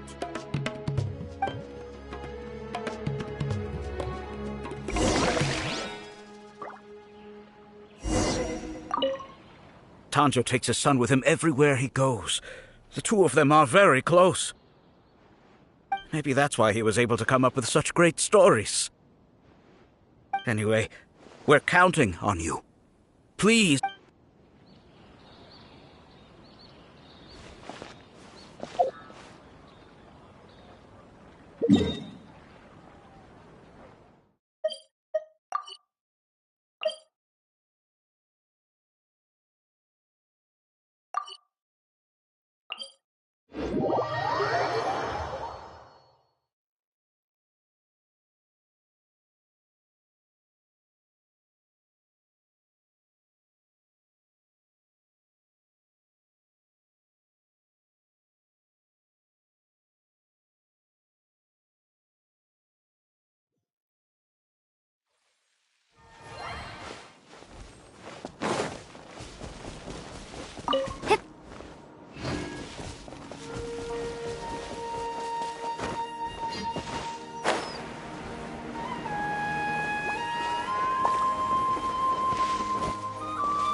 Will we find any firework materials in here?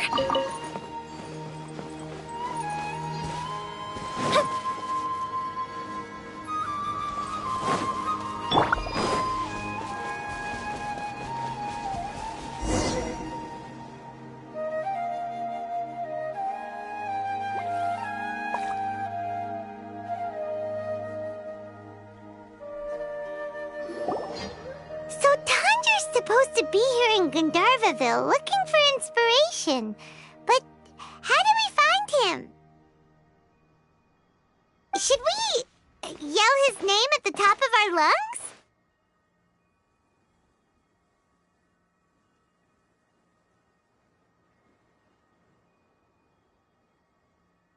Hey, buddy.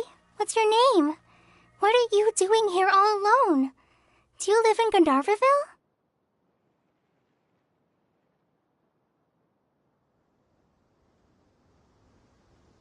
Regardless, don't worry. As a trainee forest ranger, I'll do everything I can to help you.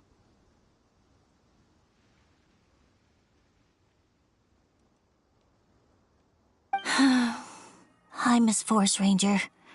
I'm Rozzy. Don't mind me. I know the way back to Gandharvaville. When people say, don't mind me, what they really mean is don't worry about me. That's all the more reason not to leave you alone.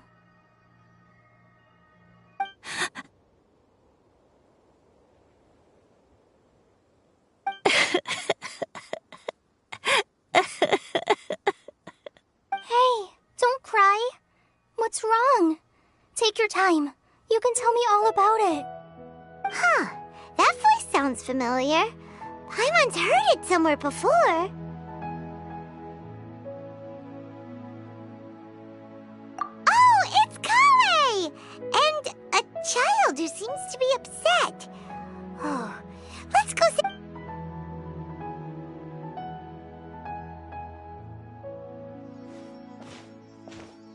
Hi, Kale. How have you been?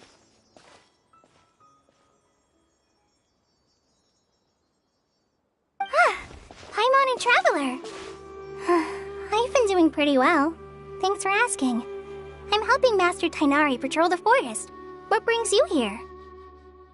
We're here on an errand. We heard your voice, so we thought we'd come ask you for help.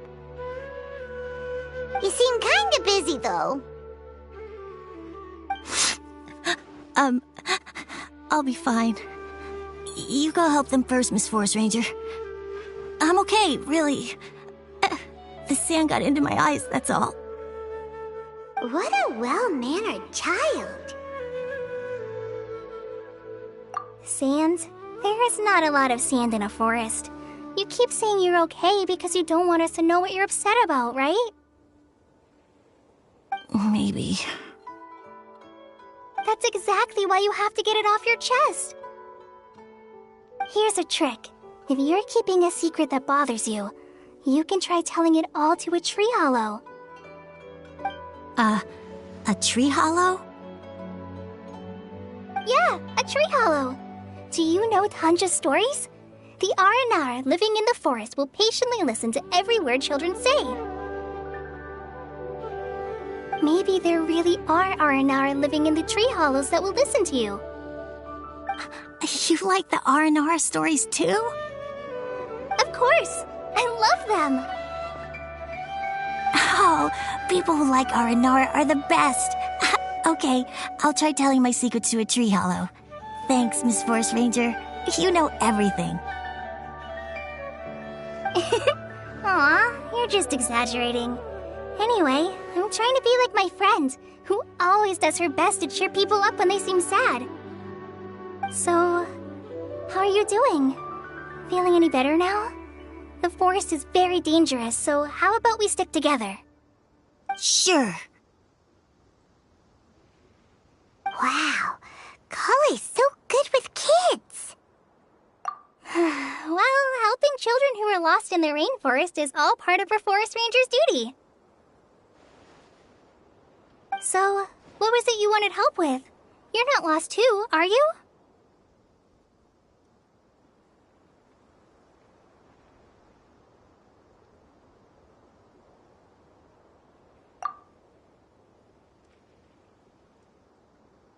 Okay, so you're looking for a children's author from Port Ormos called Tanja. And he's here in Gandharvaville, looking for inspiration. Wait. When you say Tanja, do you mean the Tanja? That's right, Uncle Tanja. So he's in the area? Looking for inspiration for a new story as we speak? This is amazing. Could you wait for me for a second? I'll run Razi back to Gandharvaville and then I'll be right back. I've always been curious what the man behind those incredible stories is like in person.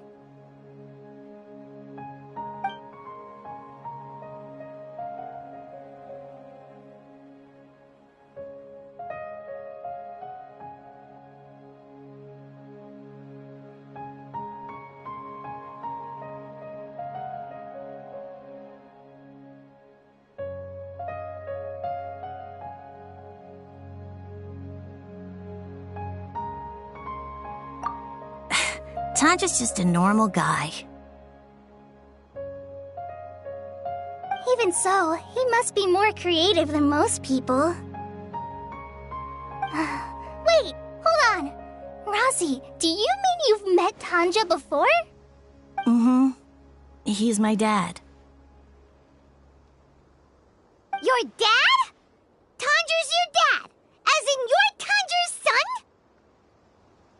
Uh-huh. Ah! Paimonsees! That guy at Akara Crash told us that Tanjiro brought his son along with him. So he meant Razi! Why are you here on your own, though? Did you and Tanjiro get separated? We had an argument. I was upset, so I ran off here by myself. Oh, in that case, we should take you back to Gandaverville first. Then we'll look for your dad and tell him where you are. No, I'm good. Thanks for your advice, Kale. I'm not so upset anymore. Come with me. I'll take you to him. Yay! Thanks, Razi! Paimon thought we'd be spending the whole day looking for him. Oh my gosh! I can't believe I'm actually gonna meet the Tanja! Oh.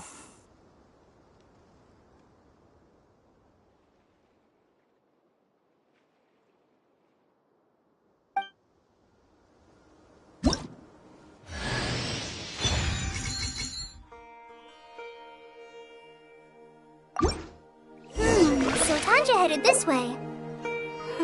I know this place pretty well.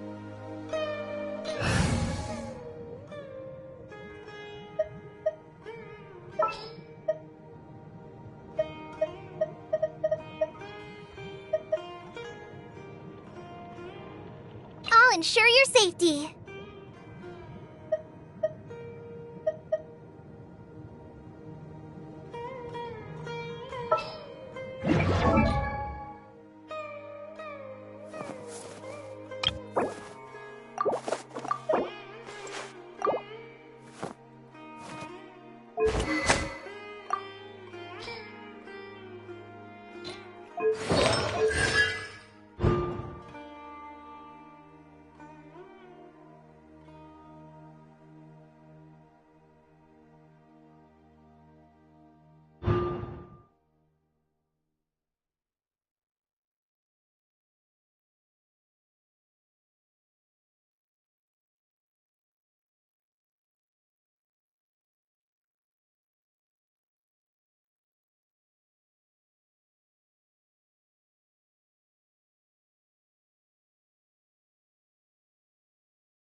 You want me on your team?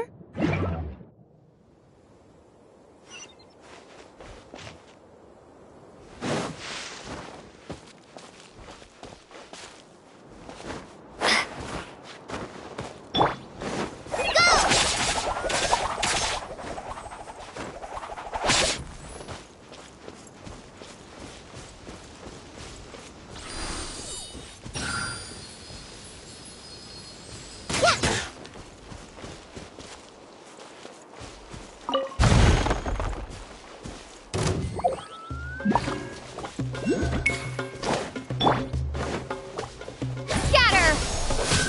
Ha! Everybody stand back! Busted.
quietly now.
I'll keep this close.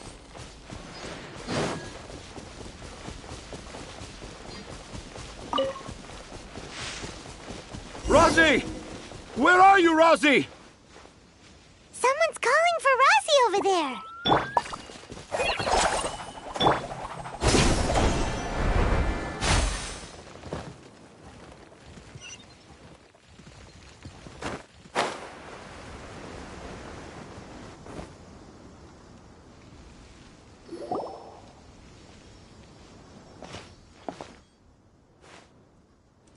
Oh, Rosie! Thank goodness I finally found you. What would I do without you, my son? Were you in danger? Did the wild beasts scare you? Did the stars guide your way? I'm okay. All thanks to their help. Thank you.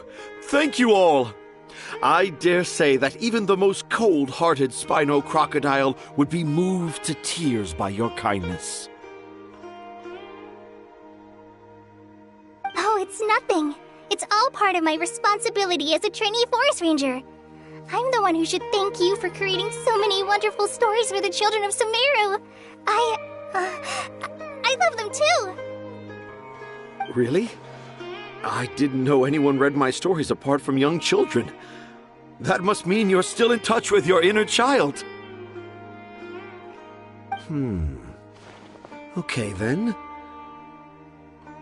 I have the inspiration for my next story. It shall be about an Aranara granny who's a child at heart. Huh? It's an honor to become the source of your inspiration. Whoa. Kale looks like she's about to pass out. Hey, Kale, are you okay? I'm okay. Sorry. I just got a little too excited.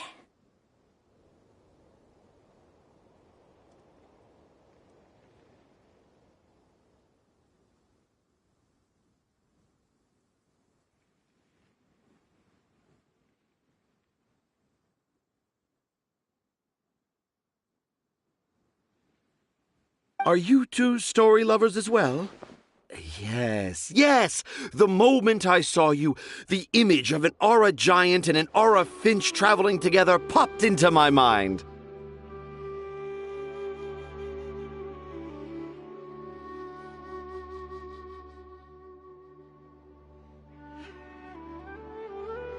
Oh? Who asked for my help?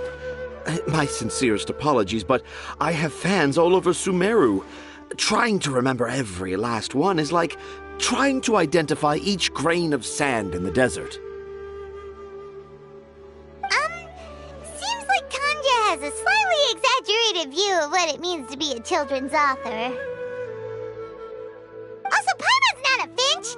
That's nothing to get excited about!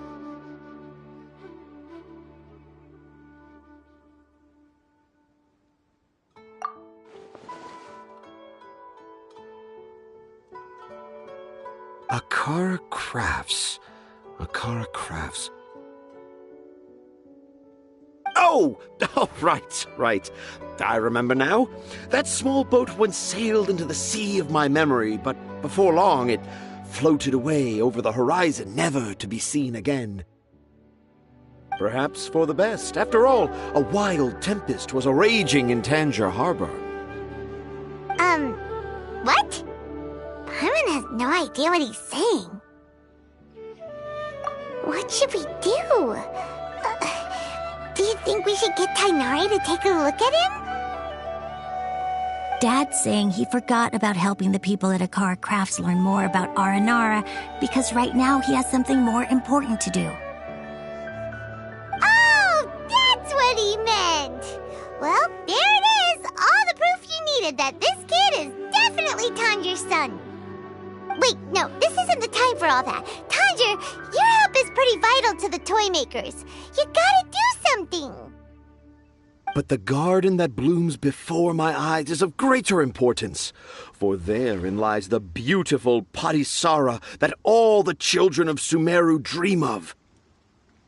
I, Tanger, have found evidence of Aranara activity right here in the Avidia Forest, conclusively proving that Aranara not only exist in stories, but in real life too.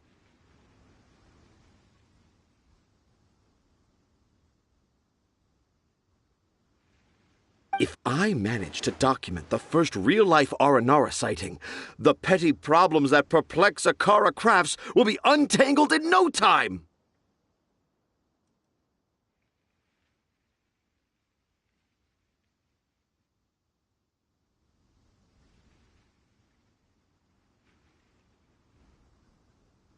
Meanwhile, I may well be able to leverage this to assume leadership of the Academia. Then all across Sumeru will know of the great Tanger living in humble Port Ormos! I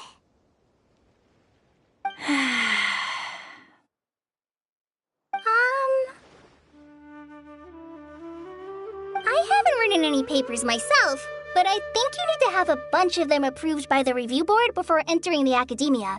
You also need a detailed and objective experiment record.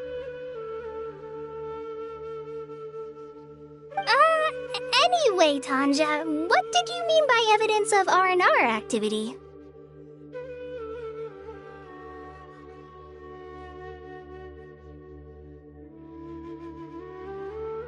The hook's what's important in a story. The great storyteller Tanger never gives his audience the bait right away.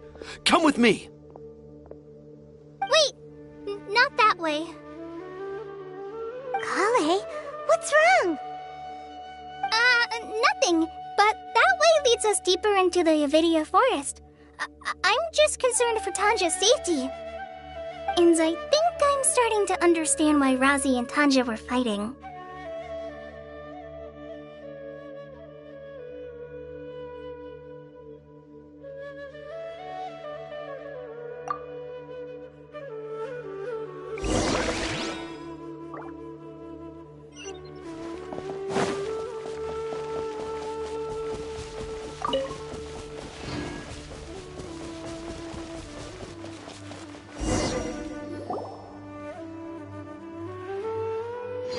Just as I expected, the promise of one of my stories has kept you hot on my heels.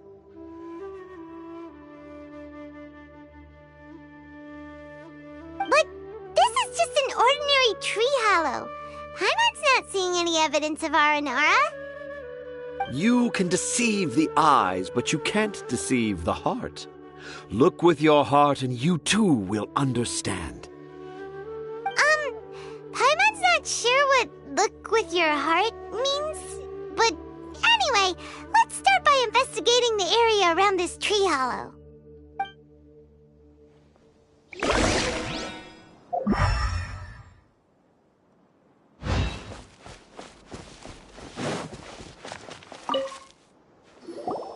Hey, look! There's a note here! Could this be the evidence that Tanja was talking about? The handwriting's so hard to read. It's too hard. I can't remember the names of all these mushrooms. Do R&R need to learn about mushroom classification?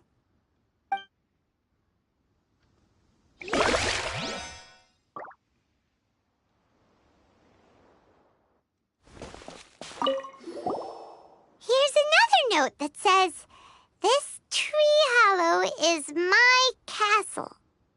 That sounds more like something an R&R from the stories would say. There's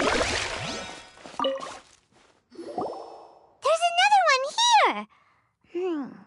If only I were a clever Aranara.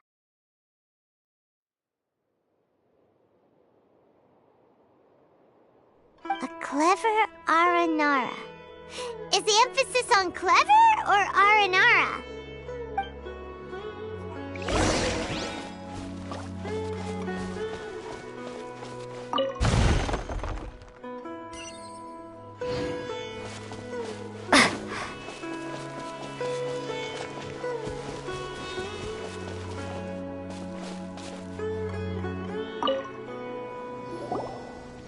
How does it feel to bear witness to a groundbreaking discovery?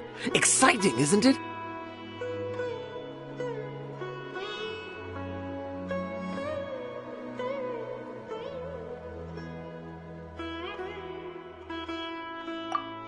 The crude handwriting may look like a child's, but don't forget, we're in the middle of a rainforest. I doubt that a child would be able to reach this deep into the forest, and I doubt even more that they would think of this lowly tree hollow as some sort of impenetrable castle. I boldly hypothesize that this tree hollow is in fact the Aranara's academia. The notes we saw were written by the Aranara themselves. There is no doubt in my mind about that. An Aranara that wasn't so bright left a note here wishing to become a clever Aranara. Oh, I shall craft a new story for them and call it The Aranara in the Tree Hollow. How's that? Don't the very words just conjure up images of Aranara in your mind's eye? Nope. Well, many an adventurer knows how to take to the skies with their easily visible wind gliders, yet they do not possess the invisible wings of imagination, making it hard for them to keep up with my train of thought. How about you, Miss Forest Ranger? Do you soar into the atmosphere on the wings of imagination? Huh? Me? I don't know. Maybe I do, but maybe not. Anyway, it has nothing to do with me, so... Yeah, I'm fine. It's just that witnessing Tanja's creative process is a little...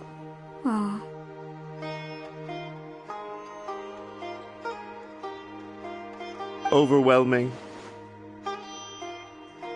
Oh, yes. Yes, overwhelming. For now, I've decided to stay here with Razi until we witness the legendary moment when the Aranara appear in this hollow. Don't worry, I won't let the Akara Crafts toymakers down. When a real Aranara appears, their little troubles will be resolved in an instant. He seems pretty stubborn. Looks like we'll have to stay here and wait a little longer. No, I think we should return to our camp first. Tanja, in Aranara and the Three Little Fungus, it says that Aranara are very sensitive creatures. I don't think they'll show up if we stay here. Oh? Was that in the story? Ah, yes, I remember now. Miss Forest Ranger, you sure know your stuff. In that case, let's go back to camp and call it a day. We'll continue our search for evidence first thing in the morning.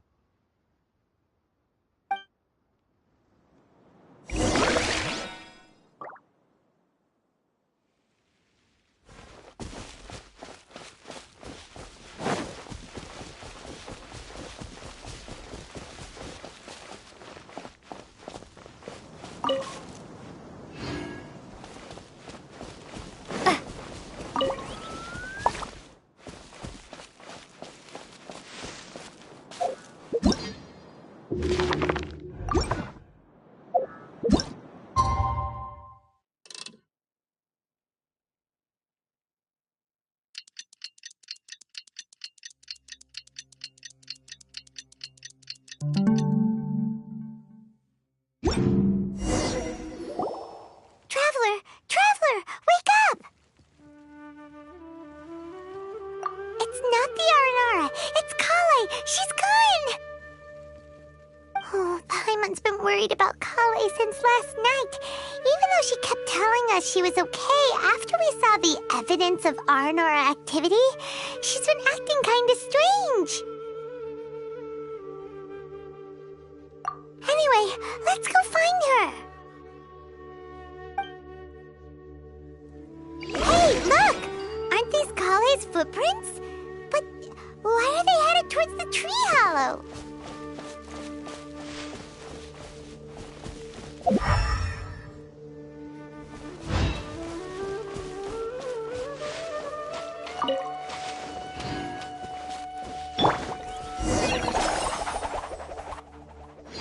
So Kale came back here alone. Is she waiting for the Aranara to show up?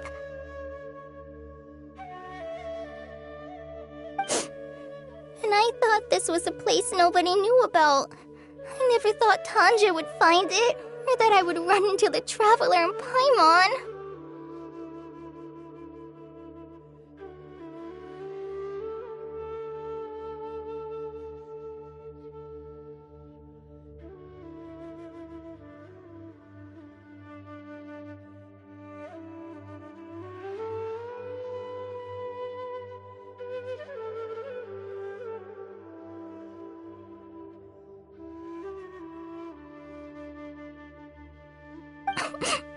If I'd known, I would have just told the tree hollow instead of writing it down.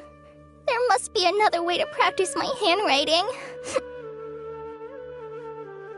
Now I've created a whole new problem for myself. What do I do now? Dress up as an Aranara? Oh, no, that won't work. I should be writing something that an Aranara would never say, so that Tanja won't mistake me for one of them. But what should I write? What should I write? Oh, I've got it! There's no way Tanja could see this as the work of an Aranara. So the evidence of Aranara activity we saw during the day was actually evidence of Kale's activity.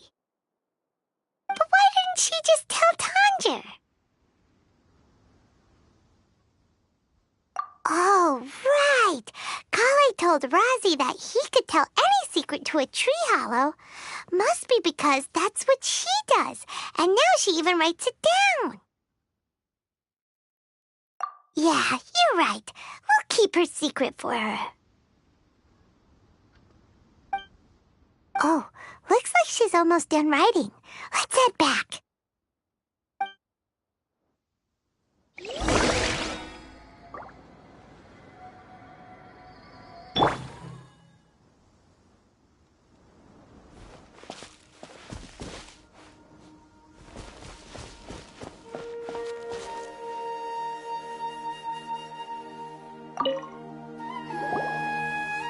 Aha! There's a new note just as I expected. Yes! It's the same handwriting, which means it must have been written by the same Aranara. Let's see what it says. Ooh, what could it be?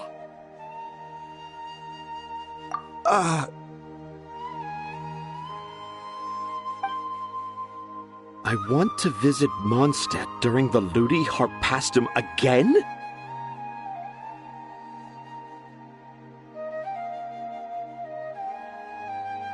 No, that's impossible.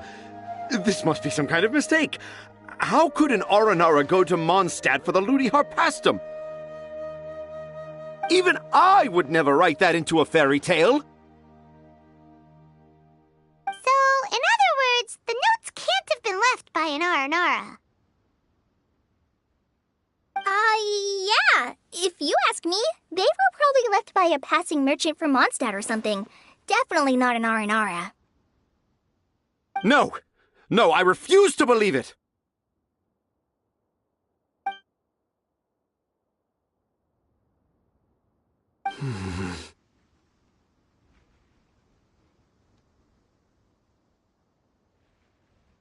I can't. What do you mean you can't? It's not like it'll take you a huge amount of effort. You've written so many stories beloved by the children. I'm sure you can help create carvings that are just as successful.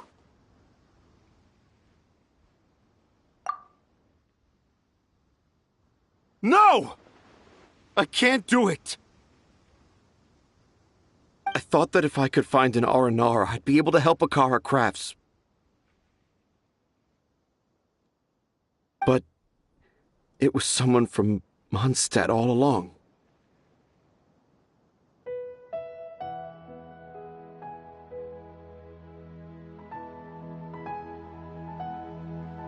But you've managed to write all those stories without ever having seen a real Aranara, right?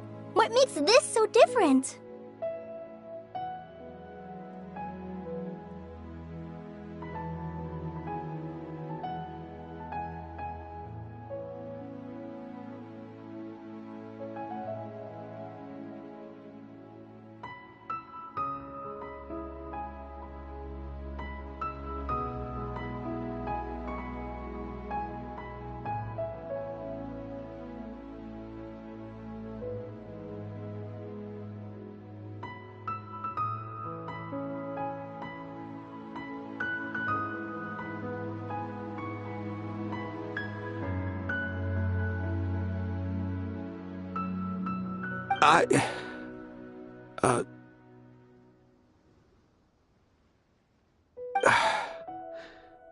Rosie, you tell them.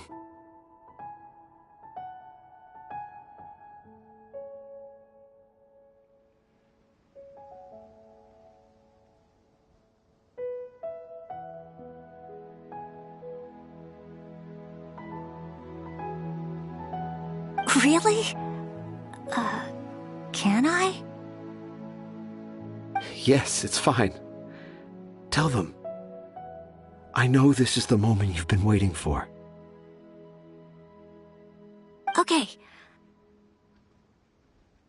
Kale, Traveler, Paimon, do you remember when I said that there was a secret I didn't want to tell anyone?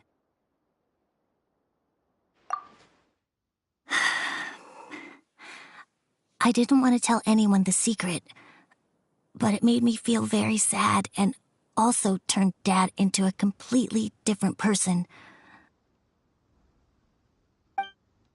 So, I think I should tell you. Dad isn't the one who came up with all those Aranara stories. What? Hold on. So if Uncle Tanja wasn't the author, then who was it? Wait. You don't mean... It was me. Dad's been telling stories in Port Ormos for as long as I can remember. I always got to listen to all his new stories. Every night, Dad would give me a Zaytun peach for dinner, and I'd eat it while he told his stories. The Zaytun peaches were delicious, but Dad's stories were really bad. He always uses sentences that are really hard to understand, and strange, metaphors, I think they're called. But Dad kept on going, telling his stories again and again. One time, he even borrowed a camera from Lord Sangemabe's shop and got me to take pictures of him in action. Dad showed me the picture and said that it shall become the precious record of Sumeru's best storyteller early in his career. Even though I only had Zaytune peaches to eat and not so great stories to listen to, I was happy. Then one day, I tried telling Dad a story I came up with. Dad seemed really excited from the very beginning. He looked really happy. He lifted me up high into the air and told me to continue. He lifted me up so high that I was looking down at him.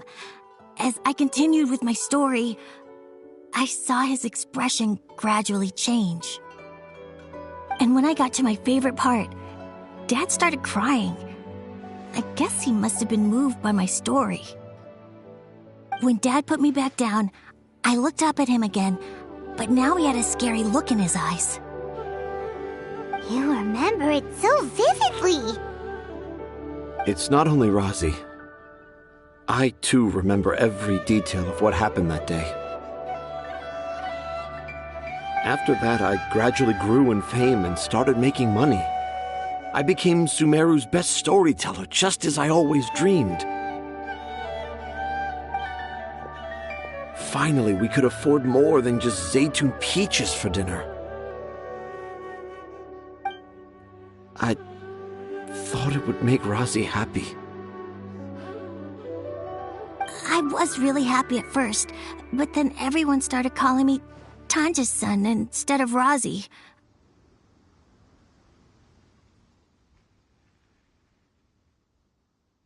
I kinda guessed why, but I also didn't want to believe it.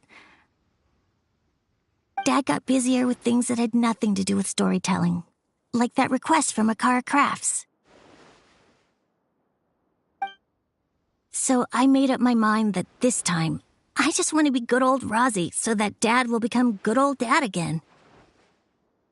Instead of Dad the way he is now, starting every story with, "Dedicated to my dearest Razi." I prefer my dad how he used to be, stumbling over words and not knowing how to end the story. That's why I decided to keep how I imagine Aranara to look like a secret.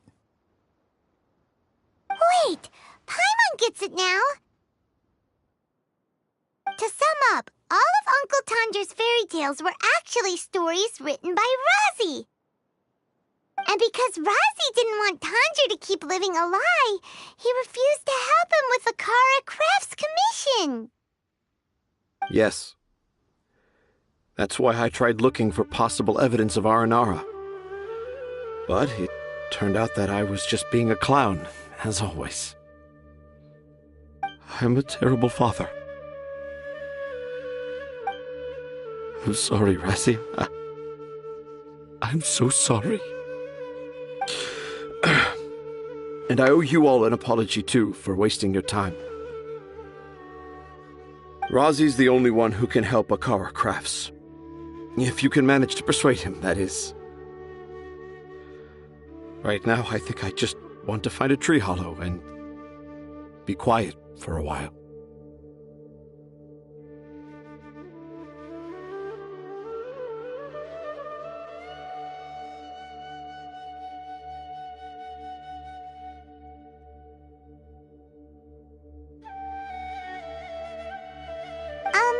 Are we gonna let this happen?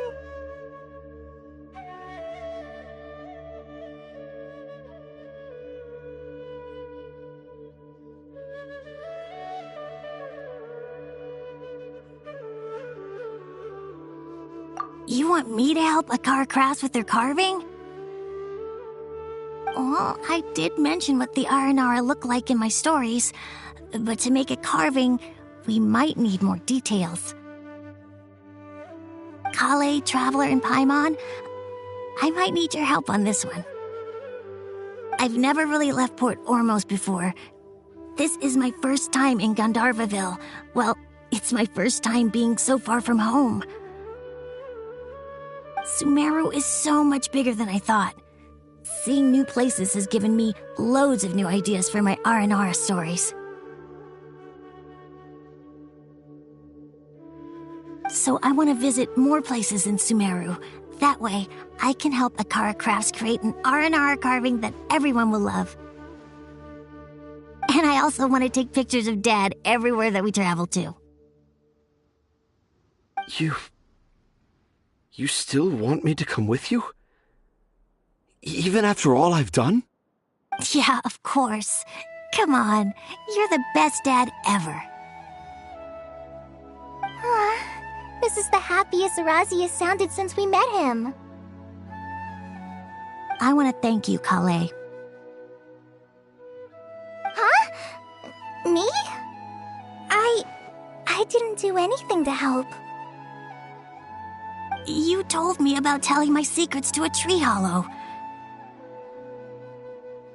Even though I didn't have the time to find a tree hollow, telling everyone my secret made me feel so much better.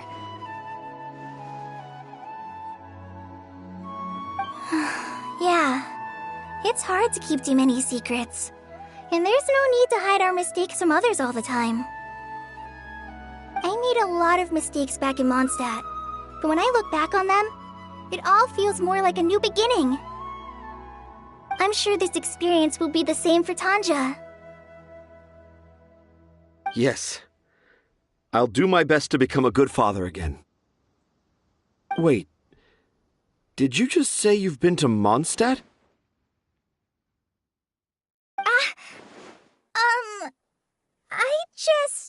I just passed by once. Never mind that. Come on now. Akara Crafts is waiting for us. Let's go, Razi. Grab that camera and see what hidden inspiration you can discover along the way. Okay, let's go. Come on, Dad. Razi, slow down and watch your step.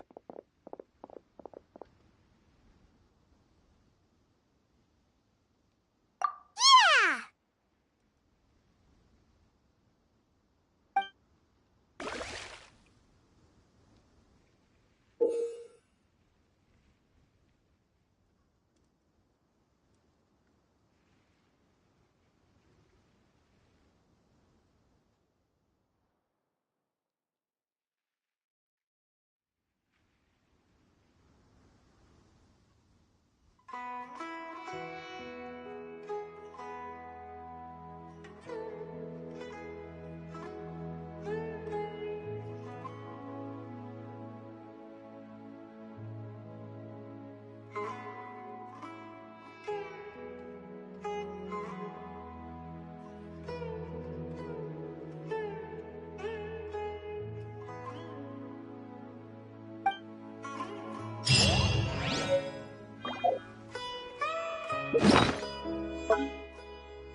Busted.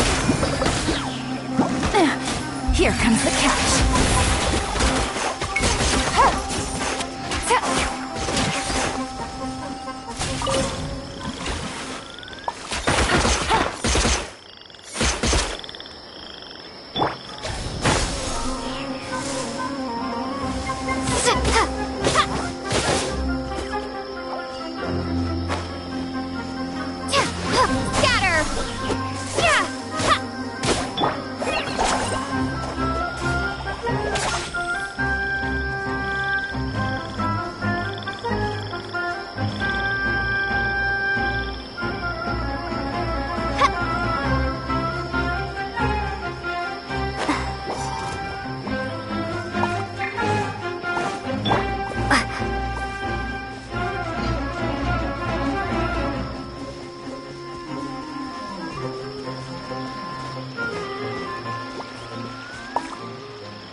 replenish your supplies often.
Yesterday, a total of 5 Duskbirds.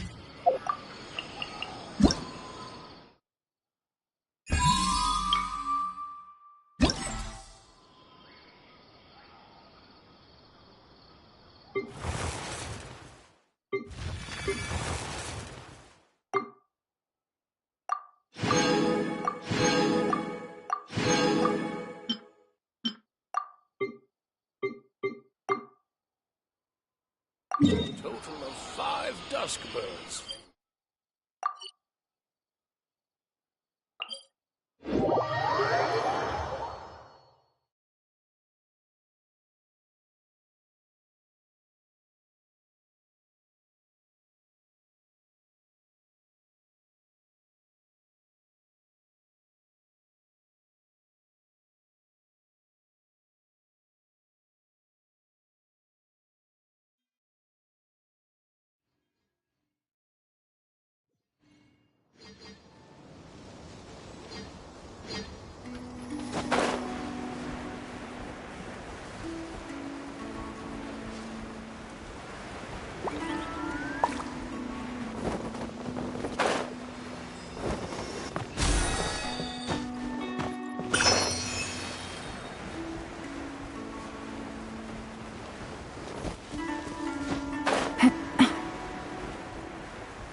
Ready for a rehearsal? Here we go.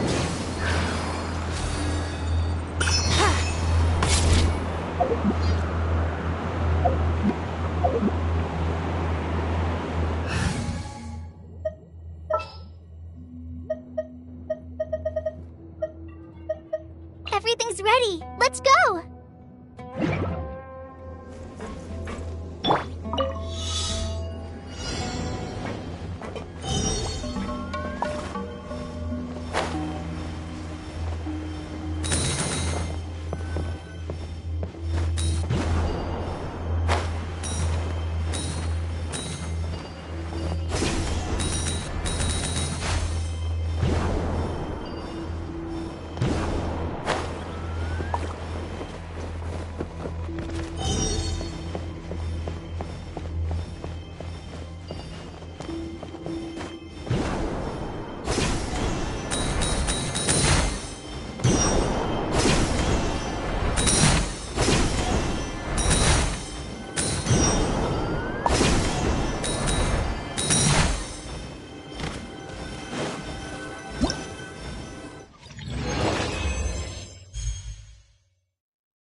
Propagate!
Gotcha!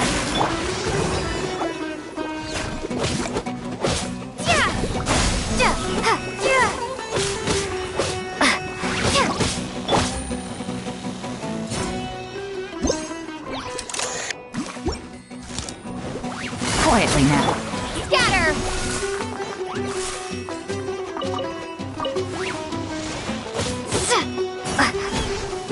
Why do they never miss?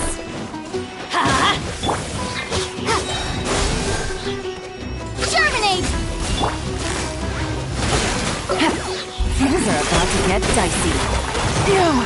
Take it easy.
Thank you.